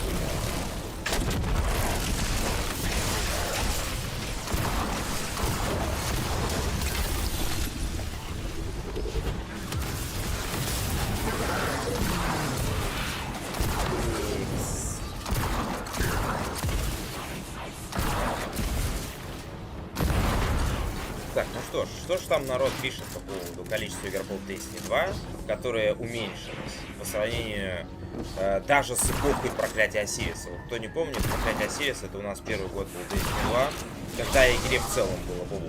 Дополнение это, на мой взгляд, было нормальное. Там был новый рейд, там был новый налет, там была новая PvP-шная карта. Собственно, все то, что сейчас у нас отсутствует в игре. Ну ладно, новый рейд был. Но, блин,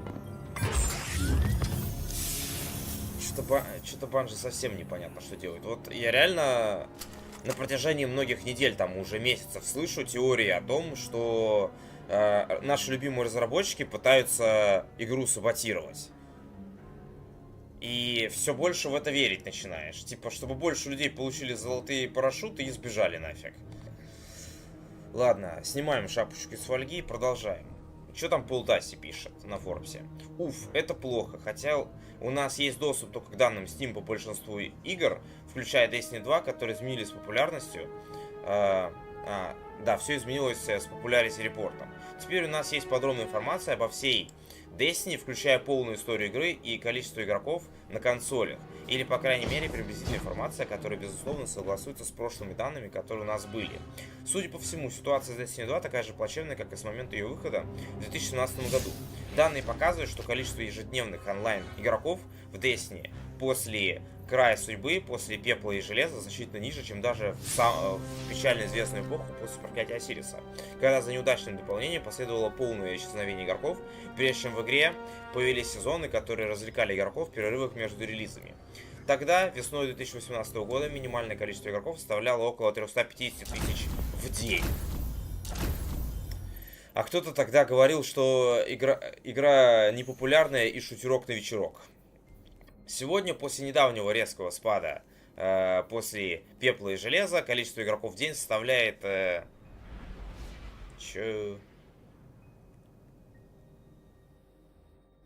300 тысяч и меньше? Что? Откуда такие цифры? Ладно. Это плохо, но стоит вспоминать предыдущую эпоху, когда Bungie говорила о том, насколько тревожным было падение после проклятия Осириса и презентации в игре. Я так понял, что здесь имеется в виду не средний онлайн, а сколько вообще за день игроков входило в игру. Да, тогда окей. Тогда в это можно поверить. А то, блин, глядя на то, что там сейчас 10 тысяч, 16 тысяч игроков единовременно, и ты такой думаешь... типа 300 тысяч за день, что? Что думаешь? Ну да ладно. Чтобы наглядно продемонстрировать это, мы провели данные с еженедельной активности пользователей Destiny 2 за последние несколько месяцев. А для сравнения показали, как выглядит Destiny 1. Пока все идет хорошо. Но потом начало происходить вот это. И этот момент прямо здесь, в феврале 2018 года, был чертовски пугающим. Итак, этот график показывает динамику числа наших активных пользователей в неделю. Мы посчитали, что при такой скорости оттока игроков, если бы это продолжалось еще 5 недель, все наши игры бы ушли. Нам серьезно грозило закрытие Destiny 2 уже через месяц. Как я уже сказал, это было в конце февраля 2018 года. Суть в том, что если Destiny 2 должна была закрыться после этого свободного падения, то что это значит для текущего состояния игры, которое сейчас даже хуже, чем тогда. Однако следует отметить, что в это время штат Bungie был примерно в 2 раза больше, чем сейчас. И над другими проектами, такими как Марафон, работало гораздо меньше людей, если работало вообще. Кроме того, вскоре они получили поддержку студий, которые ускорили разработку благодаря Activision. Сейчас у Destiny осталось, может быть, половина или треть того, что было раньше, и по сути Sony отбирает у них разработчиков вместо того, чтобы показывать им больше поддержки. Но затраты, по крайней мере, ниже. Однако это единственная лучшая надежда, которую я могу найти. До выхода дополнения «Отступники», основанные на «Звездных войнах», осталось 2 месяца. Меньше 2 месяцев даже. И без сомнения еще несколько рекордных минимумов от Destiny. Даже если она хороша, текущее состояние игры наводит на мысль, что я действительно не думаю, что она сможет превзойти показатели края судьбы, которые уже составляли треть показателей финальной формы. Затем после этого еще 6 месяцев с относительно небольшим количеством контента. Возможно, на этот раз это будет самый чертовски пугающий момент. Ну и здесь стоит отметить, да, то, что через пару недель будет фестиваль усопших, событие, посвященное Хэллоуину. Может быть, это как-то поможет, но не факт. Будем следить за развитием событий, а сейчас вот я пока врублю что-то у меня. Посмотрим, как это выглядит, популярность репорт. Так, игроков 71 миллион, часов наиграно 1195 507 лет миллионов. Ничего себе. Активности 16,59 биллионов. Понимаю. А другое опробовать можно? Ну и вот здесь вот можно посмотреть, да, вот всю статистику за все это время. Окей. Блин, прикольно. Самые играемые активности: контроль, матчмейт, квикплей, мастер, испытание Осириса. Наш любимый кратер. О, в рейд, оказывается, кто-то играл на 5-м месте. Ничего себе. Ладно, допустим. Ладно, продолжаем. Что пишет The Game Post теперь по поводу онлайна в Destiny 2? Количество игроков в Destiny 2 упало ниже уровня проклятия Осириса в моменты, когда, по словам Bungie, до полного закрытия игры оставались считанные недели. Что ж, давайте почитаем. Destiny 2 упала ниже отметки, при которой, по словам Bungie, игра должна была закрыться всего через несколько недель. Не будет преувеличением сказать, что Destiny 2 переживает один из самых сложных периодов в своей истории. Это видно в каждом посте сообщества, комментарии на YouTube или даже на странице Steam, где последние отзывы в основном негативные. В Steam игра достигла самого низкого среднего количества игроков за всю историю, около 17 тысяч, что является рекордно низким показателем с момента выхода игры на этой платформе в 2019 году. Да, там, если кто не помнит, то сперва игра вышла в 2017 году на консоли Destiny 2, потом в октябре, кстати, как раз она вышла на ПК, а потом уже через пару лет она вышла в Steam, хотя лучше бы она оставалась в Battle.net, серьезно. В течение нескольких недель разочарованные игроки указывали на снижение количества игроков в Steam, как на тревожный сигнал, но всегда были споры о том, насколько точно эти цифры отражают общее состояние игры на всех платформах. Но теперь у нас есть нечто более законченное. Управляемый сообществом сайт под названием Popularity Report, то есть, да, это умельцы придумали, отслеживает общее количество игроков в Destiny 2 через банжа API на всех платформах и мероприятиях. Он также регистрирует ежедневное количество онлайн-игроков, давая нам самое четкое представление о том, сколько людей на самом деле играет. И дела идут не очень хорошо. На самом деле показатели сейчас ниже, чем во время проклятия Осириса 2017 года, который многие игроки считают самым низким показателем в истории Destiny 2 с точки зрения количества игроков. До закрытия Destiny 2 осталось буквально 5 недель. Эта фраза принадлежит Джастину Труману, который теперь является руководителем Банжи после того, как Пит Парсонс покинул пост генерального директора, выступая на конференции под названием «От коробочных продуктов к онлайн-сервису, как Destiny 2 изменила Destiny 2». Труман рассказал о первых годах Destiny 2 и о том, как близко компания была к запуску проекта.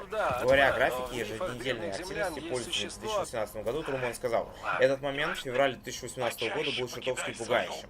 Итак, этот график показывает динамику еженедельной активности пользователей и с той скоростью, с которой мы теряли игроков. Если бы продолжалось так еще 5 недель, у нас закончились бы игроки, вся аудитория исчезла бы, и мы всерьез рассматривали возможность того, что через месяц нам придется закрыть Destiny 2. Вот здесь вот, кстати, интересный момент, то что тогда банжи были под Activision, и тогда, если речь шла про онлайн, то это было понятно, но как они будут вести себя сейчас, вот когда такой низкий онлайн, когда они под Sony? Резкое снижение числа активных игроков произошло сразу после выхода проклятия Осириса в конце 2017 года. Дополнение, которое в то время вызвало серьезную негативную реакцию. Труман добавил, что команда была буквально в 5 неделях от закрытия как продукта. Игру спас масштабный редизайн, который начался в Отвергнутых в том же году. Он вернул доверие игроков и положил начало возрождению Destiny 2. Ну вот, кстати, онлайн выправился до выхода Отвергнутых, потому что после проклятия Осириса, которое вышло в декабре, по-моему, да, 2017 года, там у нас в мае, по-моему, да, в мае, по-моему, 2018 года уже вышел Военный разум, хорошая допка, да, а потом уже после этого вышли Отвергнутые, вот. Так что 5 недель все-таки игра продержалась, как-то онлайн выправился. Но теперь, 7 лет спустя, Destiny 2, похоже, возвращается к тому же состоянию. Нужна шоковая терапия. Я вот помню, кстати, да, вот реально, какой-то контент-мейкер западный говорил, что Destiny 2, проклятие Осириса, это было лучшее время для Destiny, потому что это было то время, которое заставило игроков работать. То есть, ну вы понимаете, да, вот ты опускаешься на дно, и потом от этого дна, как от пружины, отпрыгиваешь и вылетаешь просто высоко вверх. По такому принципу, наверное, это работает. Видимо, разрабы хотят это повторить, чтобы физика сработала. Сравнение количества игроков в Destiny 2, проклятие Осириса и сейчас. Изучив, проанализировав ежедневные данные об игроках из Popularity Report, мы обнаружили, что в середине марта 2018 года после проклятия Осириса наименьшее ежедневное количество онлайн игроков Destiny 2 колебалось в районе 400-450 тысяч, лишь изредка опускаясь ниже 400 тысяч.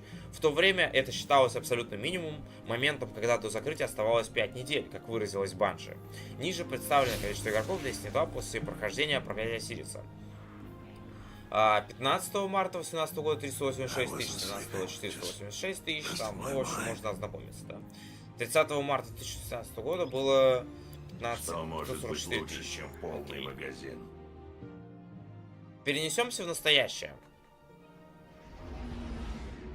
С конца сентября по октябрь 2025 года данные показывают, что общее ежедневное количество игроков Destiny 2 колеблется в районе 300 тысяч, а в некоторые дни опускается ниже 300 тысяч. Это самое низкое количество игроков на всех платформах за всю историю Destiny 2, не только в Steam, но и везде. Ниже указано текущее количество игроков Destiny 2. С 22 сентября 364 тысячи до 11 октября 302 тысячи. Нормально так просели. Вкратце, сейчас в Destiny 2 меньше активных игроков, чем было, когда Bungie думали, что игра может умереть. Важно отметить, что приведенные здесь данные могут не полностью соответствовать официальным цифрам Bungie, потому что они были официально опубликованы самой студией. В Destiny 2 стало меньше новых игроков, чем когда-либо. Популярность репорт также отслеживает, сколько совершенно новых игроков приходит в Destiny 2 каждый день. И эти данные указывают на долгосрочную проблему, а не на краткосрочный спад. Каждая строка на тепловой карте показывает сезон, начиная с кампании «Красная война» в 2017 году и заканчивая текущим 27-м сезоном «Возвращение». Интенсивность света показывает, сколько новых игроков присоединилось в первый день. Да, приток новых игроков в Destiny 2 ухудшился после финальной формы, который завершил 10-летнюю сагу тьмы, и этот спад продолжился с выходом края судьбы, как показано на тепловой карте. Но это не новая проблема. Приток новых игроков уже много лет остается на прежнем уровне. С 22-23 годов, за некоторым исключением, конечно, ежедневное количество новых игроков в игре остается примерно на одном уровне, и даже после крупных обновлений рост практически не наблюдается. Ознакомьтесь с ежедневными показателями привлечения новых игроков. Так, 22 сентября 5632, 11 октября 5640. Ничего себе. У нас тут топир, а количество новых игроков даже больше. Так что да, Destiny 2 по-прежнему привлекает новых игроков, по крайней мере, согласно данным популярных репортов. Однако, очевидно, что игра делает недостаточно для удержания этих игроков, о чем свидетельствует неуклонное снижение общего количества игроков. Примечание редактора. Этот раздел был обновлен и теперь содержит дополнительный контекст и данные о тенденциях привлечения новых игроков в Destiny 2. Вот, на ежедневной основе игроки вот так вот, в таком количестве у нас. Что это значит для будущего Destiny 2? Итак, собирается ли Bungie закрыть Destiny 2? Стоит помнить, что Bungie больше не является независимой студией, хотя количество игроков в Destiny 2 сейчас находится на самом низком уровне за всю историю, маловероятно, что Sony полностью прекратит поддержку в ближайшее время. Destiny останется одной из самых успешных франшиз с живым сервисом, если посмотреть на ее показатели за последние десятилетия. Тем не менее, очевидно, что Destiny 2 в ее нынешнем состоянии пока отошла на второй план, а основное внимание Bungie сосредоточено на марафоне, вышедшем захватных заложников. Да, захватных заложников и разработчиков, которым приходится все это делать, потому что это мертворожденная игра. Ну, типа, в Альфе ею интересовалось 2,5 человека. И Bungie могут на нее нанести макияж, добавить там ретуши и все такое, но я не думаю, что из-за этого сильно больше игроков будет в нее играть. По крайней мере, на том, что нам известно насчет этой игры, не впечатляет. Да, это должен был стать следующим крупным вкладом в сфере живых сервисов. Bungie нужна эта игра не только для собственного выше, но и для более жестких технологий в сфере живых сервисов, которые пошатнулись последние на задержку конфликта. Есть еще видите, марафон. Выпускайте внимание обновление для Destiny 2 и выпускайте Destiny 3. Было бы неплохо. И в Destiny 3 что-то не было таких.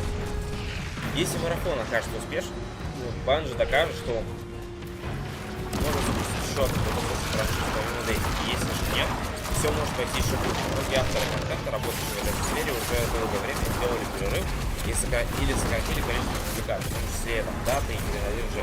Каждый из них сослался на эмоциональное выгорание и разочарование в управлении развития своих игр. Destiny 2 не мертва, пока что. У нее явно проблемы. Когда количество игроков становится меньше, чем в тот период, когда по словам Bungie, игра чуть не умерла, и это просто означает тревогу. Сейчас все внимание приходится на конечно же, марафон. Ну а вы все думаете обо всем этом. Пишите в комментариях, будет интересно почитать и узнать ваши мнения. Такие вот у нас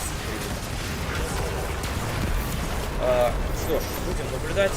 Лайки ставим, комментарии пишем, на канал подписываемся, больше нажимаем, чтобы без обновления. Ну и всем месяц топира. Не забываем подписаться на птицу, ну и, соответственно, пользоваться различными штучками, чтобы продолжать играть. Если нет, есть случай. Я же хочу узнать сейчас. Поэтому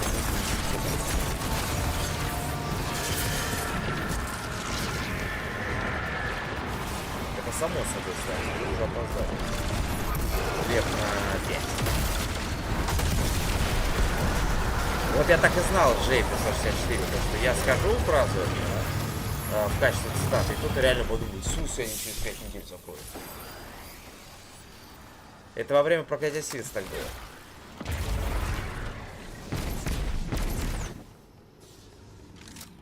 Райдерс. Райдерс это там, где чуваки с цунами на голову бегают, да? А Тарков это там, где пушки надо разбирать и собирать 3 часа перед 30 минутами. Точно. Минутка токсика.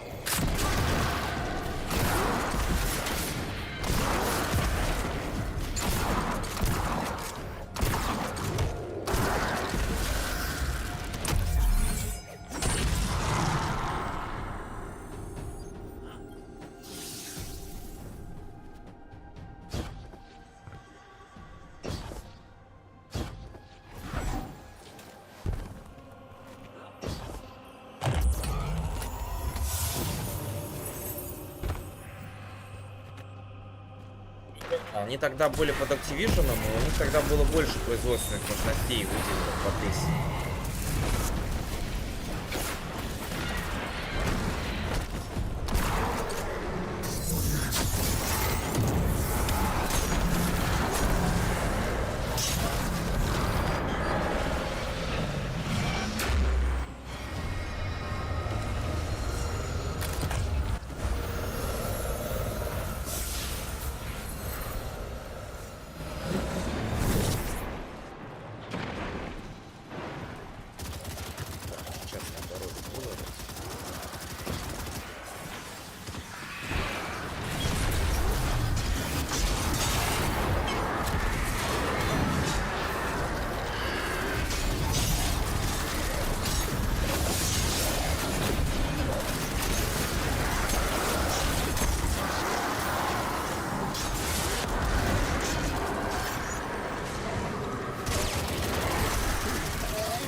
Деньги-то есть, просто Sony как бы купила Bungie для того, чтобы они делали для них игры-сервисы.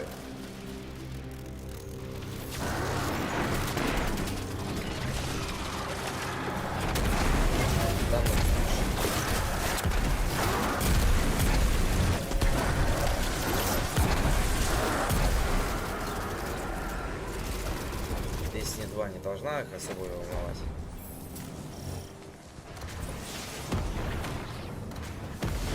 Я у него что-то не помню. Давайте-ка посмотрим, пока я выкладываю ролик.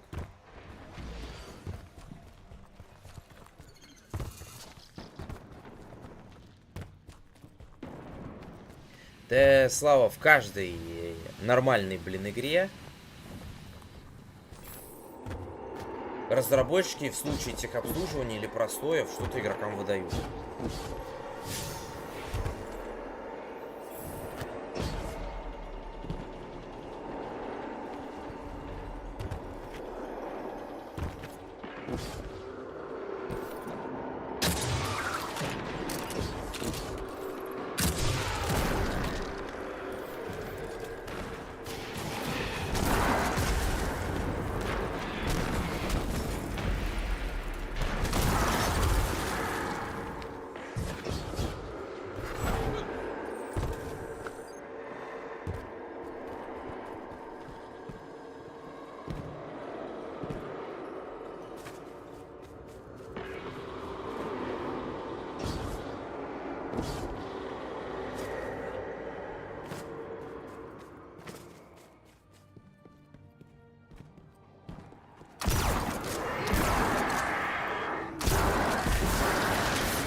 все же я не совсем уверен, что есть альтернатива. И понимаю, почему это было сделано в первую очередь.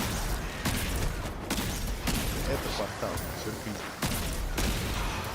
По сути, это основа игры сейчас. С этого момента все будет работать так. Каждые 6 месяцев мы будем получать сюжетное дополнение. Я думаю, что Край Судьбы в целом получился лучше, чем я ожидал. Но здесь есть одна особенность. В конце игры, когда вы ее проходите, на следующей неделе вы заходите в игру, и там ничего нет. А потом вы начинаете проходить портал. Вы можете перепройти некоторые задания из Краю Судьбы, но разве они не сделали эпическую сложность менее раздражающей? Потому что она слишком сложная. Может быть, они не сделали. Но они фокусируют это возможно. Я не понял. Вас загоняют. А портал, как вы знаете, остается хорошим заданием. Задание команды, задание для решения, задание. Цель повинна повышение уровня силы позволяет проходить задания более высокого уровня сложности. А это позволяет получать более качественные задания, то оружие, новой системе уровней, как первый такой, где, я не знаю, уровни с 1 по 2 могут вообще не существовать. А 5-й уровень для того, чтобы выиграть с 3-го уровня, это, так сказать, цель сейчас.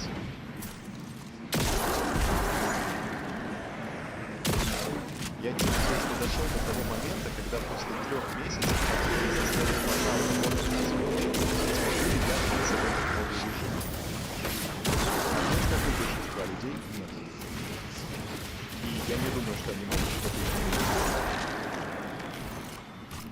Например, раньше многие жаловались, что повышение уровня силы занимает слишком много времени. Это раздражает, когда пытаешься сбалансировать уровень сложности, чтобы перейти на следующий уровень. Это недостаточно выгодно, и нам предлагают пройти только 2 задания. А все остальное должно быть выгодным. Я имею в виду, что они почти все это изменили. А если еще не изменили, то скоро изменят. Они ускорили повышение уровня силы. Они увеличили количество выпадающих предметов. Они сделали многое другое более выгодным. Они, знаете ли, ускорили все и решили многие проблемы, на которые жалуются некоторые люди, большинство людей. И не в речку до воды. Но я все равно не хочу в это играть. Понимаете, о чем я? В какой-то момент я подумал, ладно, если они все это изменят, может быть, это будет. Но у меня все еще нет.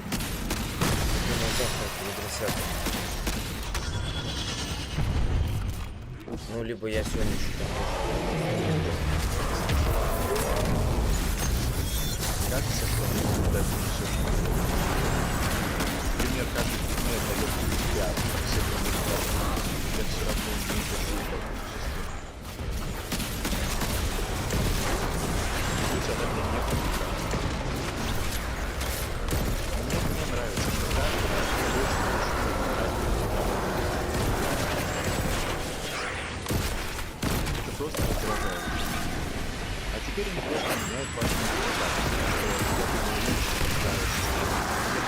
Каждый раз меняя свои модификаторы, это как будто вы играете по-своему. И это действительно так. Например, у вас есть выбор.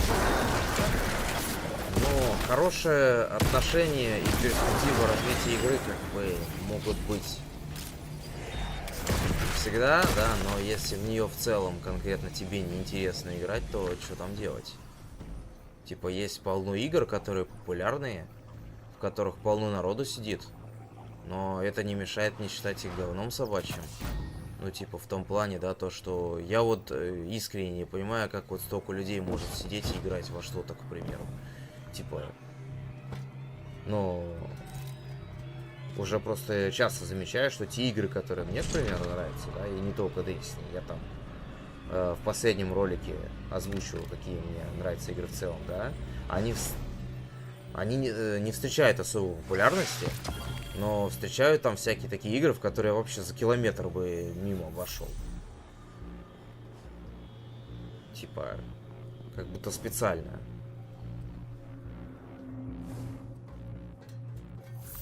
Вы почти не используете, потому что они просто снижают ваш счет. Так что вы как бы сами выбираете себе наказание. Мичиган, спасибо большое за 17 месяцев. Спасибо за поддержку, красава. Проходите одиночные задания, вам нужно найти Чат команду хайповоз, и от двух надеяться, что чечков они по одной согласятся с подписке, вашим смайлики, идентификатором. поутаем стримера, поддержим, 5 минут у нас есть. И, конечно, система все равно сводится к тому, чтобы как можно быстрее пройти самое ценное задание. Хорошо, 2D. И это всегда будет на 95% старый контент. Может быть, это изменится в следующем дополнении, но в краю судьбы нет заданий в портале. Там есть свои миссии, которые вы проходите по отдельной системе. И единственное новое дополнение к порталу, которое мы получили, это не миссия или одиночный патруль, а новое задание по возвращению. И я неоднократно говорил, что это ужасное задание, но даже если бы оно было хорошим, оно все равно было бы единственным в системе портала. Так что там нет хорошего варианта, потому что либо вы проходите это задание ради нового снаряжения, либо ничего больше. А остальное в портале совершенно бессмысленно. Или если оно наравне со всем остальным, это просто еще один узел из 20 узлов в операциях отряда или что-то в этом роде. А если оно не самое эффективное, вы, скорее всего, все равно будете проходить что-то другое. Это как, ну, поиграйте в это ради удовольствия, потому что это новое. И вы знаете, что это должно быть весело. А возвращения нет, но это ничего не меняет. И я думаю, что суть того, чего хотят люди, и привлекательность Destiny в том, что вы получаете новое задание, и это весело. Вы проходите его ради новой добычи. А потом, знаете, может быть, есть какие-то промежуточные сюжетные миссии. А может быть, и еще какое-то побочное задание, которое тоже можно пройти ради новой добычи. А если вы проходите старые задания, то это для таких вещей, как Грандмастерский сумрак, или если вы действительно хотите попасть в плейлист отряда, как он там называется. Обычный авангард или операция авангарда.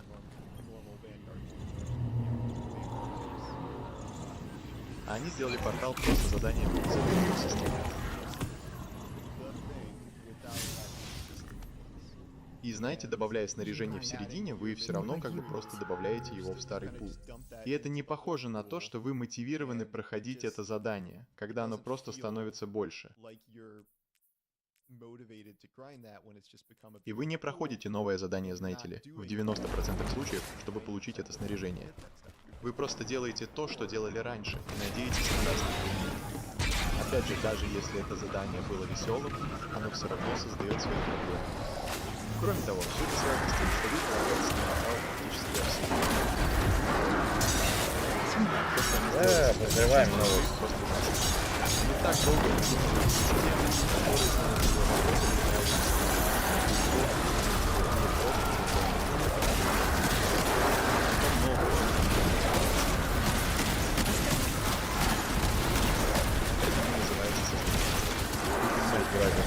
это то, что вы проходите в чужую.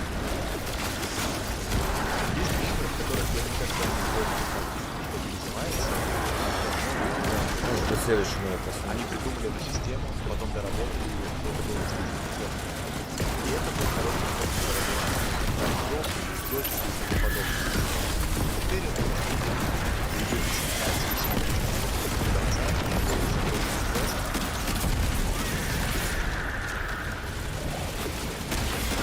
я думаю, что это все.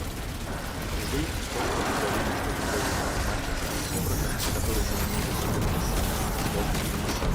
которые мне нравятся, особенно новые обязательно.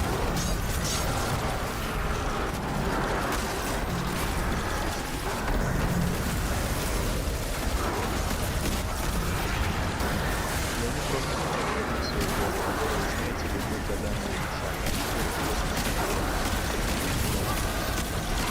Я сказал вчера, тот факт, что больше сейчас неинтересно. Отбивает желание заниматься тем, что интересно. Я неоднократно слышал, что босс Вечной пустыни — последний босс, лучший в истории. Возможно, это лучший рейд, по мнению некоторых людей. Но вы можете посмотреть, что только пара тысяч человек прошли эпический рейд, потому что интереса нет, а количество игроков сократилось.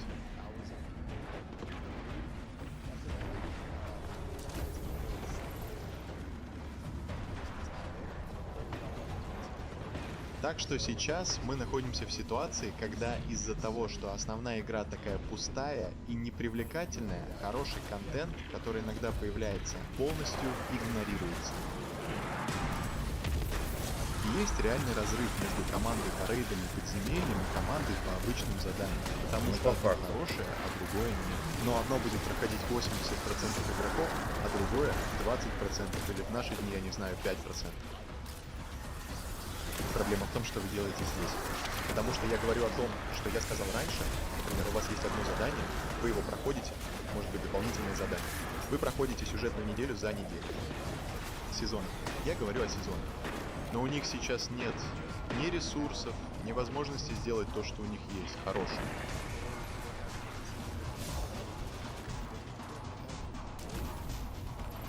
Я думаю, что если бы они могли продолжать делать сезоны, как раньше, они бы это делали. Знаете, у эпизодов были свои проблемы, и люди говорили, что эпизоды были действительно хороши по сравнению с тем, что у нас сейчас, а сейчас ничего нет. Эпизоды были почти на уровне сезона. Она старается, Коль. Их было меньше, но задания, которые они предлагали, были действительно хороши. И это было важно. Вы проходите новые задания, получаете новую добычу. Это действительно хорошо работало. И вы можете видеть, как... Кстати, да, ребят, кто захочет все-таки Тустан поиграть без лагов, там, без всего, да, то подходите по ссылочке в описании, в закрепленном комментарии. Можете набрать в чате также высылательную на Октопир команду. Ну и можно перейти по кликабельному баннеру в описании канала. Промокоду Лопина будет скидка 30%. Вы просто продолжите эту модель в новой системе уровней, знаете разные сложности этих миссий, дают вам разные уровни и прочее. И это не кажется таким уж сложным, но у них сейчас так мало ресурсов, что им приходится переводить игру в режим обслуживания. И это определенно похоже на то, что вы не добавляете новый контент по-настоящему. Вы добавляете одно, знаете, очень маленькое задание, и просто добавляете кучу, даже не кучу, нового оружия.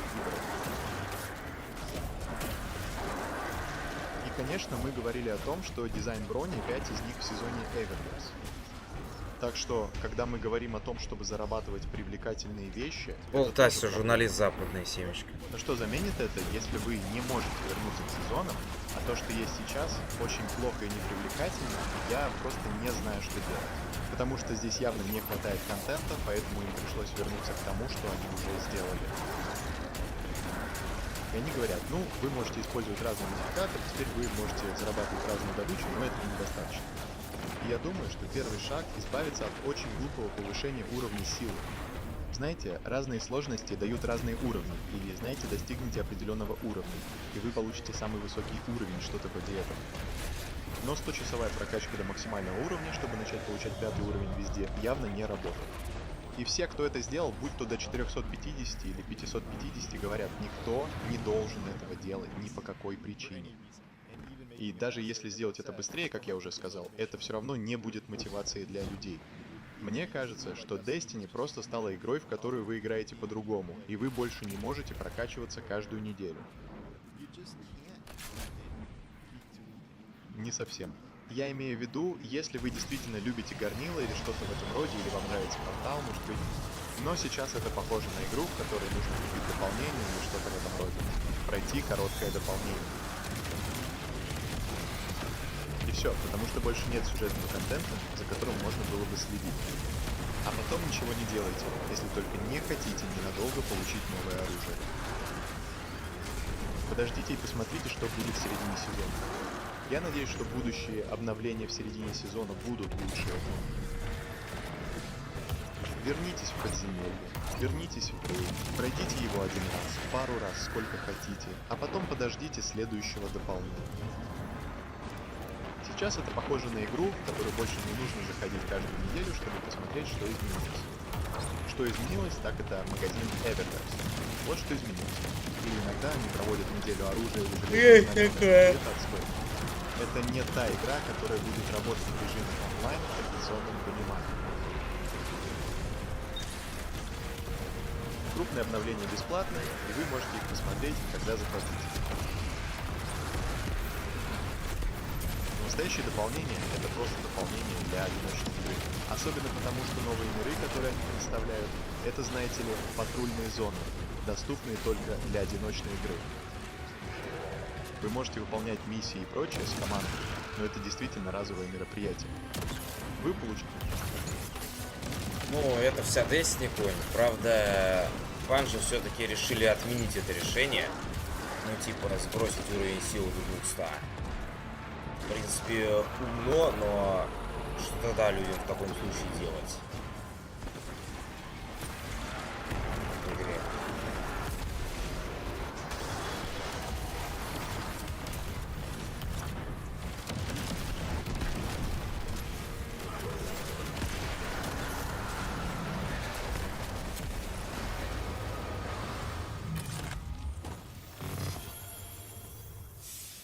Так.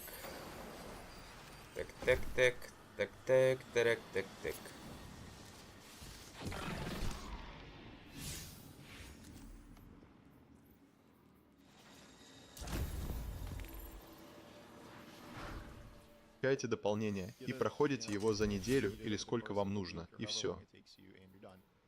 А потом мы будем ждать отступников в декабре и будем играть в них и во вселенную Звездных войн. А потом, я думаю, мы закончим, потому что там не будет еженедельных сюжетных обновлений, кроме, я не знаю, карт гримуара или чего-то подобного. А потом снова будет... Да, вспомнил карты гримуара. Я не знаю, станет ли портал долгосрочным будущим Destiny. Кажется, что это невозможно, и кажется, что они должны заменить его чем-то другим. Я был бы удивлен, если бы они сделали это в течение 2-го года. Я был бы очень удивлен, если бы у них было время и возможность прочитать реакцию на портал и отказаться от всего. И начать, знаете ли, со следующего дополнения после отступников. Как будто мы делаем что-то совершенно другое. В идеальном мире это было бы так. Но опять же, с теми ресурсами, которые у них есть сейчас, это вряд ли произойдет.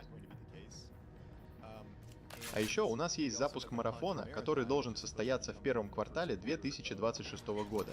Или в первой трети 4-го финансового года. Вы понимаете, о чем я. Так что это будет в центре внимания Bungie, хорошо это или плохо. И знаете, если для этого потребуется еще больше людей, чтобы поддерживать его, еще больше людей, чтобы создавать для него контент, то ресурсы будут потрачены впустую. И только Бог знает, сколько людей просто уйдут из-за истощения или будут уволены, потому что это происходит постоянно. И я думаю, что это будет продолжаться, даже если, знаете ли, Пита Парсонса не будет. Соня не будет такой доброй и скажет: «О, мы наймем еще 300 сотрудников и Bungie, чтобы убедиться, что 12-й год Destiny 2 будет идеальным». Знаете, сколько раз мы должны повторять, что ответ Destiny 3? Это просто мечта. Это решение нужно было принять много лет назад. Если это когда-нибудь произойдет, то, знаете, мы будем ждать еще 5, 6, 7 лет, если франшиза еще будет существовать. Так что это скорее взгляд в прошлое. И знаете, я много раз говорил об этом, но это все, что люди могут придумать, что этот контент не должен существовать. Мы все равно не должны сейчас играть в Destiny 2. Мы должны хотя бы взять перерыв, а потом ждать Destiny 3. Мы знаем, что она будет. Это не Destiny 3. Вот что вы получаете. Это не Мы знаем, что она выйдет, и чё? я думаю, что основная проблема здесь в том, что портал — это то, чем вы должны заниматься каждый день. А я бы сказал, что это не более 2, 3 или 4 недель в году, когда действительно появляется интересный контент. Будь то дополнение, рейд или, может быть, экзотическая миссия или что-то в этом роде. Потому что сейчас промежуточным этапом будет просто портал, просто прокачка силы. И они могут сделать это все более и более полезным. Но это не кажется решением проблем. Чтобы сделать... Время игры в Battle.net никак не посчитать. Ну, вот я так понял, через этот сайт Popularity там попробовали это сделать. Ну, через бота Чарли Магни, который, знаешь, отслеживает там всякие, как я понял, достижений типа эмблемок и так далее. Но... такое. Его привлекательным для меня, для многих людей, я думаю, судя по комментариям... Да, ребят, кому-то хочется обойти топира. Вот пока что на данный момент самое надежное решение — это по команде писать на топир в чате. Потому что вот лично у меня проблемы, даже когда я захожу в игру через КВН, меня все равно со временем выкидывают через катку с ошибкой капачок. А тут он постоянно работает, соединение стабильное, блин, я такой... Да, это пока что лучший вариант. То есть, когда во всех остальных программах у меня над строгий или посредственный, в лучшем случае, то тут открытый. И можно часами играть, меня не выкидывает.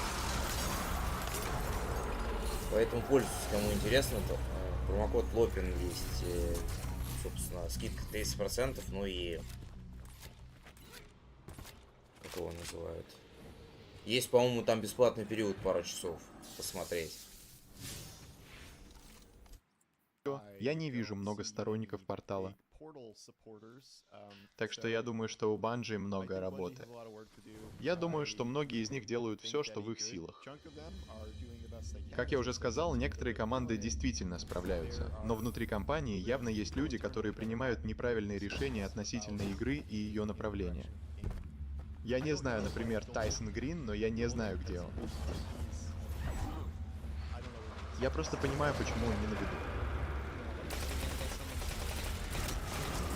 Знаете, не все могут быть харизматичными, как Джо Блэкберн или кто-то еще, но когда от него ничего не слышно.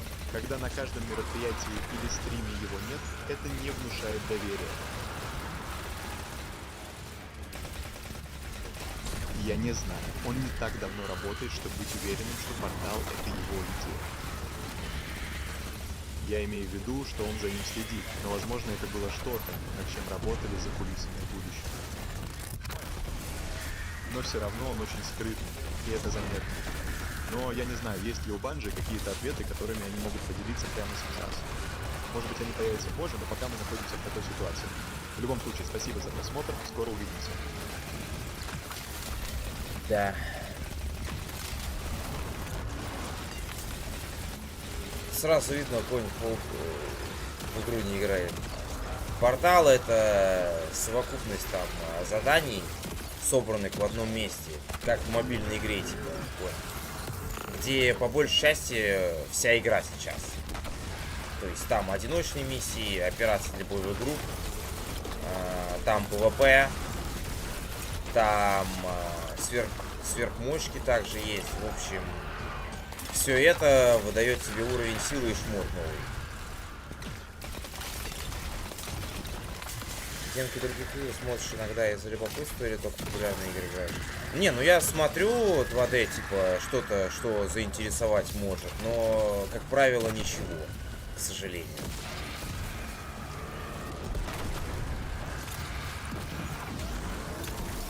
Да, вот эта дверь удивительный прекрасный мир, да. Привет, Ironhide.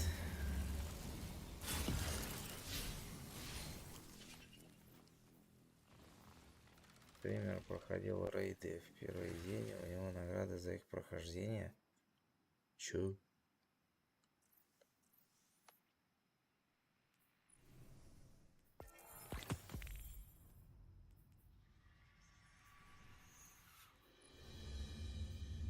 А что если Destiny2 развились по-моему на заработать денег?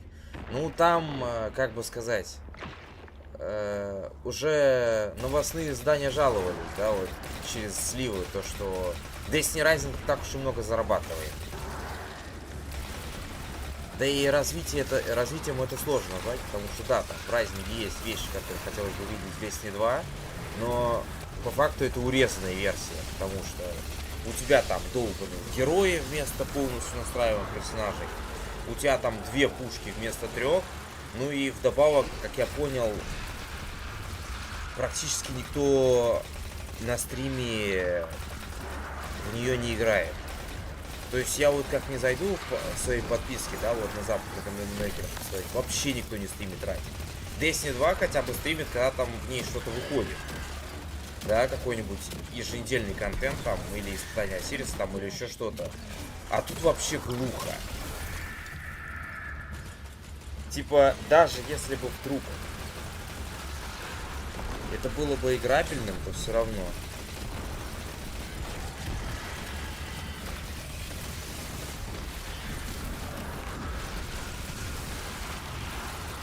Это интересно, у тебя настройки винды паладина, если надо сбрасывать постоянно.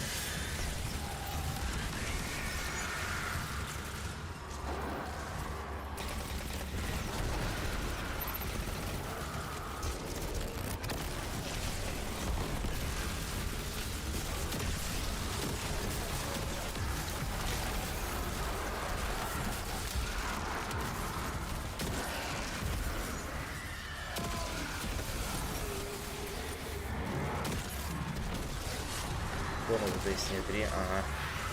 Ага, ага, I like it.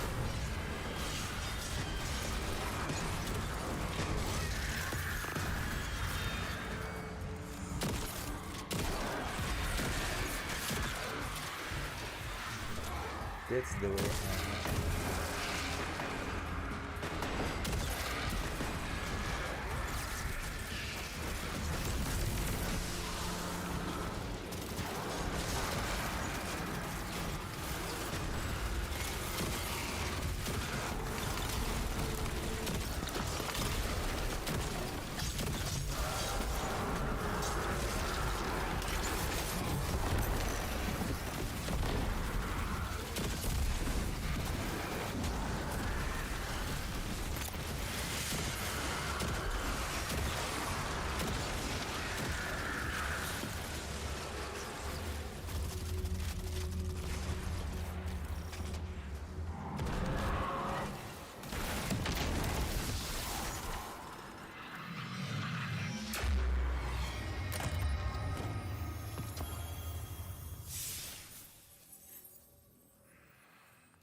Так.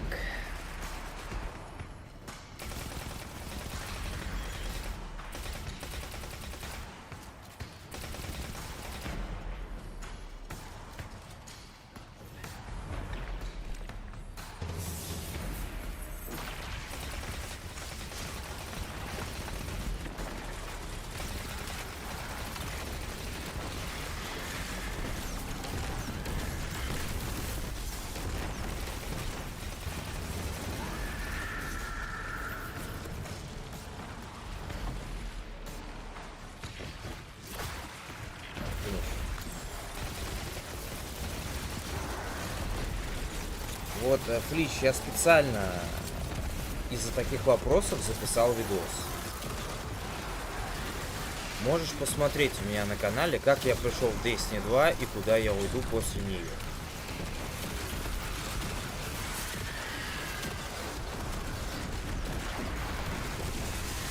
Здорово, Питер. Как экзоты новые достать? Через, если тебе экзоты нужны именно, либо через сюжетку на легенде, либо через сито. Все остальное через мастера Ракула.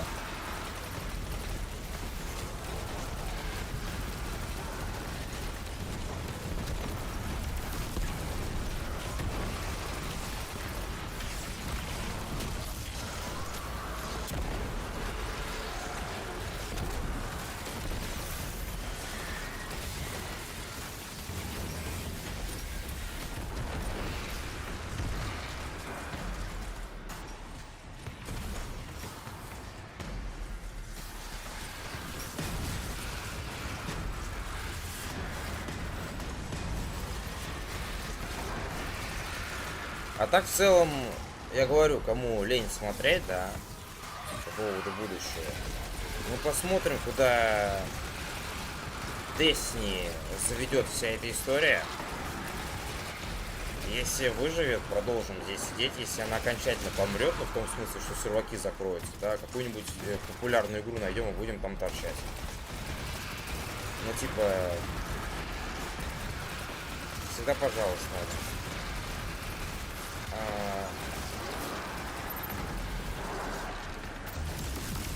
Ну, типа, это будет далеко не так весело, как в Destiny играть, потому что про нее весело даже просто говорить. У нас каждый день тут какой-то пиздец происходит. Вот. А там, ну, типа, стабильно. Найдем игру с каким-нибудь стабильным онлайном, с разработчиками, которые слушают аудиторию. Ну и где, собственно, будет минимальное количество подобных историй. Уже как-то скучно выглядит.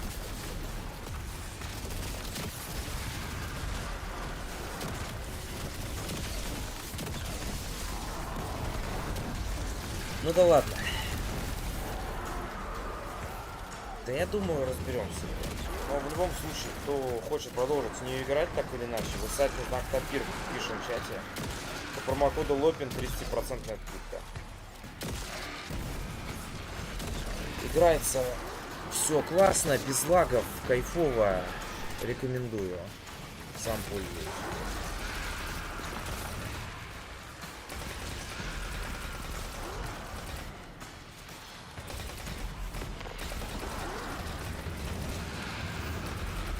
Хороша шутка, Джон. Шутка про что? Я пропустил.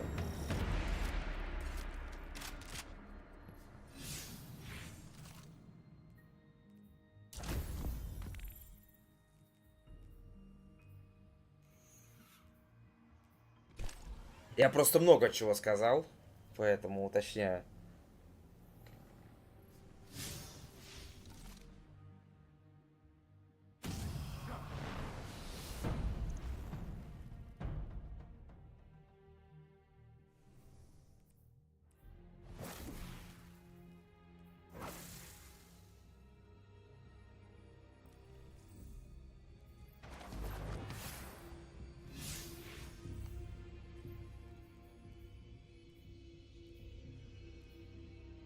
Здорово, народ, с вами Джон, он же лор и сюжет Пепла и Железа 312. Сегодня в этом ролике, в связи с выходом экзотической миссии, мы поговорим о том, что там у нас происходит с Сивой, чем народ недоволен, собственно, ну и помимо всего прочего, да, напоминаю, что у нас тут топир уже месяц, то есть это все началось 15 сентября.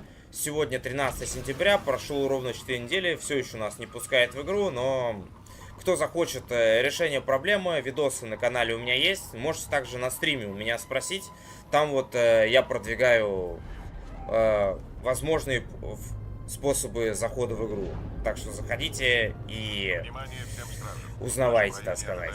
Так или иначе, продолжаем как-то стараться до разработчиков, достучаться, чтобы все это дело отменить, но уже потихонечку становится понятно, что они, скорее всего, с этим ничего особо делать не будут, поэтому мы просто посмотрим, до какого дна игра доберется, потому что это все равно интересно, вот, а там уже посмотрим. Но так или иначе, ссылочка на петицию в описании, можете там ее подписать, распространять, вот, ну и против топира, в смысле. Ну и проявляйте активность в соцсетях, чтобы тема была на поверхности. Вот. А пока что перейдем к новостям касаемо сюжета игры.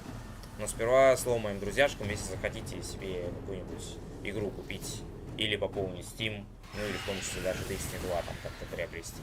Ну вдруг это первый видос, на который вы наткнулись в YouTube Destiny. В разделе Destiny на YouTube, кто вас знает. Вот. Так что как-то так. Привет, Егор. Привет, Женя. Привет, Ваня. Про описание игры, которую будешь искать. Ну, да. Ну, типа, а чё?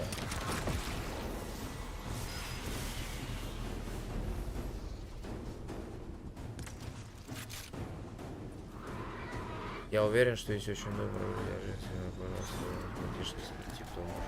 Блин, Диваон. Я уже забыл, когда тут последний раз на стриме были донаты, а ты такой говоришь, а ты людей хочешь, чтобы они тебе на карточку скинули бабки. Ты шутишь, что ли? Лоу.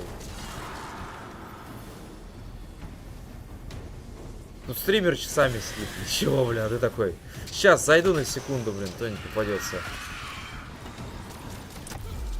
ВК-плей, какой ВК-плей?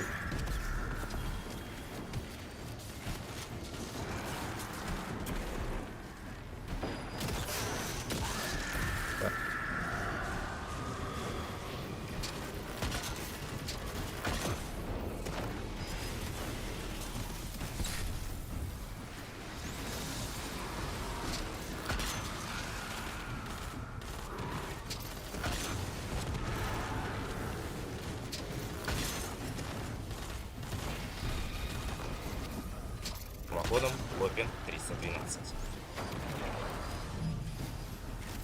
А перед началом данного ролика хочу представить своих друзей из playrock.com, у которых вы всегда можете купить разные игры, в том числе Destiny 2. Ведь Playrock — это проверенный и надежный маркетплейс игровых товаров и услуг с огромным ассортиментом игр, игровой валюты, подписок на приложения и многого другого. К примеру, если захотите, можете купить ключ на любое дополнение в Destiny 2. Да, это будет не покупка на аккаунт, не гифт, а именно ключ, который можно подарить кому-то на день рождения, например, по зеленой цене, лучшей на рынке. А еще теперь можно прямо на Playrock пополнить Steam. Выгодно и с низкой комиссией. По промокоду LOPIN312 вы получите скидку 5%. Можете убедиться в этом сами, пройдя по QR-коду на вашем экране. Playrock также регулярно проводит разные акции. Прямо сейчас в телеграм-канале проходит розыгрыш этих призов. Все ссылки вы найдете в описании и закрепленных комментариях. Переходите по QR-коду на экране, а также по ссылке в описании ролика и закупайте с играми на playrock.com. Передавайте от меня привет и пользуйтесь моим промокодом LOPIN312.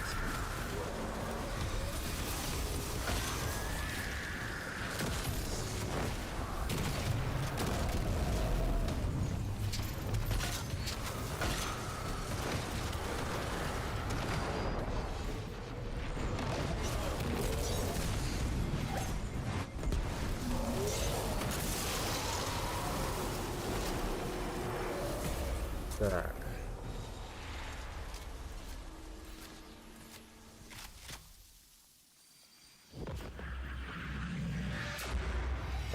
Трансляция будет. Точнее, она уже была. Но они также обещали выпустить дорожную карту.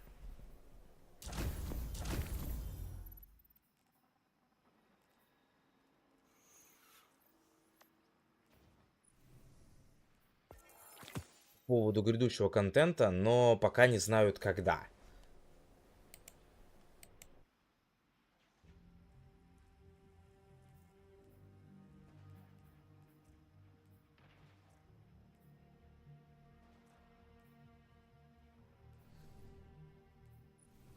Так, ну что ж, что тут у нас?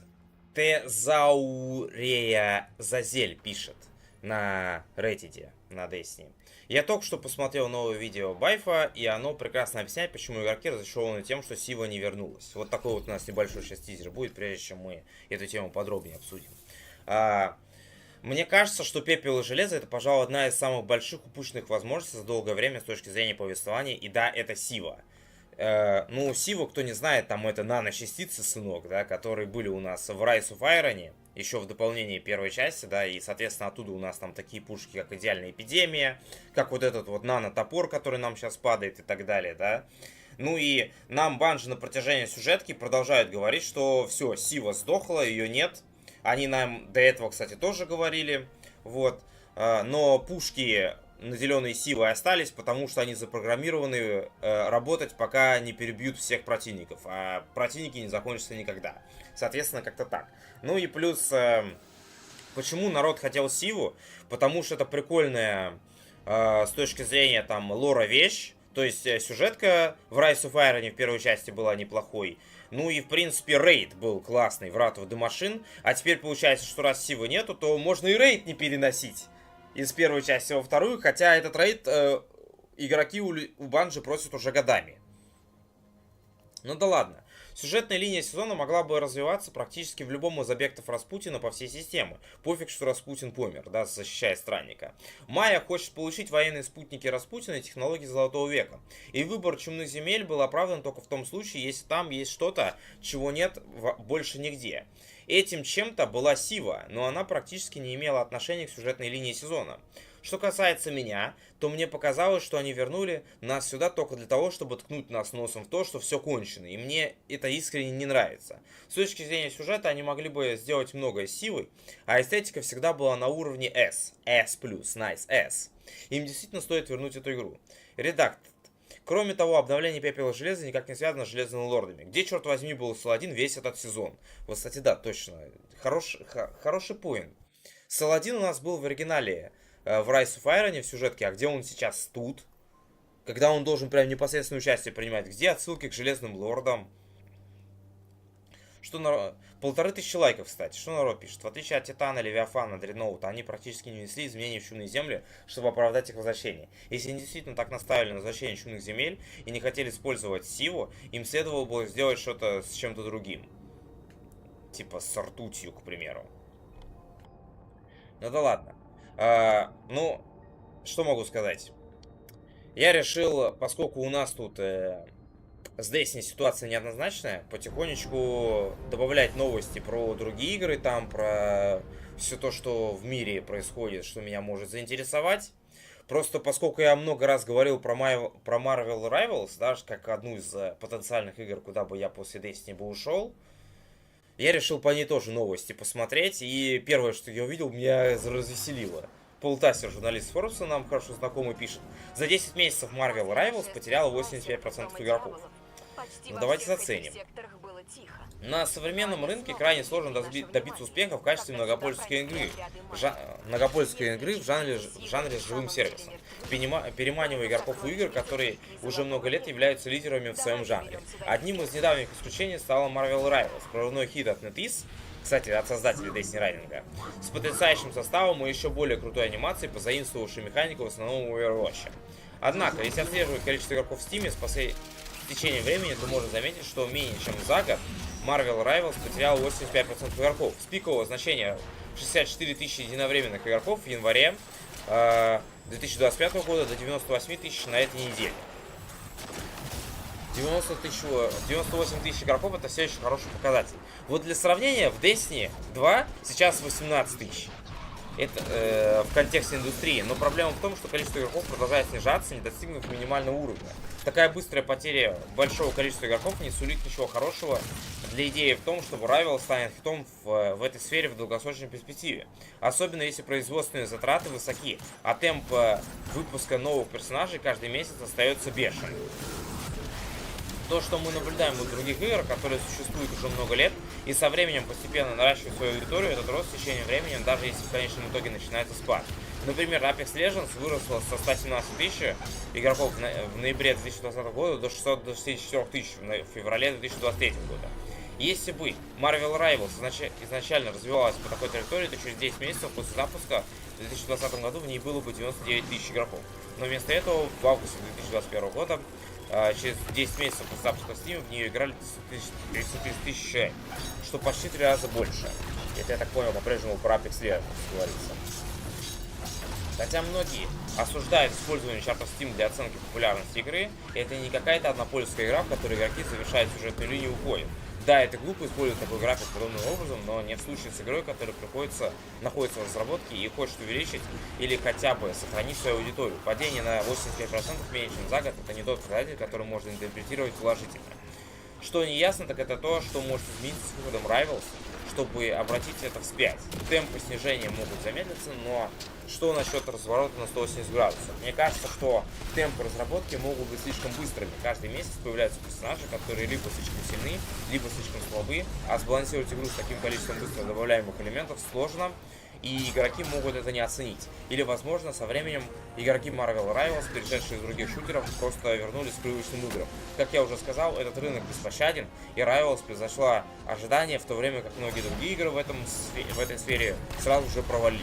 Однако долгосрочный успех — это совсем другая история.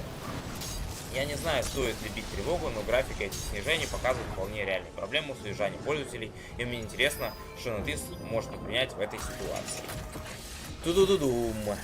Просто, да, здесь про это шла речь, про то, что если вдруг с Destiny, не дай бог, что-то случится, я бы перешел там в какую-нибудь популярную игру и в ней бы сидел. У меня в качестве основных претендентов была какая-нибудь там, я не знаю, Батла 6 или Колда, или те же самые Marvel Rivals, просто потому что мне супергероика нравится. Да, по DC там онлайновой игры нормально не вышло, типа, чтобы за Бэтмена там побегать или за Супермена полетать, вот.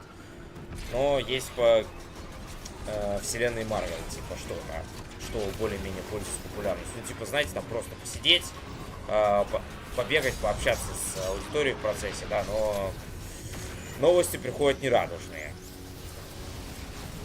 Так или иначе, будем следить за ситуацией вообще, не только в Destiny, но и в тех разделах игровой и популярной индустрии, что меня там заинтересует. Попробуем немножко разнообразиться.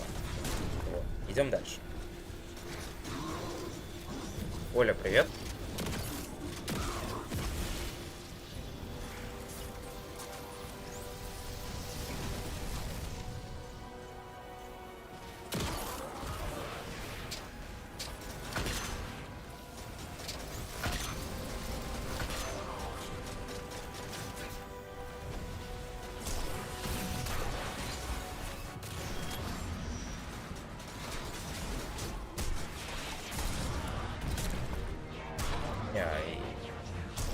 В файтинге точно не пойду, Кром. Типа, я играл и в Mortal Kombat, и в этом, и в Injustice там и так далее, да, но это такие игрушки, чтобы в них отдохнуть. То есть, вот в детстве я помню, да не зря, в детстве я помню, я ими увлекался, но вид сбоку мне не нравится.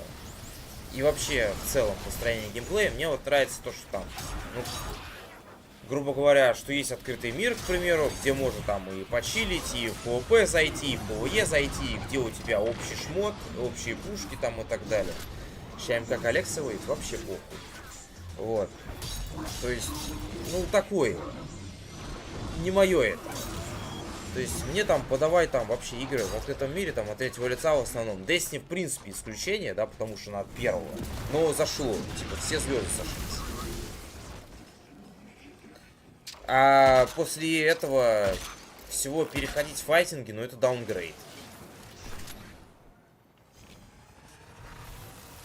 World of Warcraft нет, сеттинг какой-то, геймплей не нравится. Там, ребят, у кого что-то, какая-то мысль возникнет, можете открыть последний ролик мой, да, на канале. Как я пришел в Destiny 2 и куда я уйду после нее. Там уже в комментариях накидали, все мимо. Аркадиас нет, там чуваки с хуями на головах бегают. Да и вообще, я понял, что я не особо люблю вот эту вот, знаете, стилистику, где ты вот такой вот жесткий выживачер. Как вот в Once Human каком-нибудь, или в Старфилде, или No Man's Sky там и так далее, где ты в скафандре ходишь, где ты там буришь камни при помощи лазера, ну типа... Вообще не мое. Warframe 3 часа попробовал, мне хватило.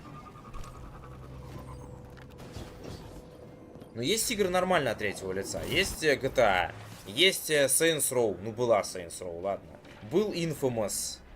Типа... Теперь вместо этого у нас Ghost of Tsushima и Ghost of Yotei, которые... Ghost of Yotei, кстати, проваливается по продажам, как я понял. Мегабонг, ой, не. Какая-то тоже, я посмотрел, мне одного взгляда хватило. Игра с видом сверху, блин, где какой-то человечек бегает с дубинкой, блин, какой-то доисторической эпохи, нет, в задницу. Блин, вот, я реально, я в этом плане очень душный и привередливый. Поэтому, если не хотите, чтобы я ваши чувства обидел, блин, надо щупать батлу 6, пока она на хайпе. Но очередной милитари-шутер. Типа, где ты бегаешь за безликого какого-то солдатика и вокруг летают самолетики. То есть, я говорю, вот если бы она мне сейчас бесплатно бы досталась, я бы поиграл. Ну, чисто по приколу один раз. Но... Мне даже бесплатно впадло. Вот серьезно. То есть, я вот... что ее... Вот батлу и колду рассматриваю, да, только в качестве того, чтобы... Ну, хорошая скидка. Ну, рублей за 100 бы я бы взял, наверное. Что еще? То есть, ну, просто игры, где ты тупо бежишь вперед, садишься там в самолете, стреляешь, там, может быть, убьешь одного, может быть, двух, сдохнешь, возродишься и при этом счастьем тренишь. Ну, чисто, знаете, так, для стримов. Но я понимаю, что вне стрима я бы в такие игры бы не играл. Ну, типа, мне было бы это не настолько в кайф. Венецайд 2 не пробую. Да, блин, это опять же игра, где 100 человек бегают на карте и что-то делают. Ну, это как Helldivers 2, к примеру. Тоже не особо интересно. Fire нет. С этим прикольно. Вампир Survival. Прикольно, наверное.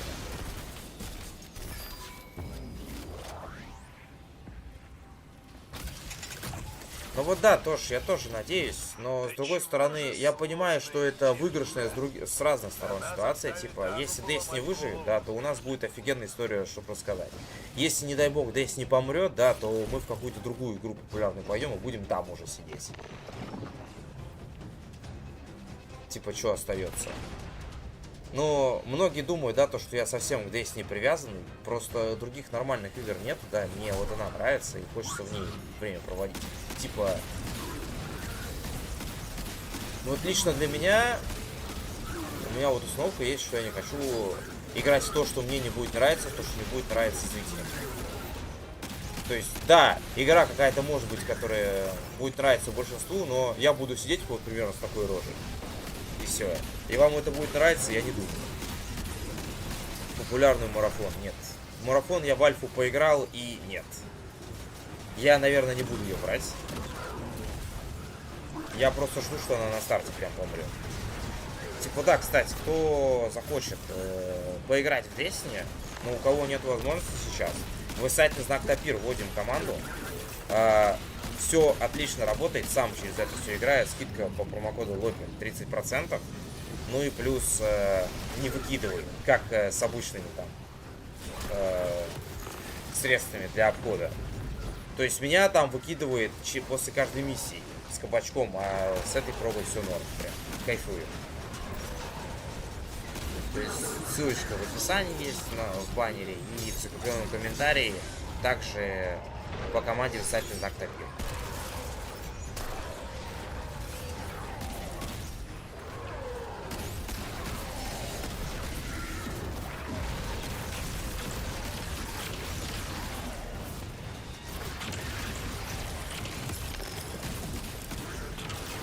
Напоминаю, что у меня тут в Твиче, на Ютубе, на ВК Плей каждый день практически проходит трансляции, где в основном месте можно поиграть, позволять какие-то опросики, участвовать в озиках. Также у меня есть телеграм-канал, где обсуждаем разные игровые и неигровые новости, иногда даже раньше, чем в роликах. Ну и у кого интересует фикс ошибки Тапир, высадный знак Тапир можно набрать у меня в чате на Твиче. Ну, либо у меня на стриме спросить, собственно, постараюсь ответить. Ну, плюс у меня видос на канале есть, как пофиксить Тапира, поэтому, кто захочет, врывайтесь. Так или иначе. Кто смотрит ролик на YouTube, пожалуйста, поставьте лайк, подпишитесь на канал, если еще не подписаны, для того, чтобы ролик начали показывать рекомендации, чтобы больше народ смотрел, больше было мотивации все это делать. Плюс, кто захочет смотреть, но у кого не будет возможности делать это на YouTube, может смотреть ролики также на ВК-видео и на Дзене. Да, я тоже ролики выкладываю. Плюс, кто захочет меня поддержать, потому что надо, можно делать это через ДНП, сумму 10 раз увеличится, попадете в 11 тысяч роликов. Спасибо также всем тем, кто поддерживает меня на бусте. Всегда укладываю записи скрин стримов, эти ролики, которые так иначе не могу найти. Что ж, идем дальше новости разбирать.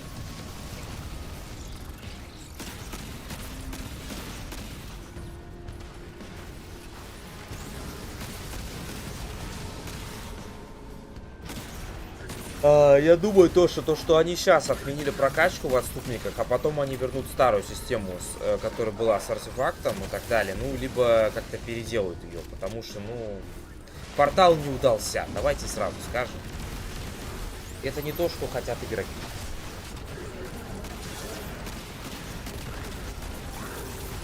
Хельсинки, да, рейдер.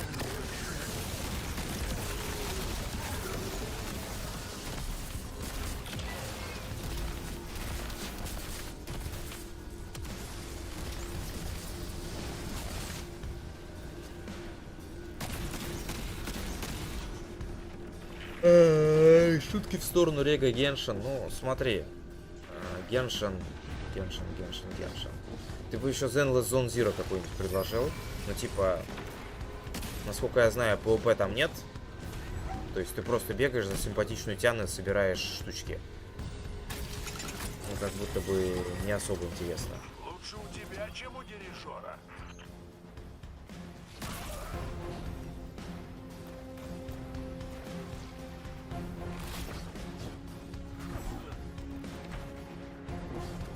Выбор активности в одной кнопке это достаточно удобно, поэтому портал не на 100% плох.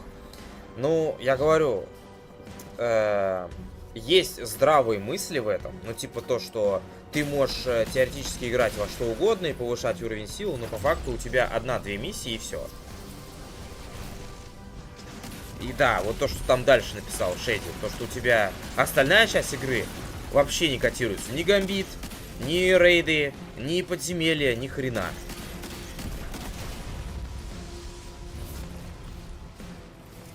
Но в идеале то, что надо им свернуть новые DLC. Можно Destiny забросить на пару лет. И марафон закрыть нафиг. И сосредоточиться на Destiny 3. Вот это будет оптимально, на мой взгляд. Я думаю, ну, типа, если они совсем минимальное количество контента будут выпускать в Destiny, да, то можно будет на какую-нибудь другую игру на это время переключиться, просто там сидеть, бегать, там, общаться, а потом, когда Destiny 3 выйдет, туда вернуться. Как вариант. Но тут есть проблемка, потому что такие игры, да, они требуют постоянных выливаний, постоянного онлайна, чтобы про них не забыли.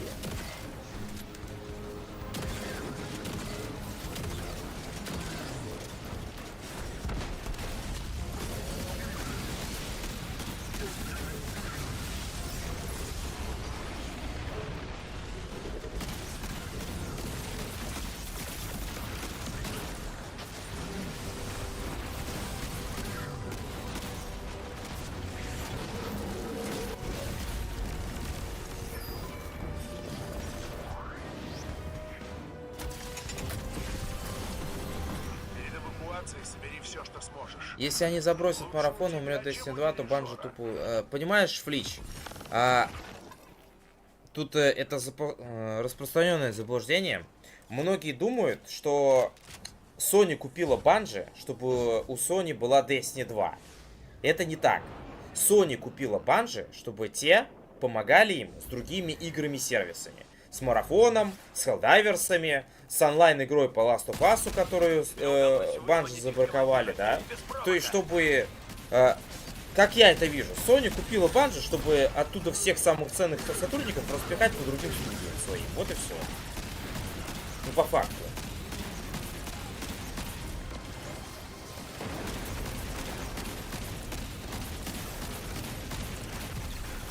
Ну да, Рейден. Подключайтесь. В принципе, сколько там? 3,5 бакса в месяц, это прям, да, со скидкой. Что обычные программки стоят дороже гораздо за месяц.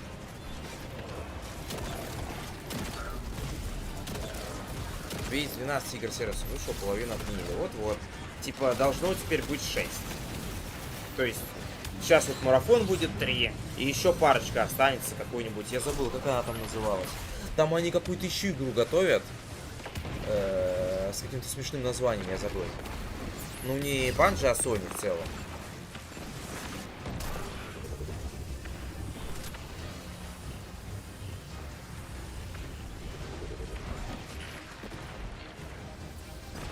Так они, Флич, должны не сами создавать. Они должны другим студиям, типа, помогать. То, что они умеют игры-сервисы делать, они доказали, учитывая то, что их купили.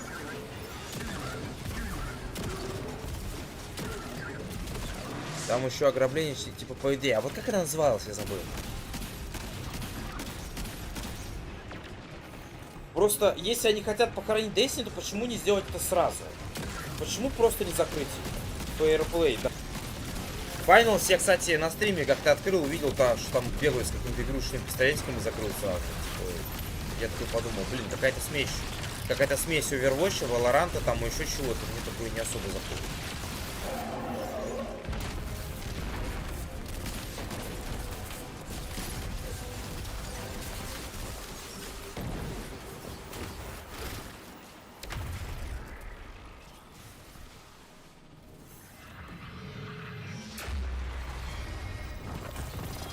Так, что у нас по новостям? Крупнейший ютубер, специализирующийся на лоре Destiny 2, назвал Пепел и Железо огромной неудачей. Довольно бесчувственным возвращением чумных земель без Сивы, Банжи не смогла использовать потенциальный элемент мира, который очень понравился бы сообществу, и это в то время, когда нам нужны хорошие новости. Статья с The Game Post. Ознакомливаемся. Вот. Destiny 2 крупнейший создатель лора. Меня зовут Байв. По его словам, Пепел и Железо промахнулись. Ну да.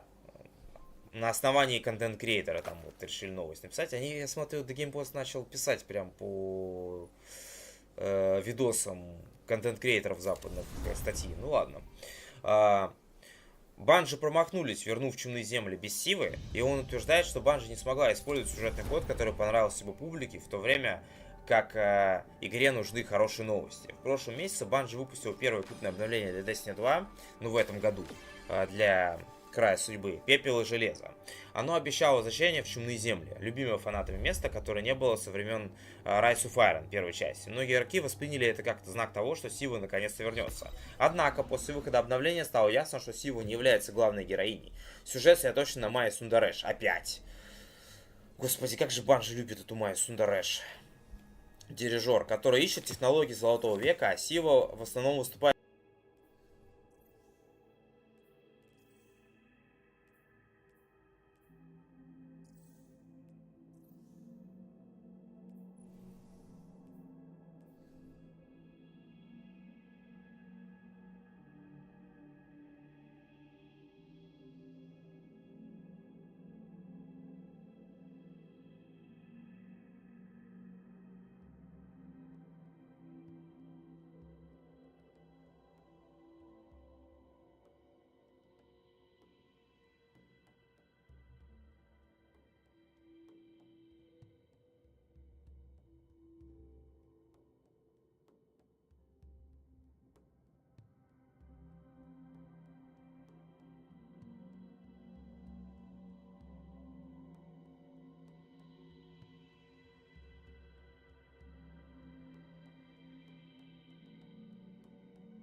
в роли мертвого персонажа или фона. Как говорят многие игроки, чумные земли без чумы кажутся просто землями. Вся атмосфера этого места была построена вокруг красного свечения сивы и ощущения, что все там заражено. Без этого местность кажется пустой копией. Теперь к разговору присоединился самый известный ютубер, специализирующийся на истории Destiny 2. My name is Bive. И он не стал сдерживаться. Destiny 2 Пепел и Железо проигнорировали слона в комнате. В новом 17-минутном видео Байф рассказывает, почему, по его мнению, Пепел и Железо не попали в цель. Он говорит, что возвращение чумных земель без какого-либо реального внимания к Сиве – это серьезный провал в повествовании и момент, когда Банжи могла бы легко порадовать давних фанатов. Не вернуть Сиву, но при этом вернуть чумные земли – это огромная ошибка, сказал он. Я не хочу показаться грубым, но думаю, что нужно сказать, что это выглядит довольно бестактно. Сива уже много лет интересует игроков Destiny. Байф сравнивает решение Банжи вернуться в чумные земли без Сивы с идеей рассказать историю на борту дредноута Орикса, не упоминая самого забытого короля, одержимого короля. Делать что-то в чумных землях, не упоминая Сива, все равно, что делать что-то на борту дредноута, не упоминая Орикса. Само место и то, что сделало его таким, каким оно является, непрерывно связано с точки зрения повествования и тематики. Метафорический торт не испечешь заново. Особенно, если это место буквально называется чумными землями. Но здесь можно посмотреть, как это выглядело до в Destiny 1 и как это выглядит после в Destiny 2. Байф отмечает, что Банжи могла бы рассказать историю Майи практически в любом другом месте. На Титане, Марсе, Венере или даже на космодроме избежать проблем. Выбор чумных земель без Сивы только усилил ожидания, которые и так и не оправдывались. У этого места были проблемы, говорит он, и эти проблемы предвещали что-то грандиозное в плане развития сюжета Сивы. Но искать технологии Золотого века здесь, в чумных землях, все равно, что искать серебро в золотом руднике. Я имею в виду, что здесь могут быть и другие залежи драгоценных металлов, и нам стоит обратить на них внимание. Но мы упускаем из виду, очевидно, не так ли? Золото, Сива, чума, чумных земель, Шива мертва. Недостаточно веское оправдание. Банжи долгое время утверждал, что Сива исчезла навсегда, была уничтожена вместе со смертью Распутина. В конце сезона Серафим, по-моему, DLC Королева ведьма. И разрушением репликатора в Rise of Iron. Но, как отмечает Байф, это творческое решение, а не жесткое правило. Он утверждает, что Банжи уже нарушили собственные правила, вернув таких важных персонажей, как Кейт 6 в финальной форме и Орикса в эпизоде Ересь. И они оба раза сделали это хорошо. Дело в том, соблюдение этих правил во многом это выбор, и он не всегда правильный. Я имею в виду, что финальная форма ничего бы не значила без Кейда 6. Кейд 6 тоже был мертв, хотя его возвращение было рискованным шагом, в финальной форме все прошло хорошо. Черт, я бы сказал, что несмотря на то, что как некоторые восприняли концовку Ереси, в Ересе с Ориксом все было сделано хорошо. Если говорить прямо, команда сценаристов Банжи показала, что они действительно умеют уважительно возвращать персонажей. И, конечно, Сива это не персонаж, это концепция, это нечто. Но с точки зрения повествования, да, я верю, что они вернут что-то вроде Сивы. Странно сидеть здесь и не видеть, что дело сделано. Так что да, почему бы не вернуть его? Байф завершает свою критику, утверждая, что Банжи упустили прекрасную возможность сделать то, что фанаты ждали годами. Мне кажется, что в этот раз Банжи не смогла использовать потенциальный элемент мира, который очень понравился бы сообществу. А в то время, когда нам нужны хорошие новости, нам нужно изменить весь нарратив вокруг игры и то, как сообщество в целом воспринимает происходящее. Теперь, когда экзотическая миссия Гелиостат завершена, а Пепли Железо практически готовы, многие игроки надеются, что Банжи сможет изменить ситуацию, когда дополнение по мотивам Звездных войн Отступники выйдет 2 декабря 2025 года. Собственно, да, можете рассказать, что думаете обо всем этом в комментариях ниже, будет интересно почитать. Потому что многие ожидали Сиву, а Банжи такие не-не-не, не дадим.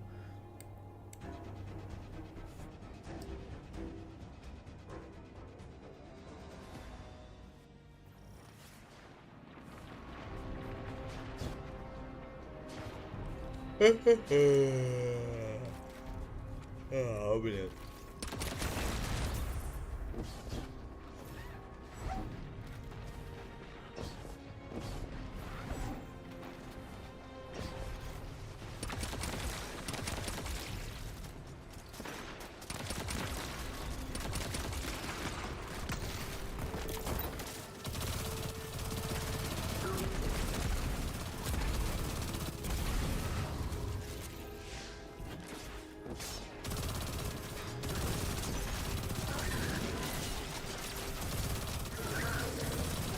Хорошо, я нужна.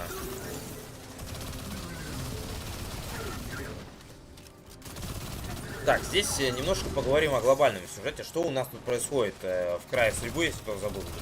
Насколько я понимаю, сюжет «Пепла и железа» таков. Пишет Люк Аши.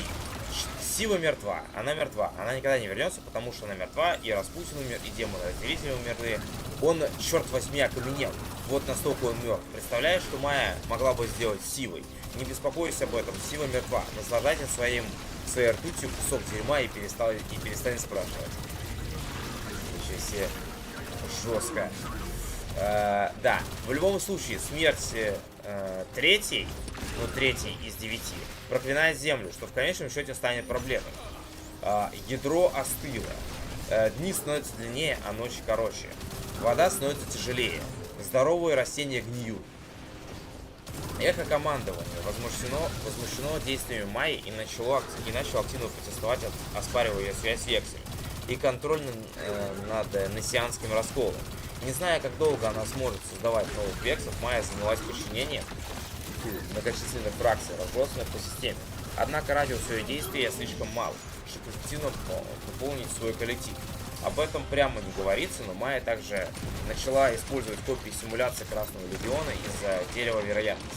Это враги, с которыми мы сражаемся в рекламе Гелиостат, и их присутствие косвенно подтверждает, что у Векса все еще есть доступ к бесконечному лесу.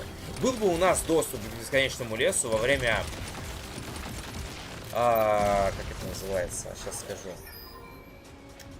Во время фестиваля усопших. Так было бы классно. Такая классная активность была, оказывается, на троих. А мы ее не ценили, ребят. Вот кусаем локти теперь. Майя совершила набег на башню, чтобы найти способ увеличить радиус действия своего телепорта. И обнаружила нетронутый центр управления военным спутником в чумных землях. Хотя смерть Распутина привела к уничтожению сети военных спутников, объекты военных спутников остались без защиты. Любой, кто разбирался в системах Распутина, мог управлять ими без сопротивления. Фаервол забыл поставить. Майя хочет захватить и изучить технологии Золотого века военного разума, чтобы понять, как запустить новую сеть военного разума под своим контролем. Вексам всегда было невозможно смоделировать воинственные умы и их военный разум, точнее, и их технологии, поэтому ей нужно изучить их на практике, чтобы понять. К вашему сведению, эта часть истории всегда из Destiny 1. Блин, как удобно. Вексы не могут простимулировать стражей. Вексы не могут простимулировать военные разумы. Что вообще Вексы могут простимулировать? Людей обычно. Классно. В экзотической миссии Гелиостат мы не даем Майе запустить рой боевых спутников и крадем катализатор, который она использовала для взаимодействия с сетью Распутина. Это топор Железного Лорда из другой реальности, зараженный нанитами. Волчий яд — это сломанная версия личного топора Саладина, в который добавлена ртуть, а не сила. Это, безусловно, вызывает много вопросов о его происхождении. Возможно, вместо того, чтобы пятаться на Нептуне, точнее, они все вернулись на Землю, убили Железных Лордов и стали защитниками человечества. Честно говоря, я не думаю, что эта история была хорошо проработана. Нападение Майи на башню выглядит шокирующе незначительным, учитывая, как банжи отнеслись к Красной войне и Бесконечной ночи. Ну да, кстати, на башне даже не было NPC, когда на нее напали. И даже не было вменяемого квеста, потому что ты сперва идешь к Девриму, потому что у него висит квест на земле. А потом ты уже летишь на башню. А Деврим тебе, когда ты к нему прилетаешь, он такой говорит: вот ты отбил нападение на башню. И ты такой: чё, какое нападение на башню? О чем ты? Ой. В сюжете также не объясняется, почему Майя не может смоделировать Распутина и его технологии. В возвращении создается впечатление, что она использует свою межзвездную империю для раскопок на свалке. На мой взгляд, Пепел и Железо пошло бы на пользу меньше сюжета. Не привлекайте Майю больше, чем на пару реплик.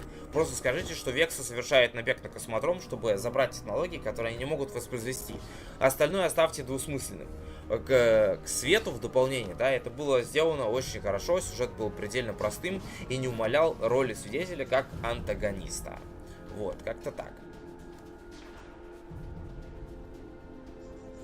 Так, я вижу, кто-то там высотный знак Тапир добрал. Да, вот на команде высотный знак Тапир можно перейти и, соответственно, приобрести возможность заходить в игру в Destiny, если кому-то надо, по промокоду Лопин скидка будет.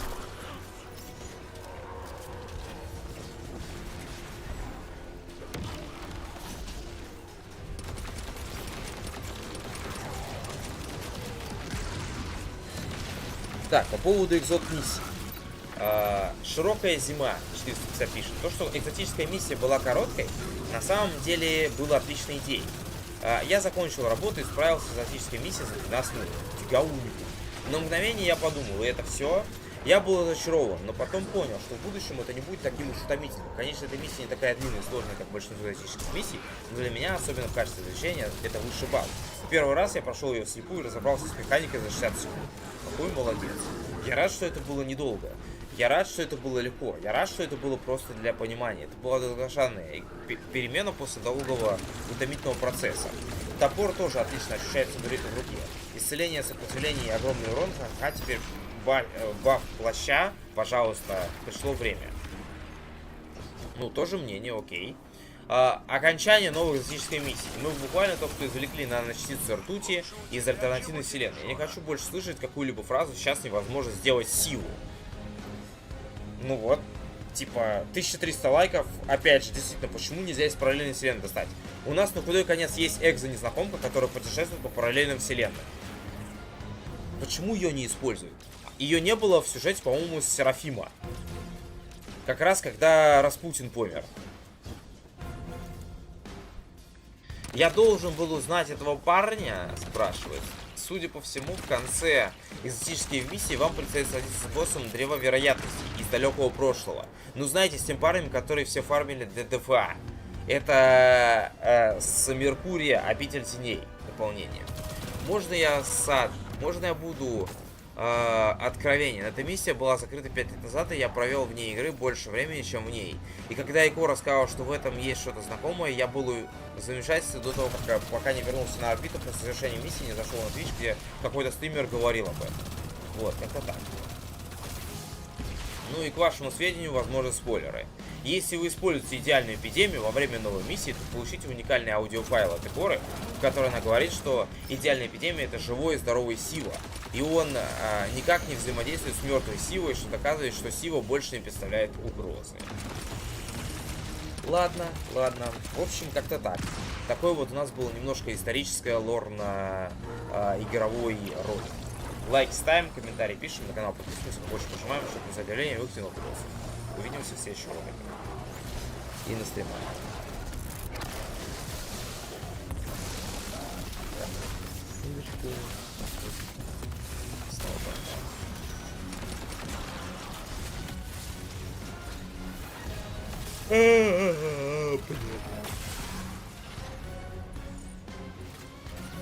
Сказано, классно себе пытался. Хороший вариант. Я провел свое время.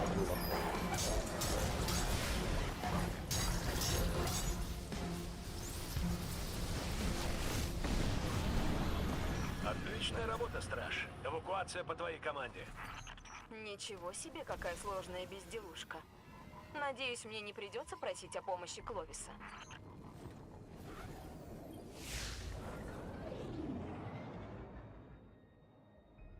Погружаюсь в историю Destiny. И это просто ужасно со стороны Bungie. Я очень уважаю команду сценаристов, но никогда раньше не видел, чтобы историю и лор так намеренно вписывали в сюжет другой франшизы. И, честно говоря, это оставляет неприятный осадок. В этом видео я хотел показать вам, как связь культа Дреджина с ситхами выглядит сомнительно. Это, говоря о практическом ордене, сродни джедаям из Звездных войн. И это просто плевок на настоящую историю. И почему чернокнижник Нор Махал даже не прикоснулся к практическому клинку и не узнал, есть ли в истории какая-то информация о новом Дреджине Бейле, который впервые появляется в Отступниках, и есть ли параллели с Звездными войнами и тем, что существует во вселенной Destiny.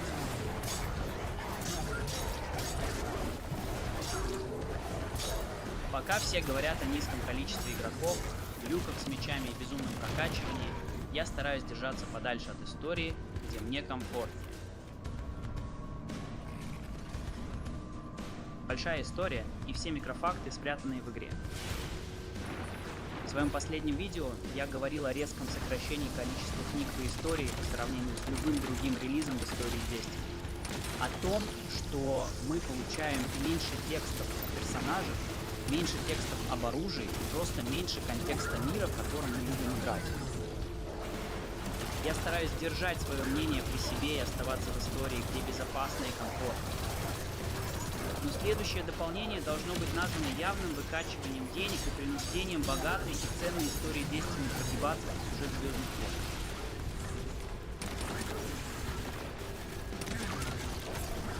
Думаю, будет справедливо начать с трансляции отступников. И хотя геймплей выглядел круто, сюжет вызвал у меня изжогу. Во время трансляции мы впервые увидели на экране Стража, и я почти уверен, что это Анор Махал. Здорово, что мы впервые видим в игре Человека-чернокнижника и Анора Махал. Кем Махал? Человек-чернокнижник. И, честно говоря, я немного взволнован. Конечно, это еще не подтверждено, но, скорее всего, это она, потому что мы видим печать Баклана на ее нагруднике. И она самый известный член практического ордена истории. И мы уже несколько раз встречали ее в книгах. Ох, что-то печать Баклана. Она одержима своей работой по искоренению тьмы в рамках ордена. И она доказала, что пойдет на все, даже обойдет Авангард и Карари, чтобы достичь своих целей, если понадобится. Мы даже знаем, что она бросила поезд в группу, которая украла ее призрак, и несколько раз пыталась убить дрифтера, подозревая его в связи с тьмой и влиянии на других стражей. Ее призрак Пахагари, и она тоже член скрытых ордена. Мне кажется, что попытка переписать практически орден как орден джедаев выглядит чертовски натянуто. Особенно без какой-либо предварительной работы над историей или подробностей о том, почему они в корне игнорируют свою основную доктрину. Хотя обе группы сосредоточены на свете. Вот, кстати, блин, вот это ведь это ведь на вступлении, да, вот у нас показывается этот момент. Я вот пытаюсь понять, это Анна Брей или наш персонаж, потому что прически прям похожи на нашего персонажа. Хотя обе группы сосредоточены на свете или добре, их методы и способы действий значительно отличаются от традиционных мирных джедаев.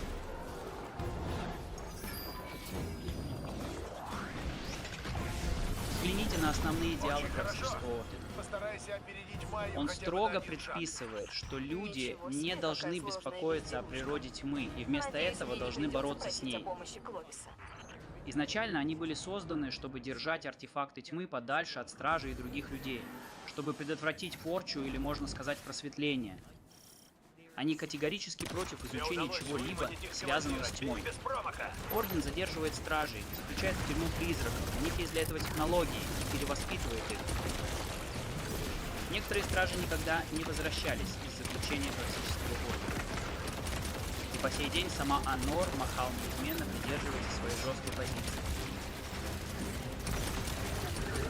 Даже после того, как Авангард разрешил стражам использовать стазис и странствия. Вот что меня раздражало в появлении токсического светового меча. Это похоже на эпическую попытку заставить Махала носить меч, который уравновешивает свет и тьму. Ведь она фанатик, который искореняет все проявления тьмы. Теперь она готова использовать меч, который уравновешивает свет и тьму, без какой-либо предварительной подготовки или объяснения в истории, или даже просто объяснения. Почему этот персонаж внезапно проигнорировал все, что она делала в своей карьере в практическом ордене?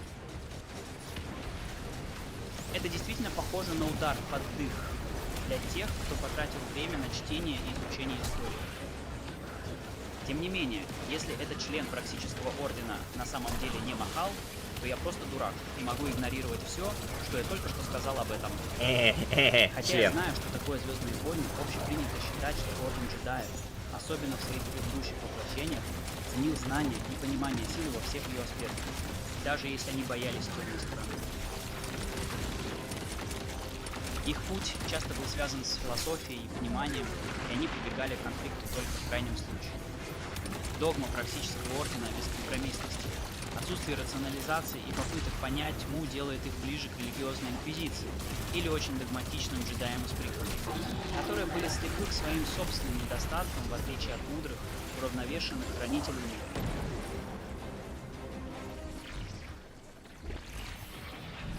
Оби-Ван Люк. Если вам интересна судьба, история, кровь, все микрофакты, которые я обычно поднимаю, пожалуйста, не стесняйтесь подписываться, ставить лайки или комментировать это видео, или все это, потому что это действительно помогает мне продолжать снимать видео и очень поддерживает канал. Титан или охотник. Так что я могу делать больше таких видео или других видео, связанных с историей игр. Главное не оружие. А теперь вернемся к тот, кто ордену. его направляет. Практический орден милитаристский. Это полицейская организация, которая действует с рвением. И Анар Махал была готова и показала, что может действовать вне юрисдикции авангарда. Юрисдикции? Боже. И использовать крайнюю силу и преследовать дрифтера, даже когда у авангарда и консенсуса были другие полномочия. Хотя иногда они предпочитают перевоспитание немедленной казни, в отличие от Шин Малфура, о котором я мог бы упомянуть. В целом их позиция была агрессивной и, мягко говоря, чрезмерной. Если вы углубитесь в историю практического ордена, то обнаружите, что вся их мантра о том, что тьма — это плохо. Они верят в мечту о чернокнижнике, которая в конечном итоге оказалась уловкой инициативой свидетеля, чтобы замедлить развитие человечества и авангарда, носителей света, стражей, осознавших, что тьма на самом деле является способностью, которую можно использовать, и что силы также открыты для них. Нюансы и детали этого были бы искажены эффектом обувного рога, чтобы вписать эти существующие организации во франшизу Звездных войн. Мечта о чернокнижнике была истолкована как пророческая, а тьма как воплощение зла.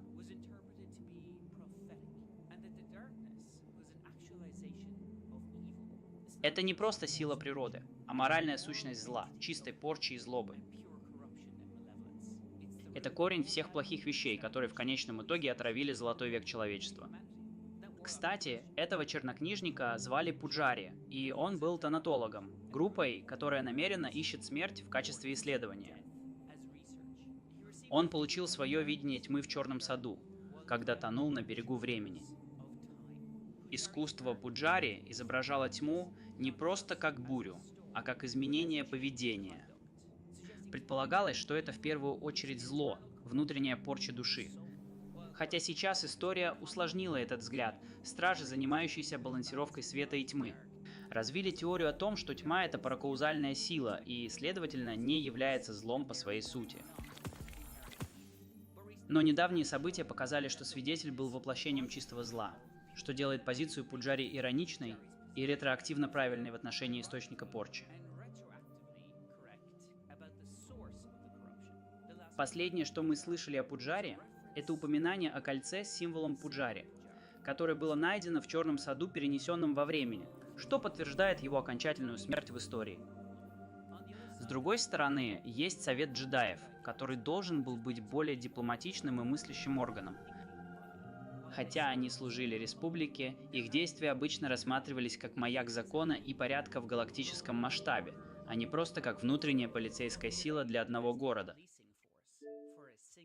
Склонность практического ордена действовать как разбойничья сила противоречит установленной централизованной власти, которую должны были представлять джедаи.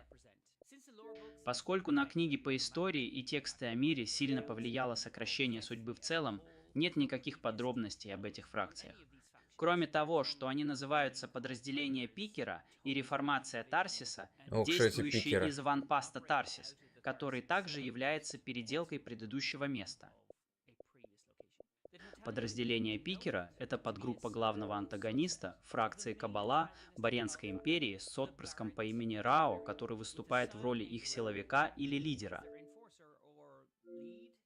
Наконец, реформация фарисеев — это группа преступников в одежде, которые работают на беззаконной границе в своих собственных интересах. Мне нечего сказать об этом, потому что их нет в истории. Даже не указано, что они когда-либо были в истории, и попытки вытащить их из разных источников в истории кажутся натянутыми. Некоторые пытались это сделать. Кроме того, что вексы прорвались через Майю Сундареш. Но опять же, никогда не было сказано, что они обрели полную независимость и носят одежду и прочее. Было одно упоминание о Каббал Империи Барент в записи о Крае Судьбы. Это письмо в стиле дневника, написанное доктором М. Симоной Ли, человеку по имени Кен, с указанием передать письмо Эрис Морн. Человеку по имени Это Кен ключевой из источник Барби. информации о Баренской империи, раскрывающий несколько вещей. Эти кабал империи идентифицировали себя как часть Баренской империи. Как боевые вертолеты. Она предполагает, что их бывшие войска кабал империи, назначенные ей охранники, выражают негативное мнение об императрице Кейтель, что указывает на то, что они являются фракцией, противостоящей нынешней кабал империи. Она упоминает, что они создают какое-то оружие, пока она работает на станции, и считает, что это как-то связано. Подразумевается, что это оружие – крупномасштабное супероружие, часто сравниваемое со звездой смерти в обсуждениях сообщества. И я думаю, что они, по крайней мере, к этому стремятся. В книге «Коварные контакты» есть дополнительная информация о них, в которой подробно описывается их деятельность, например, засада Назура и сбор материалов для их оружия. На самом деле это больше информации, чем у нас есть о других подпольных фракциях. Единственное, что действительно связано с историей, это новый Дом Паука во главе с Пауком, который, как ожидается, будет связан с Пауком. Который, вероятно, будет ключевым игроком в преступном мире, играя роль, похожую на персонажа Джаббы Хатта из «Звездных войн», что, честно говоря, очень похоже на то, как я изначально представлял его.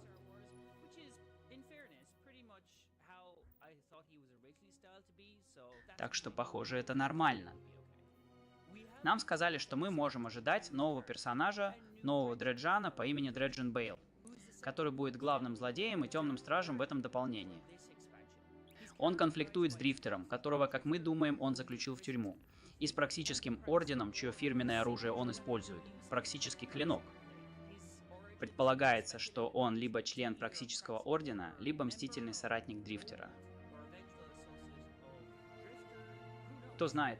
В истории Дреджина концепция Дреджина началась с Дреджина Йора, испорченного стража, которого можно интерпретировать по-разному, когда речь заходит об Ухере Злы и его цели – укрепить человечество, используя любые средства, необходимые для этого.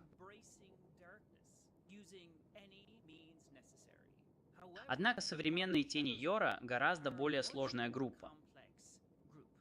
Дреджин Бейл, Шин Малфур, очевидно, не похож на ситха, поскольку он пешка Проксического Ордена, который изначально использовал тьму в горниле, и где бы они ни находились в Солнечной системе.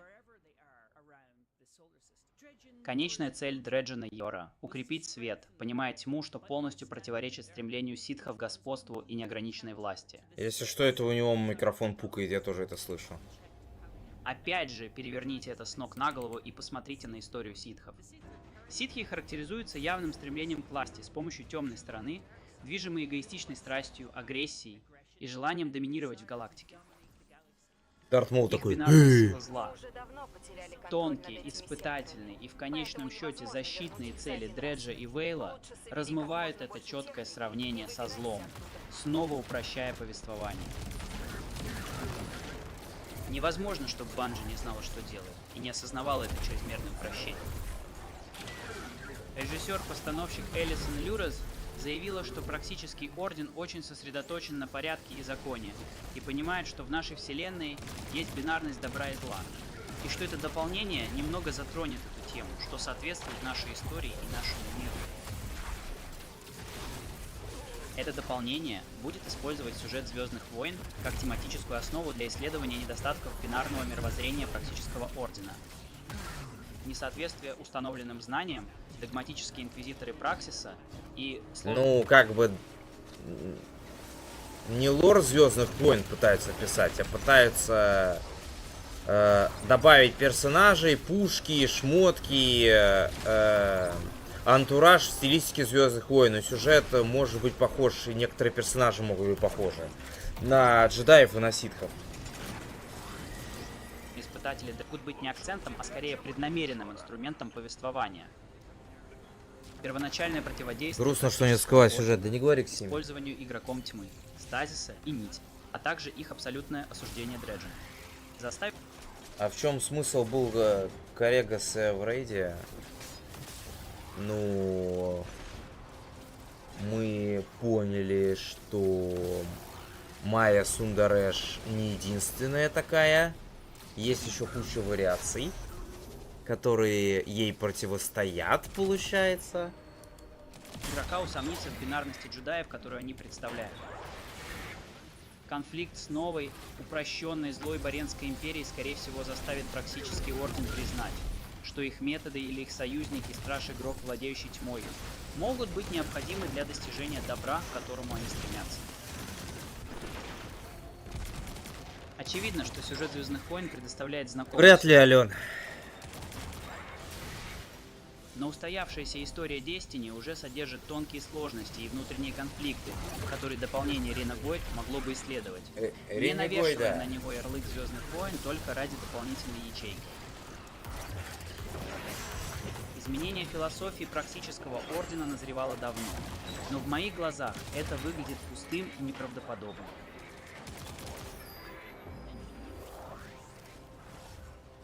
Очевидно, что у Bungie нет бюджета на создание в основном нового контента. Это понятно, Шеди. Имеется в виду, что с нами взаимодействовали ее другие варианты. Я говорю это прямо о гелиостатике, новой экзотической миссии. Если бы это было отмечено как новый рейд, бог знает, когда появится новый рейд. Кто-нибудь знает? Я думаю, это был бы успех, но его не было. Вот так. Перекраска, переделка и переработка. Вот название игры Destiny 2 в настоящее время. И кажется, что это упускает возможность, которую история и знания предлагают игроку во вселенной Destiny. Лично я не в восторге от нового фокуса Bungie на DVD. И теперь эта связь со Звездными войнами меня немного огорчает, немного разочаровывает. Потому что глубина и богатство знаний и истории в Destiny настолько велики, что вы можете создавать потрясающие истории, которые понравятся зрителям, не привлекая внешнюю франшизу, не привлекая санитаров, персонажей во вселенной Звездных войн для следующей части.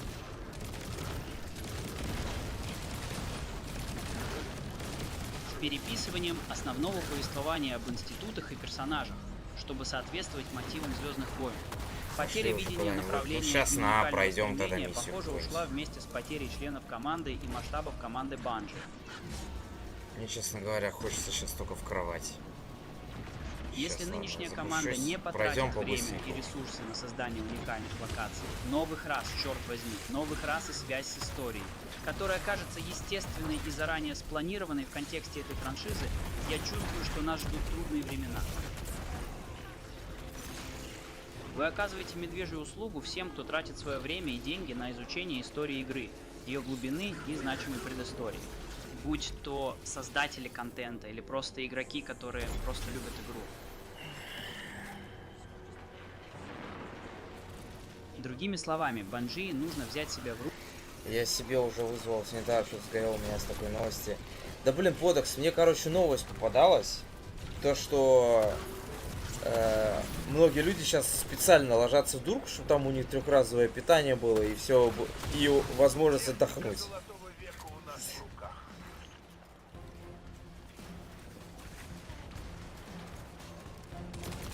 И начать уважать игроков, а не просто зарабатывать деньги для компании, что, похоже, они и делают, ничего больше.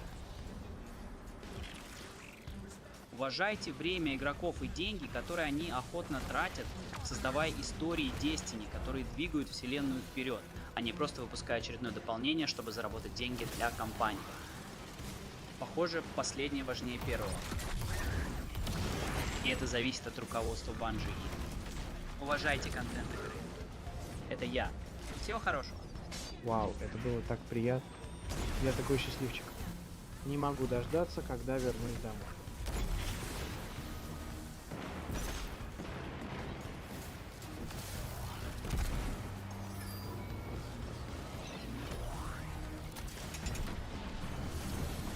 Очень хорошо. Постарайся опередить Майю хотя бы на один шаг. Великолепная находка.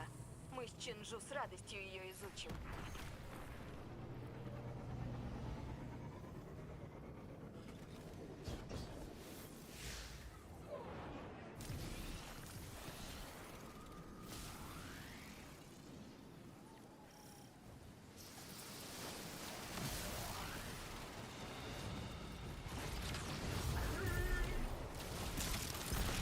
Кроссовер с Fortnite уже был, Ален. запоздало.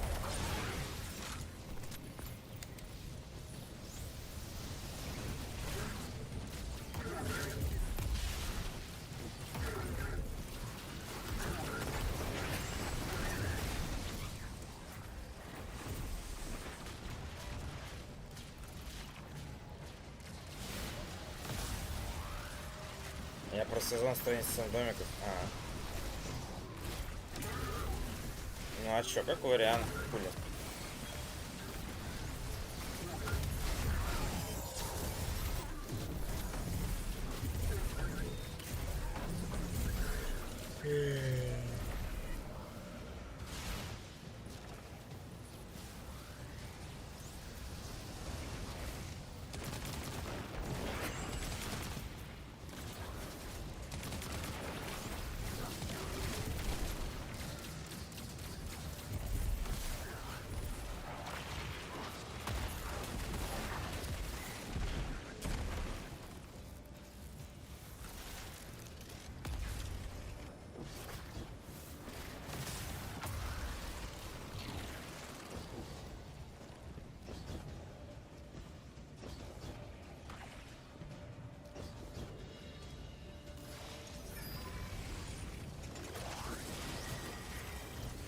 По-моему, это хлам.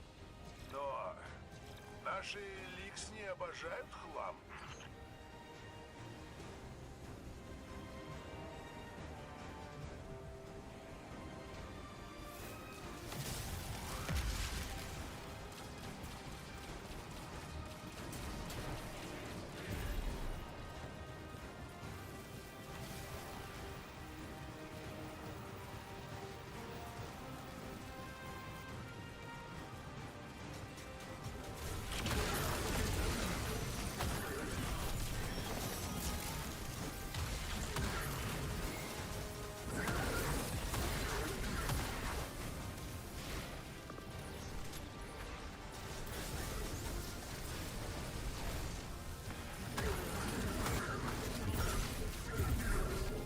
Так, давайте смотреть, что у нас.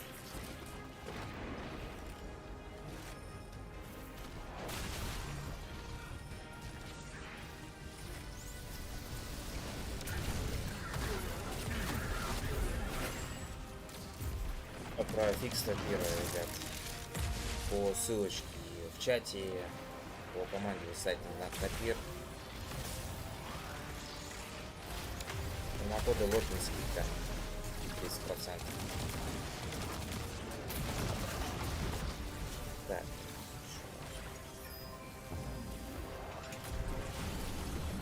Отличная работа, страж. Эвакуация по твоей Операция команде. для боевой группы. Да чего Давай же чуть-чуть сложная покажем. техника. Что тут есть? Она заставит Анну поломать голову.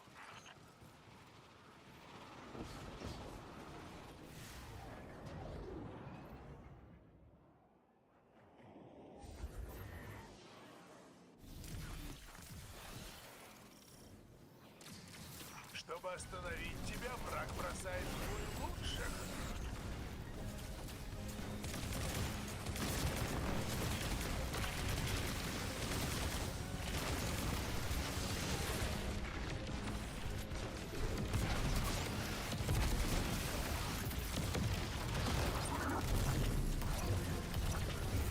Да, какое-то время буду еще баклан, посмотрим.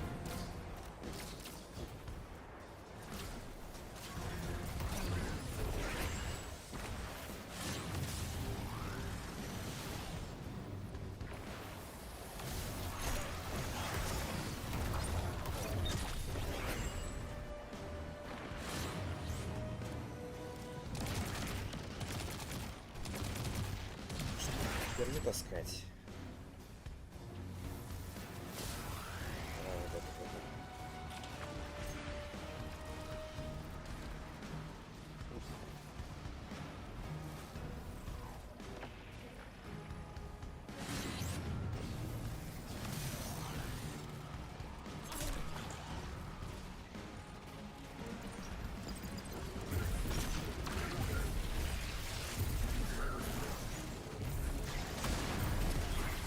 Да и миссию Титан 2 закрыть. для печати. Позже заходи.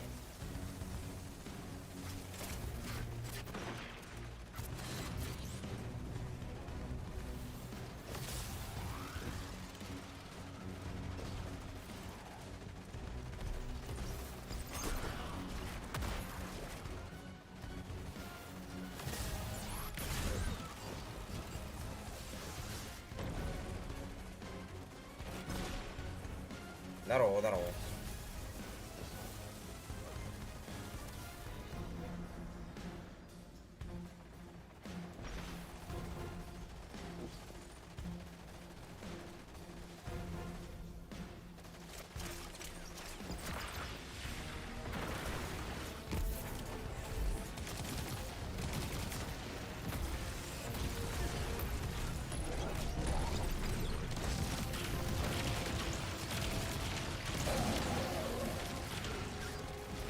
Допустим, ладно.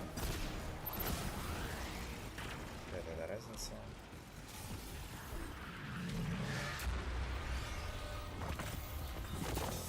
Когда мы сражались с домом дьяволов за Сива, я считал всех сплайсеров врагами. Лишь после встречи с Митроксом я осознал, что сплайсер — это лишь еще один класс, как варлок, титан или охотник. Благодаря Эликсне я усвоила тот же урок. Главное не оружие, а тот, кто его направляет.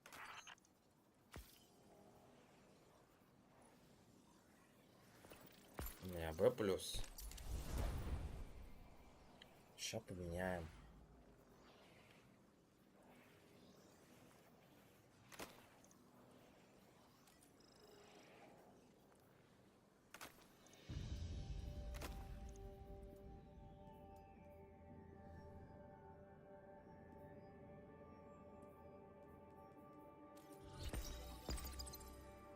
Ставим тогда так.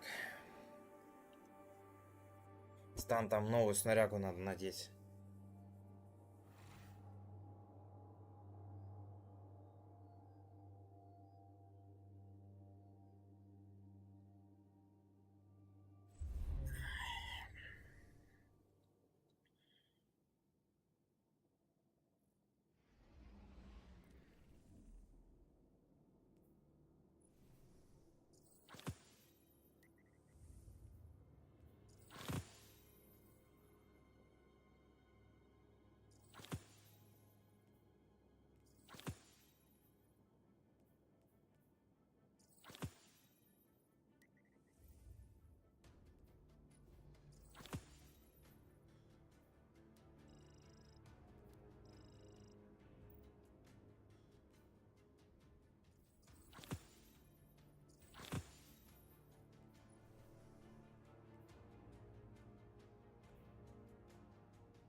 Контракты, да. Кто-то про них еще помнит.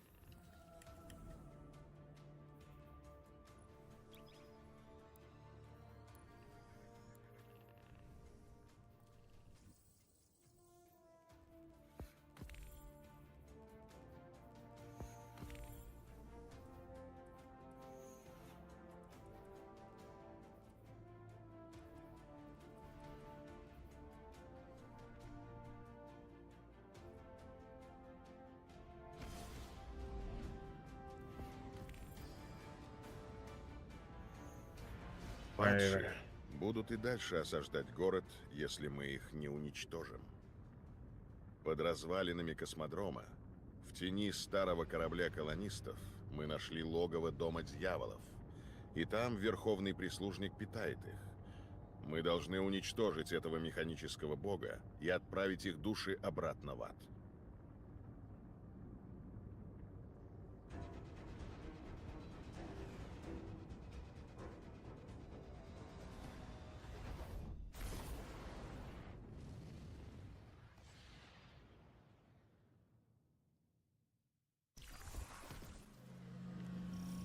Связь установлена, слышу тебя ясно и четко. Даю добро на высадку.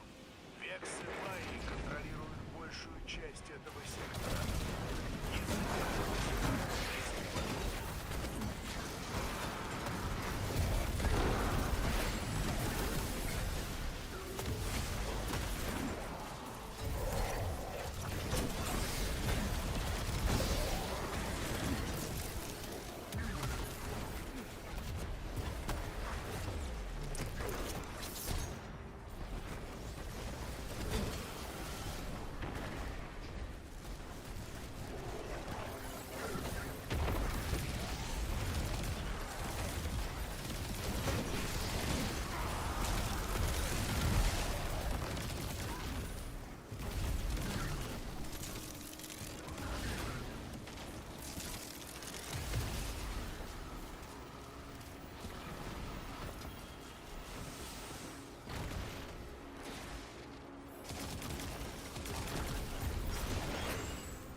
Сгораешь, Женя.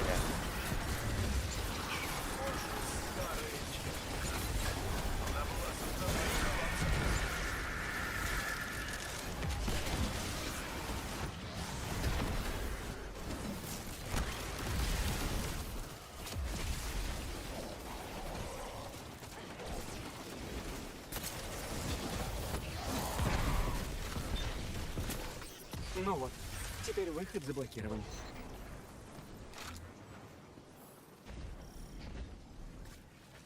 Все очень запутанно. Мне нужно время.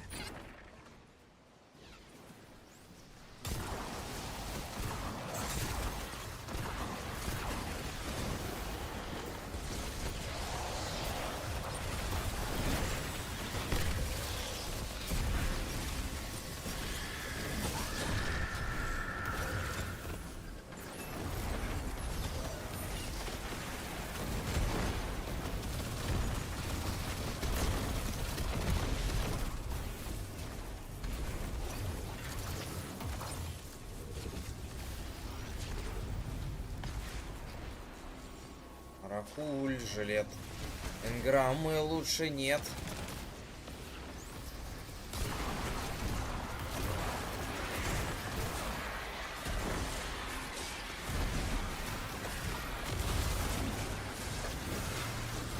Блин, вообще ничего не видно. Еще и, сука, на меня насрали.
Трэп.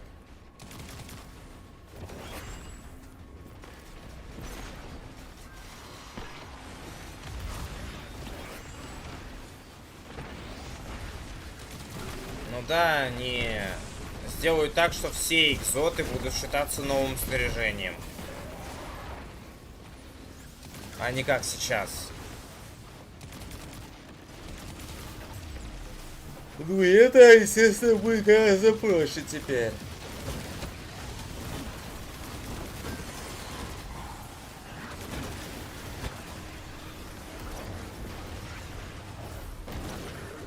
Да, Каракуна, завтра продолжение Каталика. Говорят, завтра будут все 3 оставшихся.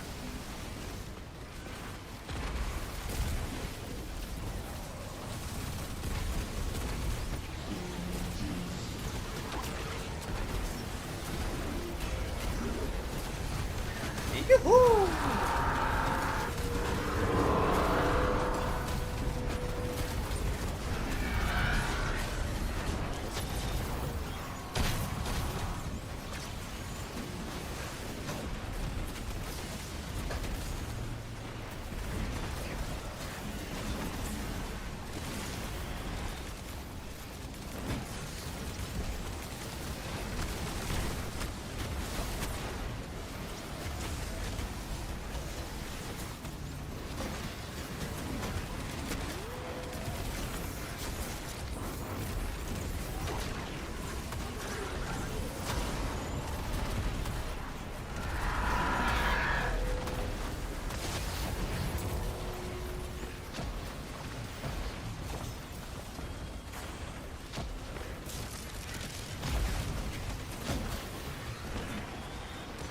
по идее, да, должно устареть оружие. Но это не точно. Может, они еще где-то переобуются.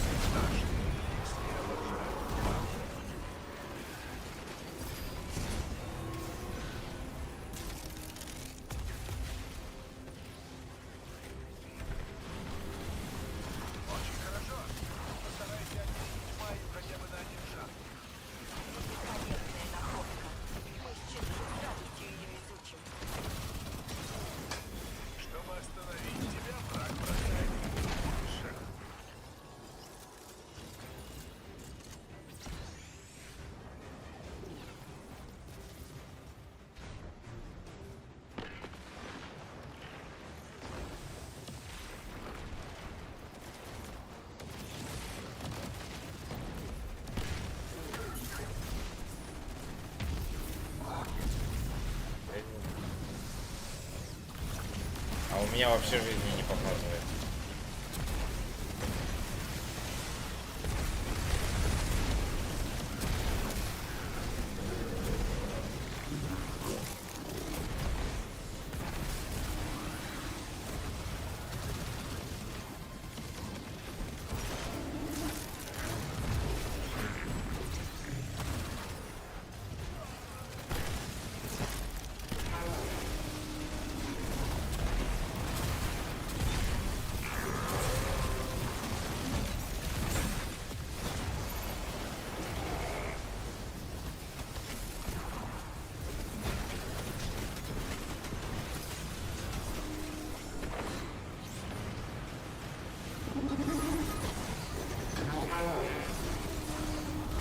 Ай, не соси у меня, гад.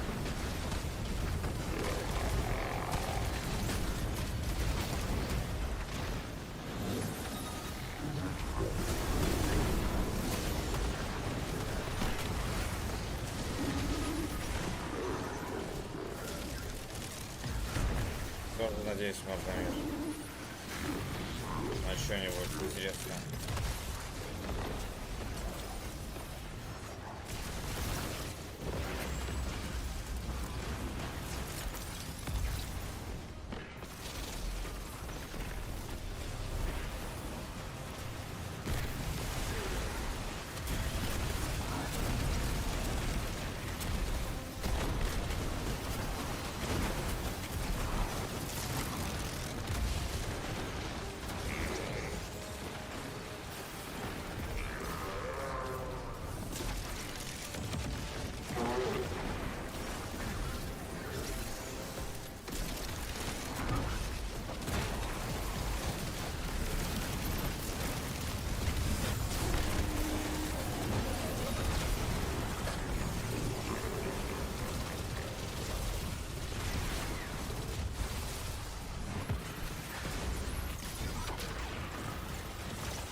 Топорик.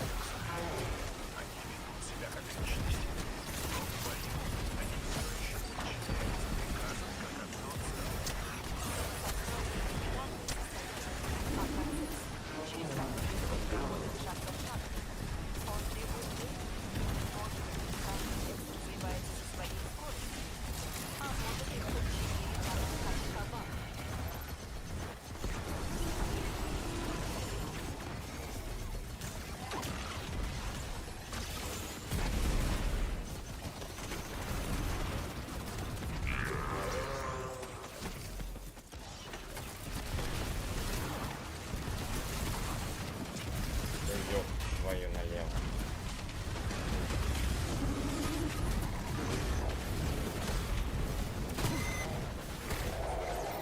Отлично.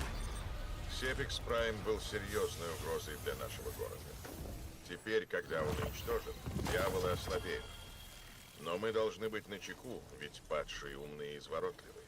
Они найдут способ выжить, как и всегда.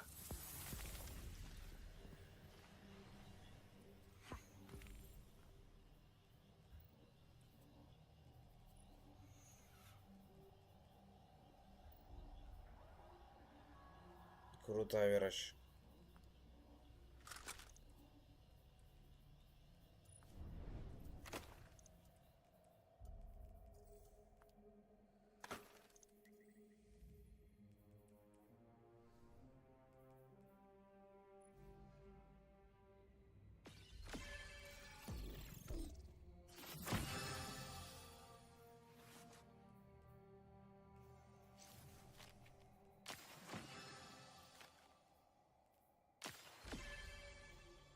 засчитало. Давай посмотрим. Вроде да. Да, мне засчитало.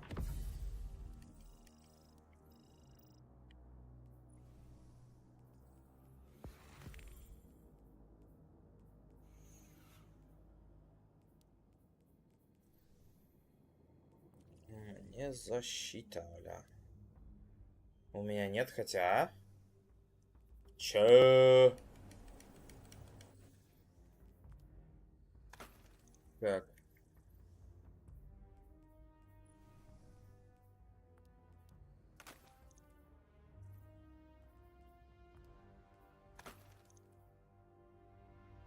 А, я понял.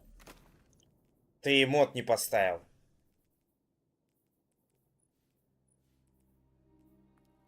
Тебе надо было мод из этого сезона поставить. Вот нестабильные патроны или нелегальный спусковой крючок.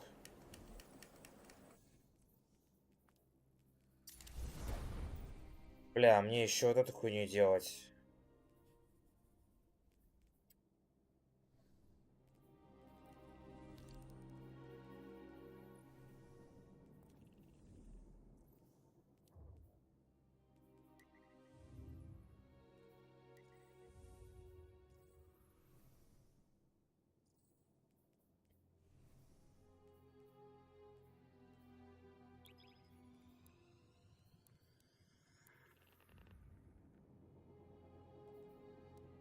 Сейчас на башню зайдем. Да блин, меня, честно говоря, рубит просто. Я и сейчас-то не особо хотел играть.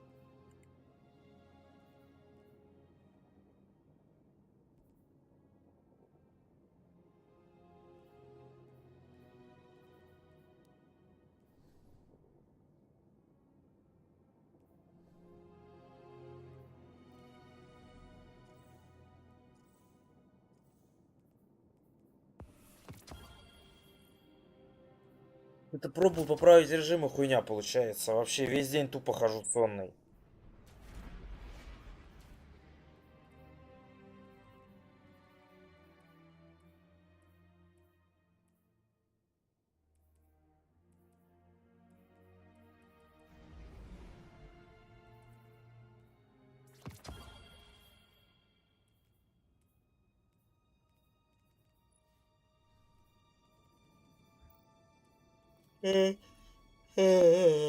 Блядь.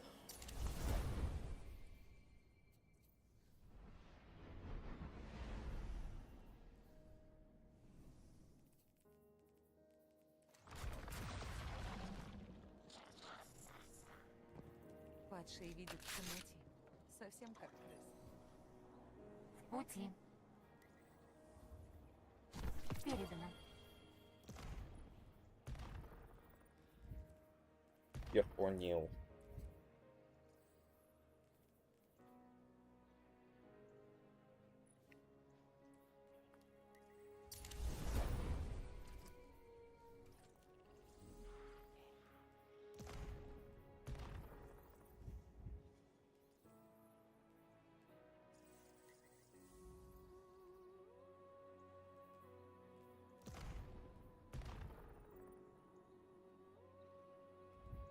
Блин, вот че эта херня так медленно делается?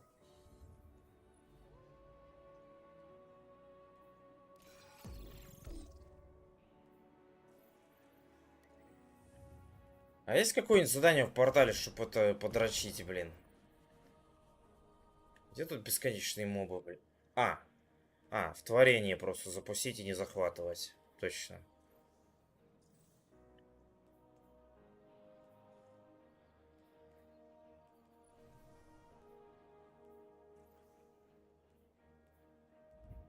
Что еще у нас быстрое?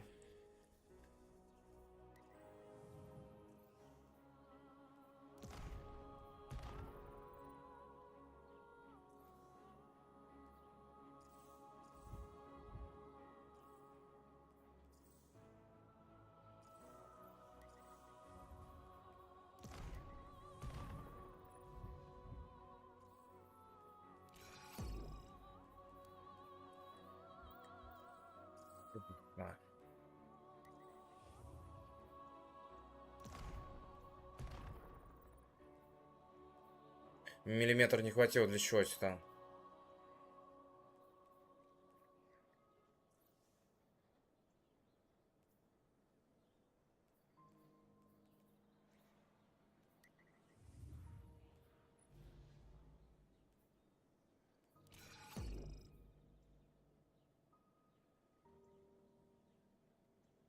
За быстрое прохождение накидывает. А. Полоску не добили? Так она добивается же в конце.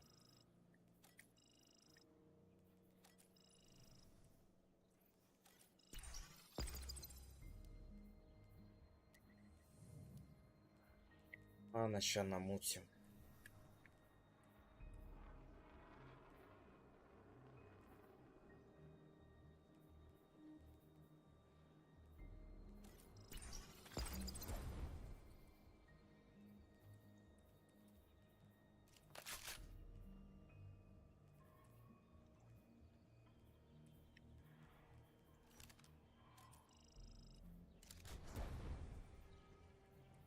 Не, ну, должно хватить.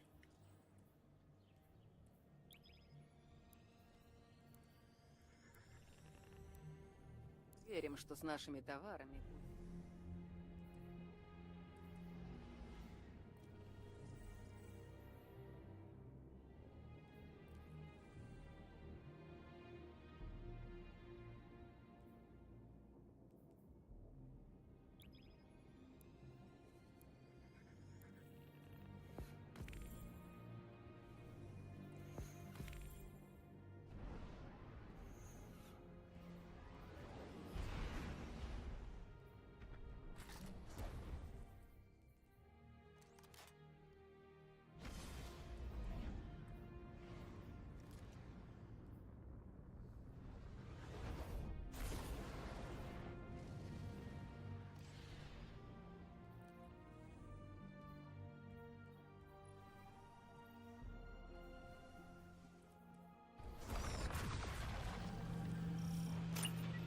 Эрамис мечтала искоренить всех богов, а Критис просто выбрала себе другого.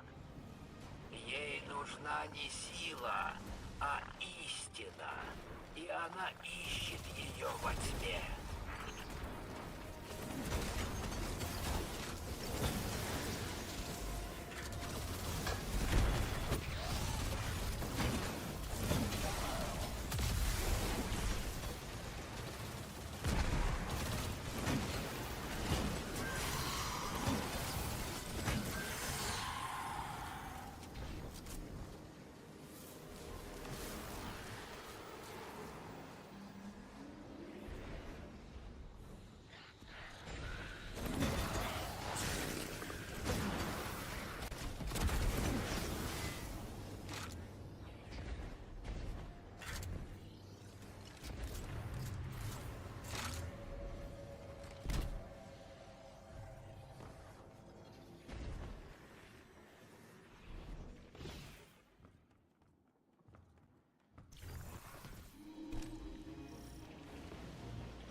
Мечтала искоренить всех богов, а Критис просто выбрала себе другого. Ей нужна не сила, а истина.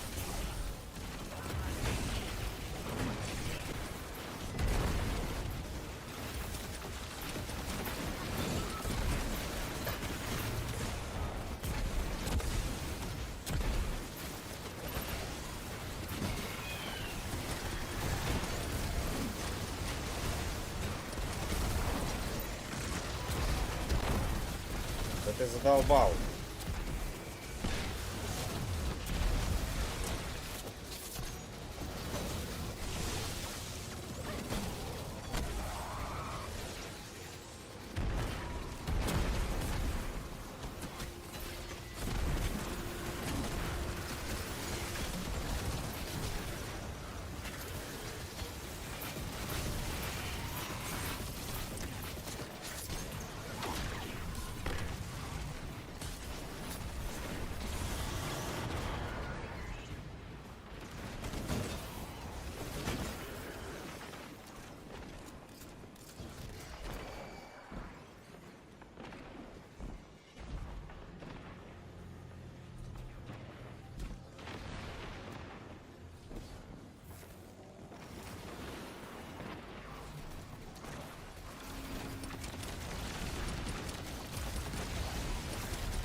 Что? Куда я делал?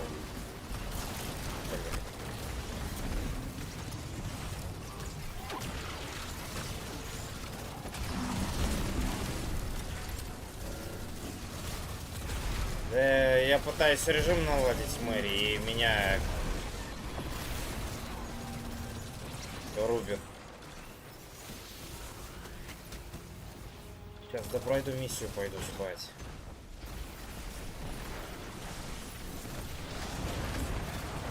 Здесь получится хотя бы 606 поспать. Понимаю. Да понедельник говна что-то, блин. Поспал 3 часа всего.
Да, отлетел мой молот.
Помри уже, дядя. Патрон.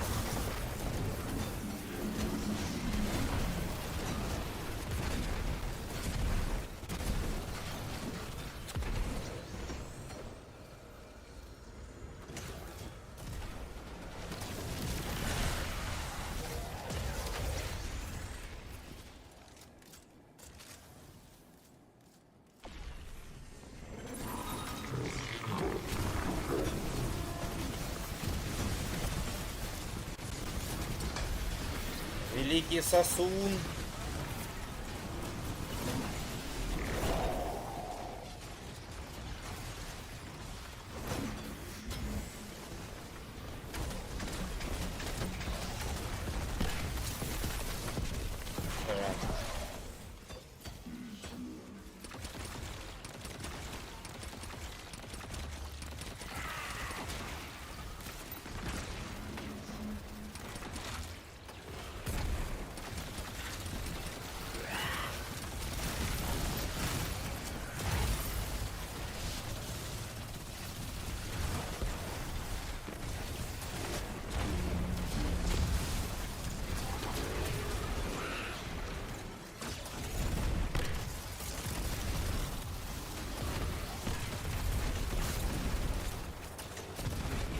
Епи его турелька.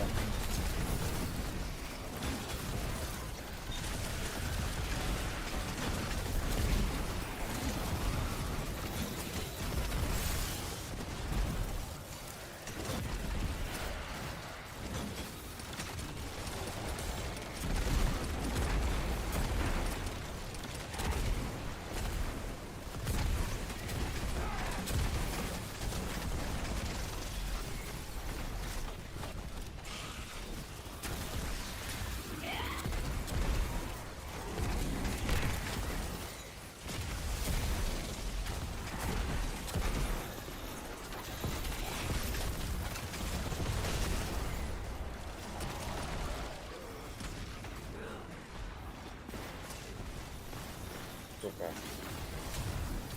Извините.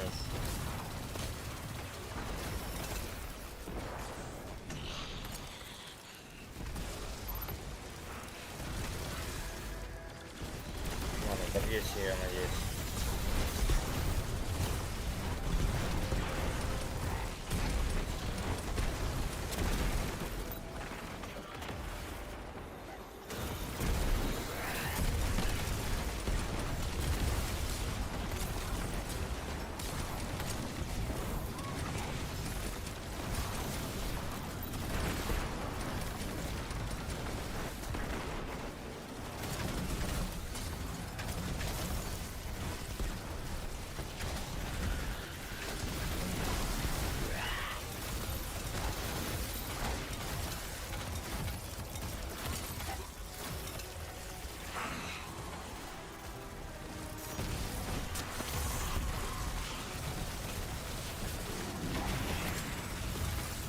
Да, уж, извините.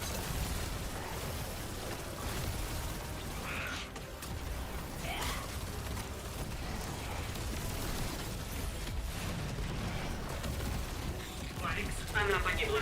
Все кончено. Их больше нет. Даже сейчас меня возрождать не хочет.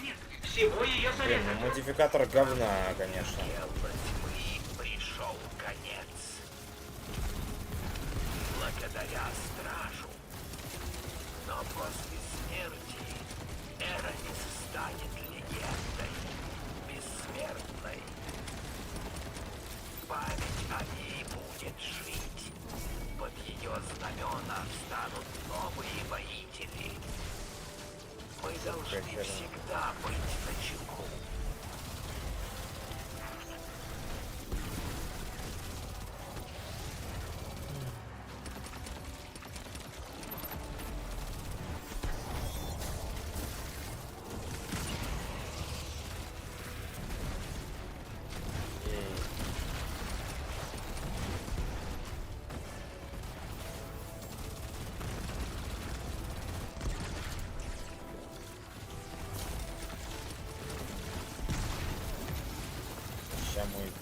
Сейчас моя почта будет выебана, я полагаю.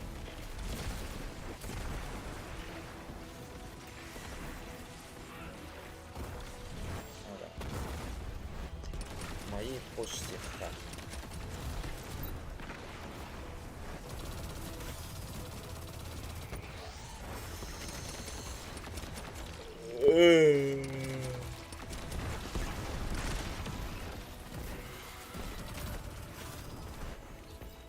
Алекс, она погибла.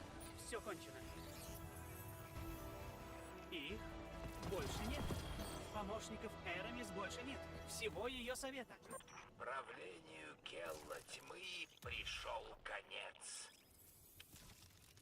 Благодаря стражу. Но после смерти Эрамис станет легендой, бессмертной. Память о ней будет жить. Да, блин, все руки не доходят, надо на варлока билд этот собрать. Воители. Мы должны всегда быть начеку.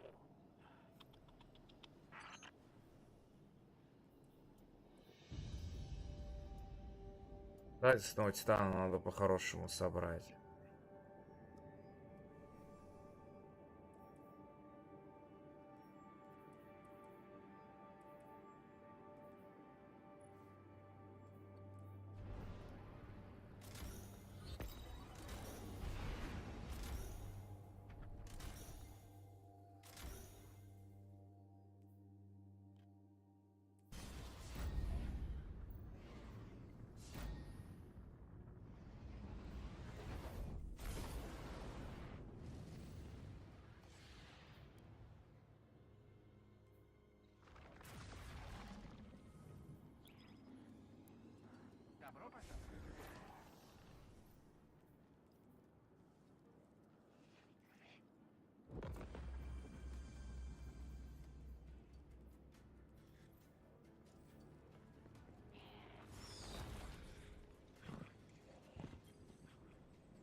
Пути.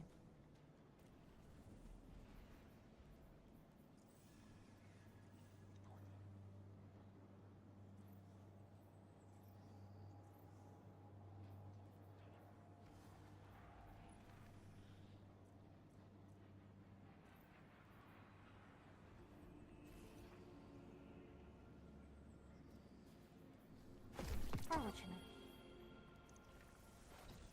Принято. Понятно, все. Подтверждаю. Готово. Есть. Передано.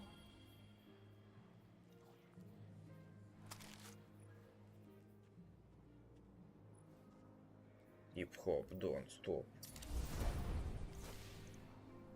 Спасибо. Передано.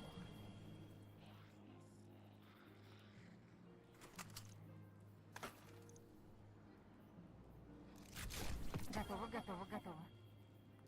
Для вас, наверное, Повтор. я проверю.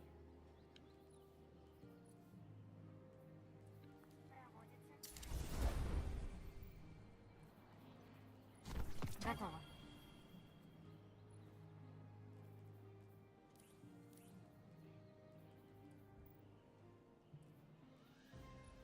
Готовы начать поиск?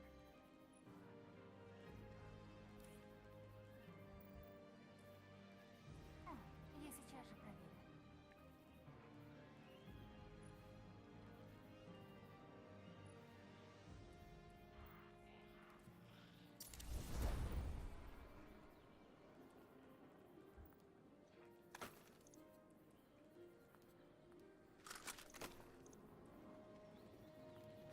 Готово.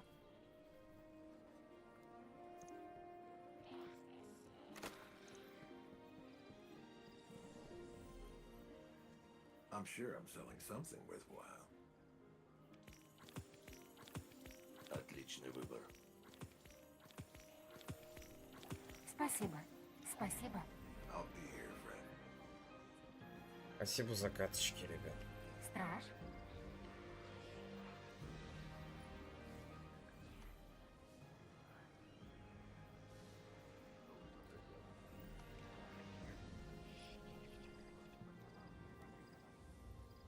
Мы верим, что с нашими товарами путь стража становится еще увлекательнее.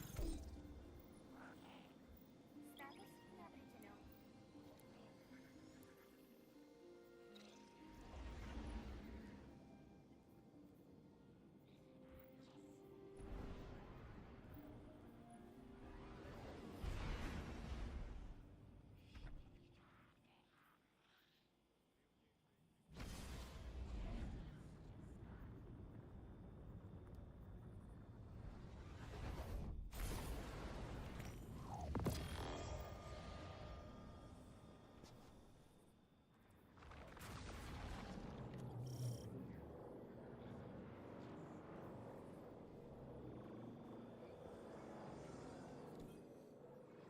Could use some extra glimmer for the bar tonight.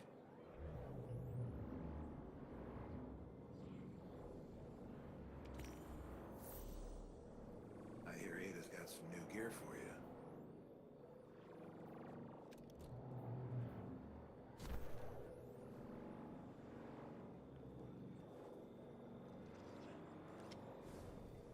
Страж, приготовься. Зачисти этот сектор как можно быстрее.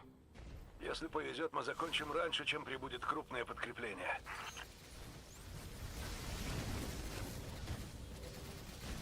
Я только что ролик на эту тему записал.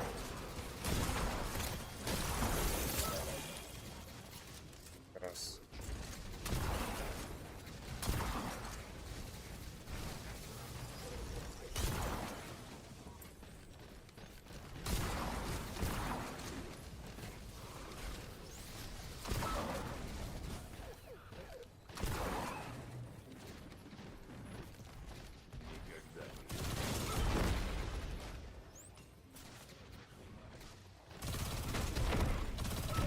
Там еще видосы на 3 есть. Надо будет сегодня ночью сделать. Ну, делается, ладно.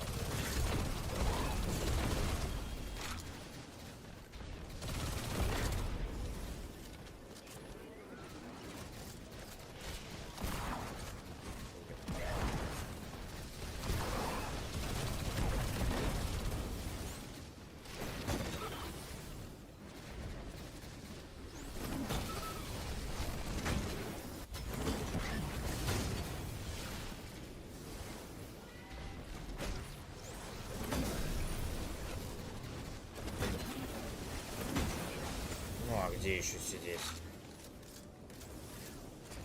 Полчасика посидим и готово.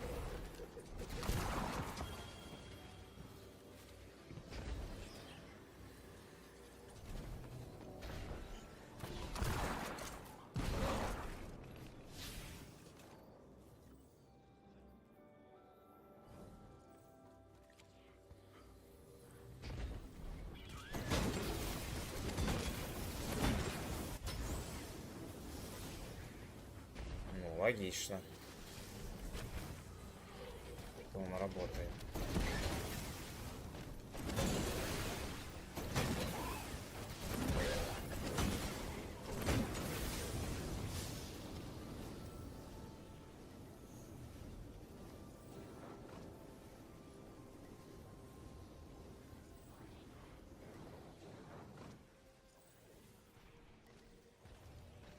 Что-то выполнилось, хз что.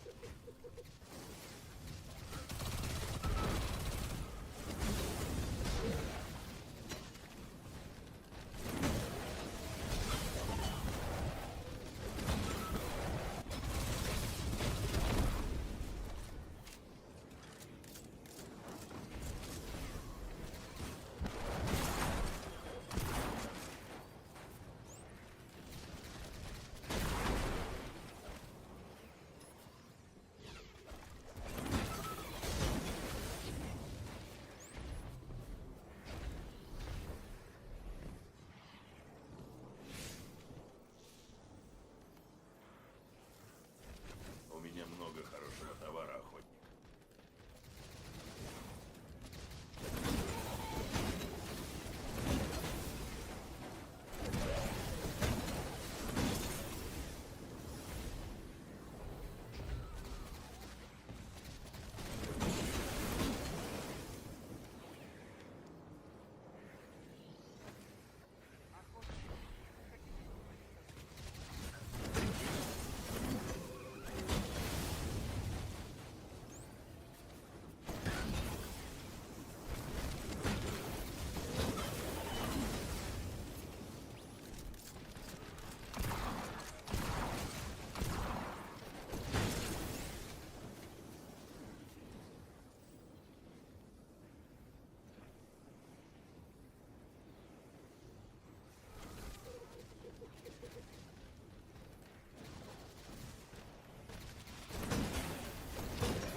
Дайте, может, чтобы мне больше падало.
Что это?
Страж убит.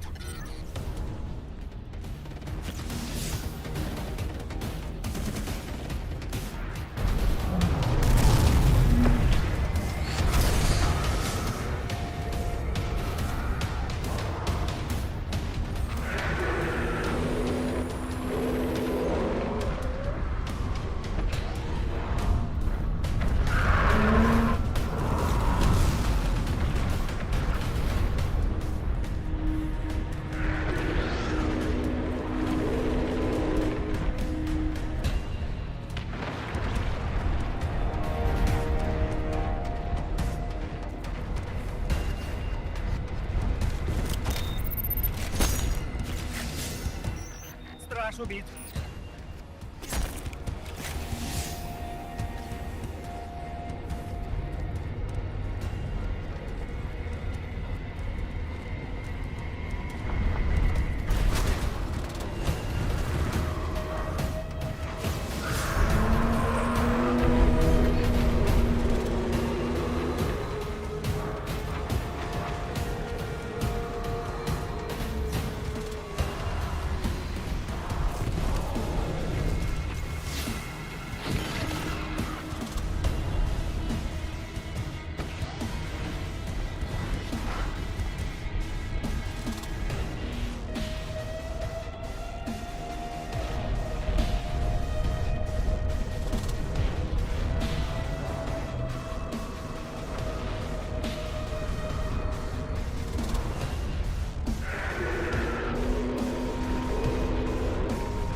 Dado's new Rising versus D2 vid looks interesting.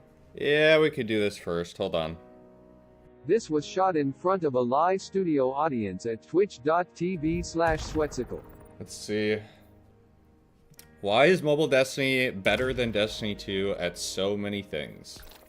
Destiny Rising a little bit in an earlier video, but I wanted to dedicate a full video to it because I was enjoying playing and grinding the game more than Destiny 2 in September. Yep. Well, I was until I decided to take a little bit of a breather from all things Destiny.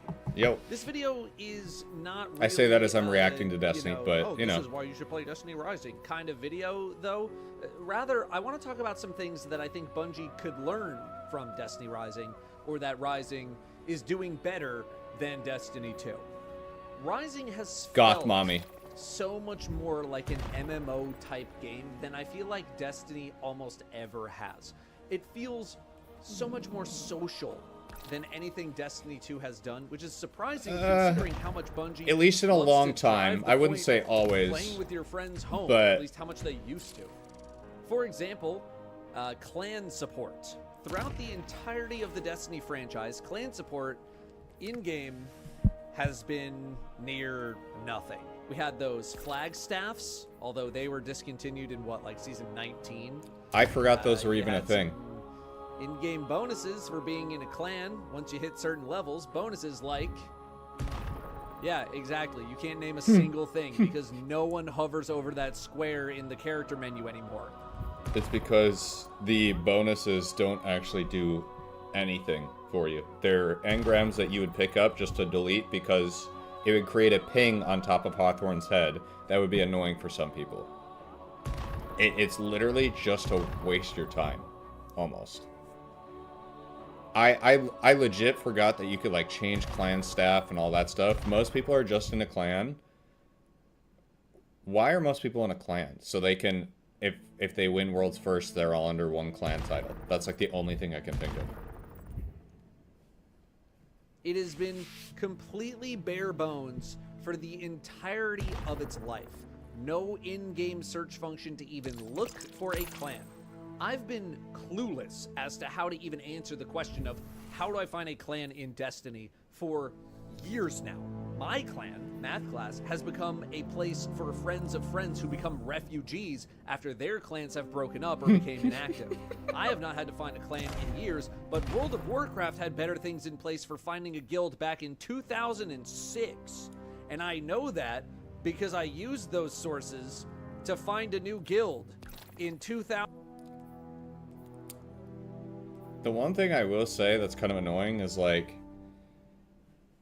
a while ago when people actually wanted to join a community clan, we had to create like over 15 different ones because the clans can only hold 100 people. And I had to have people in chat make them because I'm not allowed to be in a clan and create another one. Like, I can understand maybe why they would do that, but it's like, having a cap of 100 people is... it just doesn't really make any sense. 2006. Hey buddy, why don't you try something new, like eating actual food instead of that 6th bag of chips this week? Is this a video factor brought to you ad? by Cook Unity. Cook Oh, Unity makes I was close. food really good like, and they bring to your place for big convenient. This microphone is something. Where did he get this mic, bro? This mic is massive. But I see my boy Dado's on the green screen meta. He gets it, bro. He gets it. You know what? We'll watch the ad. We'll watch the ad. Recipes all the time, and then they have actual people make the food. They got a lot of dietary options like vegan and keto and paleo and other stuff. I still don't know what any of it actually means, but they got them. And as someone who has been eating really healthy recently, God, I miss chips. I mean, Cook Unity has helped me stay on course.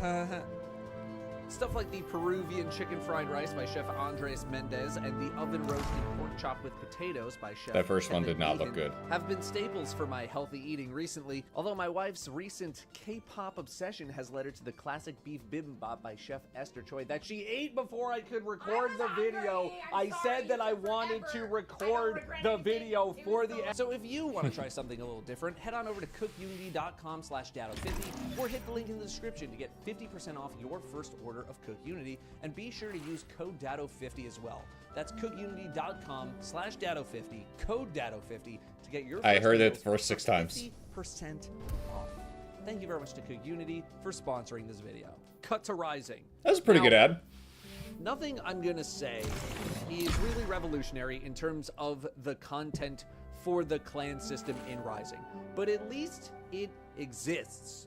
Every clan gets their own space to hang out in called a wolf den. And Wait, you can modify this space like that? Materials that you collect when you interact with the pack hunt menu. I didn't even know you could Pack do hunts this. Aren't anything really that crazy either. You simply find a space on the map that has an objective, and you click it, and you spend an action point, and it'll automatically complete that activity after a few minutes. Although there are some objectives that send you on. Now, and there is a lot of negativity around the game.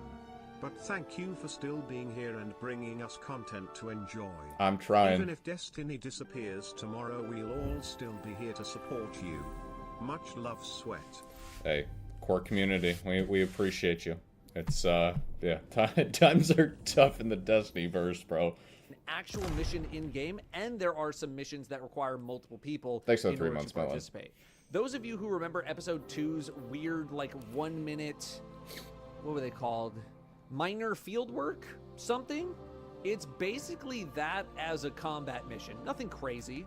You can also apply to clans in-game with different ranks available to micromanage, again, in-game. There's also a maintenance system in the game where the higher your rank, the more resources you need to sustain said rank, so there is a reason to participate with the clan stuff. Don't worry, I can hear you screaming at the monitor that Destiny players would hate something like that in order to maintain the rank. I'm not saying Bungie needs to copy that part in particular, even if most of the materials come from objectives like play the game, claim a bounty, or like other stuff you're already doing. It could definitely Like, be spaces in improved a your little bit, clan but it's a mobile game, increase so as your rank increases. But I'm not it sure makes if they more can ever sense for this decrease. game. Like imagine having 45 spots in your clan, and then your clan D-ranks, and like 5 people get booted randomly. That would be super annoying. So I don't Actually actually know really if that happens, funny. but I hope it doesn't. Again, pretty bare bones stuff here. I'm not completely blown away or anything, but considering what it is, which is a mobile game where a lot of stuff is deliberately scaled back in order for it to be completed in a few minutes, and or is designed to be pretty simple in nature, it's a hell of a lot more than Bungie has ever attempted for clans. And yeah, they are bare bones things, but they do ultimately still matter for some amount of gameplay. Even Rising's public event style things on destinations matter. They can drop exotic weapon mods. I've never been super high on things like player housing or clan housing or anything like that. But again, for how social Bungie wants the game to be, I don't know why clans have never been iterated on in the slightest. I don't know how much Bungie really calls Destiny an MMO anymore, but they... This goes exactly to my point that they're basically all talk nowadays. Oh, we want it to be a social game. Okay, what have you done to make it a social game? Yeah, we introduced the portal where basically the only way you're progressing in the game is by playing by yourself. Wow, great start, guys. Good job. Great overhaul. They've appeared to be incredibly afraid of even approaching anything in the realm of social MMO features outside of Fireteam Finder, which technically already existed, just in a more crude state. They also have other things to play with. This card game is kind of I'm not sick. going to say the card game is terribly complex. I'm not going to say fishing is the most insane gameplay of all It's time. I'm not gonna complex, say but it's Sparrow- actually a really well-designed card game. I will say. I haven't gotten like super deep into the end game but what I played probably around 5 to 10 hours of it, somewhere in that range. Like, it's actually a lot of fun. is terribly complex. I'm not going to say fishing is the most insane gameplay of all time, and I'm not going to say sparrow racing is amazing. I could not care less about the sparrow racing is but awful. They all exist in this game, and their existence makes the game feel bigger than it might actually be. Yep. Make the I would agree. MMO experience feel more complete and social. Look at like Mahjong in Final Fantasy XIV, or the plethora of non-gear progression things in World of Warcraft. What is Destiny's equivalent? Team Scorched? Iron Banner? What is there that could be considered an equal? I also want to say, I don't think the inclusion of any of this at this moment in time would be a game changer. There are definitely more pressing matters to attend to, and I don't think much of this would help solve those problems. But in the long term, more clan support. It would have been great to add it to the game while the game was actually thriving. That does not mean you need to add it when the game's dead, because if you add it when the game's dead, then it's not going to do anything.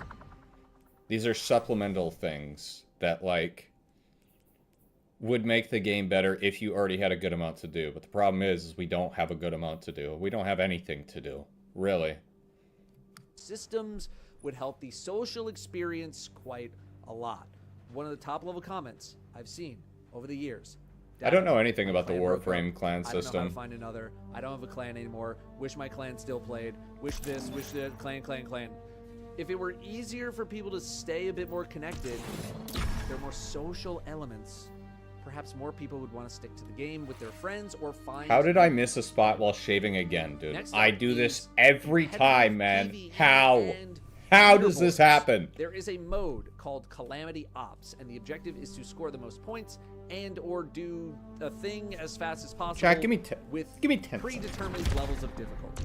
Now, in Rising, the biggest barrier in this mode and your ability to rank up is your level. You can only climb so high before your power level gets in the way of the experience. My level right now, my highest character is like, I want to say 57,000 something, but my Calamity Ops demands, I don't know, like 59. Pause, I'm still listening. You are, the worse I can still hear him. What I'm trying to say. Power very much matters when it comes to your ability to perform in the game. Your damage, your survivability, everything. Yeah, it technically does like it in should. Destiny as well, but to a much higher degree in Rising. Calamity Ops works like this. You start the strike, your score multiplier is at its maximum, and after X amount of time, it starts to drop, and then it'll keep dropping and dropping and dropping until you finish the strike. So the faster you go, the more points you can get from the multiplier.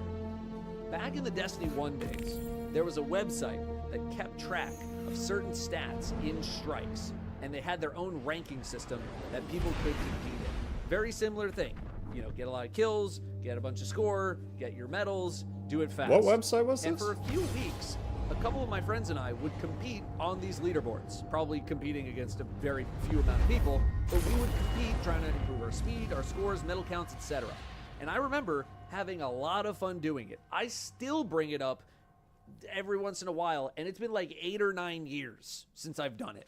To this day, the closest we have come to this is Guardian Games, which is a couple of weeks out of the year, where in order to place in the top 10% of the game's population, you basically just need to play the activity and actually pay attention. Yep. Слышу тебя хорошо, Страж. Авангард отметил значимость нашего расследования. Нам поручили отыскать любую информацию или реликвию, связанные it с would be тьмой. great in a perfect world, but you're also, the company has shifted from being inclusive to hardcore players to everybody's a winner, and we have to get anybody and everybody playing our game as much as possible. So if we have, if we even have one activity that doesn't feel inclusive to Johnny Boy 552, and he can't get the loot because he has to actually invest 2 hours into the game, then the Twitlongers are going to be flying, bro. That... Он, смеясь часами, хватается руками за воздух, глядя стекленевшими глазами. Завтра положение изменится. Возможно, мне удастся проскользнуть в ангар и сбежать, Why does the company treat competition as such a bad thing? I don't understand it. They hate competitive, even though their game would be built for competitive, in some regards. Let's not talk about PvP, because PvP is a shithole, but like, why does Bungie hate competitive so much?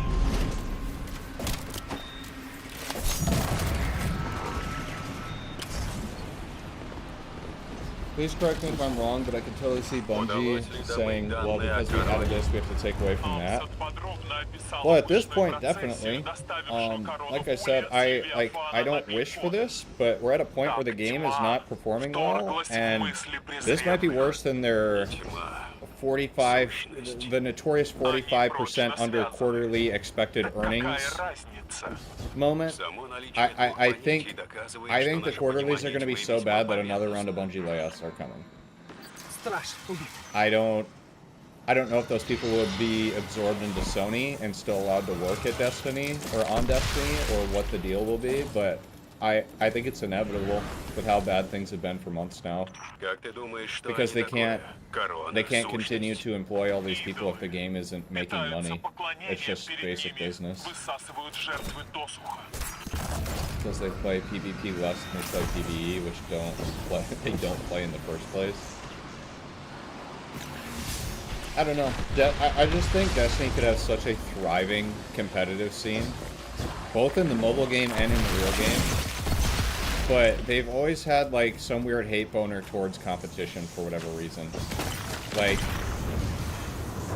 I don't know. I've always wanted to do some large scale like PvE tournament, but the other thing is like they have some weird law with their game where you can't host a competition where the prize pool is over $10,000.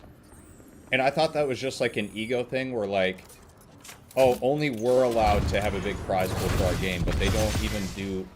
Has Bungie ever done any sort of actual prize pool for their game?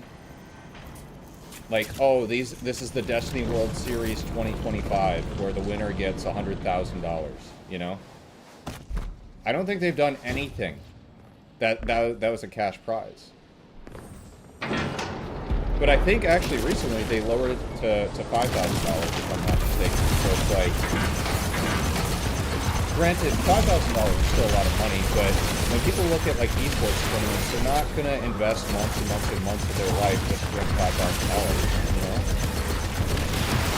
Like they could just go play another game and make more, you know? Just like Fortnite, you can make 5K after free, you know? The only thing that Modern did was the Gambit thing.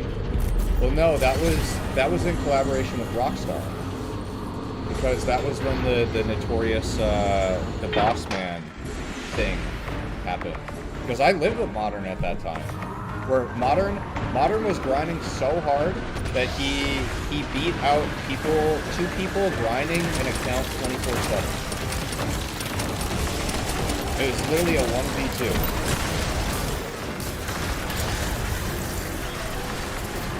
It's not 7777. I don't understand it. It's like it just feels suppressive towards like competition, and competition inspires like other people to get better at the game. So whether it's Gambit, PvE, or PvP, like there's different avenues that they could have taken, but it's almost too far gone at this point. They would have to do it alongside a new game. I'm surprised they don't have some type of creator code for silver purchases.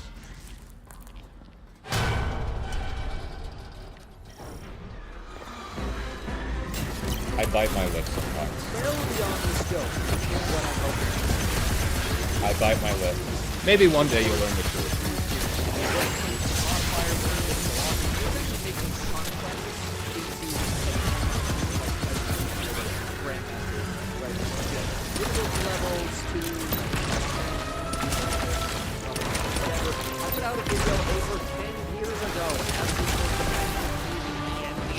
I missed another kebab roll shaving, I'm sorry.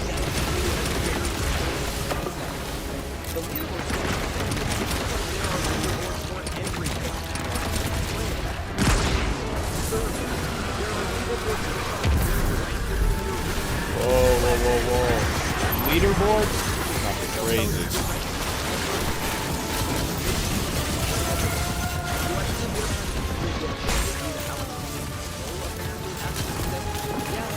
Partially stuff.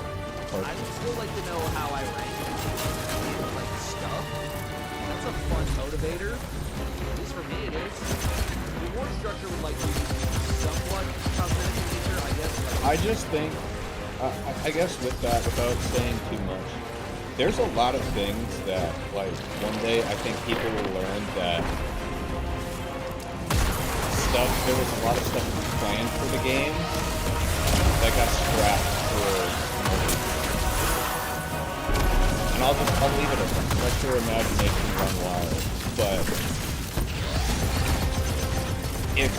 I feel like if the community knew the extent of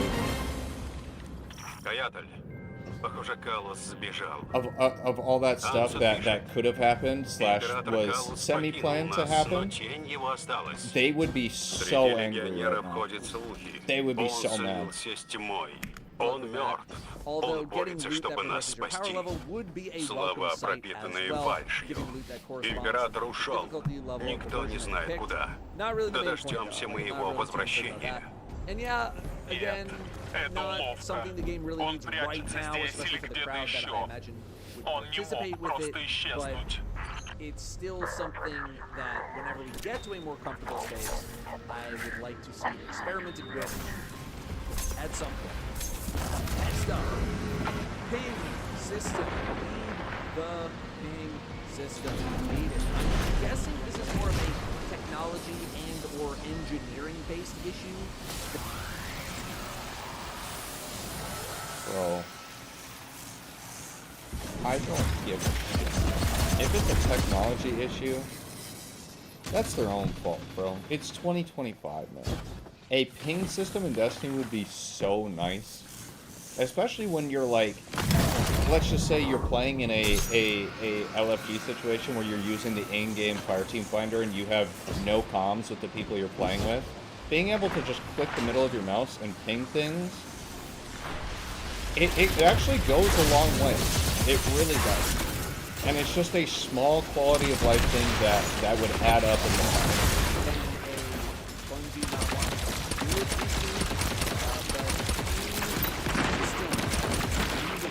There is a community of gamers that would. That's basically, you're right. That is what basically a lot of people use trace rifles for now. It's like you'll see people like shooting stuff with trace rifles. That is the ping system in the game, bro. In a shooter, this is that community. There is a raid boss in Rising where you're shown an image of a boss's weak point and you need to ping it for your team so that they can see it. Ping system. Next is just numbers and information. Rising tells you so much information. It probably borders on too much information. As there are a lot of different stats available in this game. So this is the thing, bro. The Rising blows Destiny out of the water with this. Destiny, like, we get new perks, and like, you have to go into an external database to really understand how the numbers work. Why? After how many years we can't just upfront tell you, like, the percentages of things and stuff like that? I don't understand it. That is the one thing I absolutely love about the weapon system in this game, is it tells you everything. Every percentage, how it stacks, how the perk upgrades work. It's fantastic. This is how Destiny should be. Thanks to how their artifact system works. But even regular perks on that, 30% this, yep. 60% that, 25% this, scales up to 40% that. You hover over the perk, it tells you what it does. It tells you percentages, numbers, it tells you information. We have gone so long in Destiny 2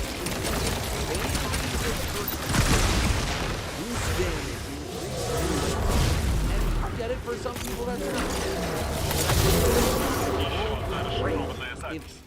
See, it's enough because Destiny's a hard game where you do not have to fully maximize your damage to complete any activity in the game. You can literally complete any activity in Destiny by basically half-assing it with your loadout. That's why not having all the information on your perks doesn't necessarily matter right now. But if Destiny in a perfect world was actually a game where you actually had to use some brain cells to complete a puzzle, aka output a certain amount of damage to complete an activity for a rare item, you would want all these numbers. So you could put the puzzle pieces together and make a perfect build for what you have. damage increase versus a damage increase. This whole, like, Yep. "Oh, we just want you to use whatever feels good" philosophy that Bungie had a while ago was fine when the game was as simple as it was back then. We are several iterations of combat into Destiny 2. I mean, I would almost argue that, like, we haven't gone in the direction where it's more complex. It's like dumbed down even more. And some amount of information at this point, I don't think is unreasonable. It would be nice to have, even if it was like a toggle in your menu, like basic tooltips versus advanced tooltips. Half the enhanced perks in the game barely say anything at all, and we're now in a world where the majority of weapons that drop have enhanced perks. Yep. Rising has 3 tiers of perks, like blue, purple, orange. So imagine normal perks, and then enhanced perks, and then like God perks.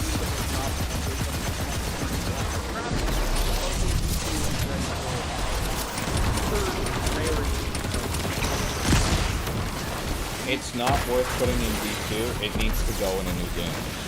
Any effort, so basically any effort at this point put into, like, if they were to, like, put a new perk rarity, if they were to put a new, like, drop rarity above an exotic color, again, like, just for the sake of example, like a, I don't know, like a mythic weapon or something, I don't know. Big things like that, it's just, there's almost no use in putting it in the game now because of all the retroactive shit you would have to do for old activities. Because if you put it in just the new stuff in, like, the next expansion, sure, it gives you an incentive to play that stuff, but it gives you less incentive to play the 7 years worth of content that already exists. Which is, again, feeds back into the philosophy that I've annoyed you guys enough with already over the past however many years, that it's an impossible task to continue to try and refresh all these loot tables for 6-7 years of Destiny that already exists. It is impossible, and the only solution is moving to a new game. It's unsustainable.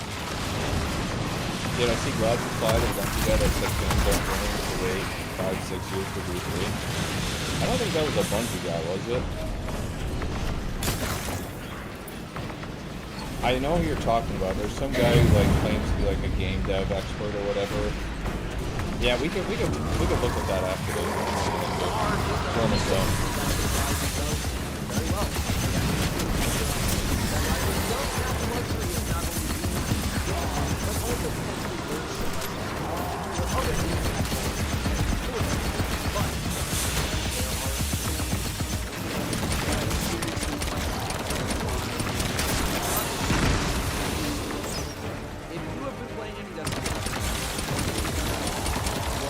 Destiny Rising is a really good game. I'll say, you can call me sellout, you can call me whatever you want. It's not even a hashtag ad. I wish it was. Destiny Rising is like almost double. I don't even know if it's implying by it. Maybe I would try that. Like, it's just more interesting than Destiny 2. That's just a fact. Pretty decent reaction. Dado had some good points. Well, that's a great place to cut the video. YouTube, if you enjoyed these reactions, make sure to subscribe and come check us out on Twitch. Biggest forehead on the website. Thanks. Alright. Great reaction. Fantastic.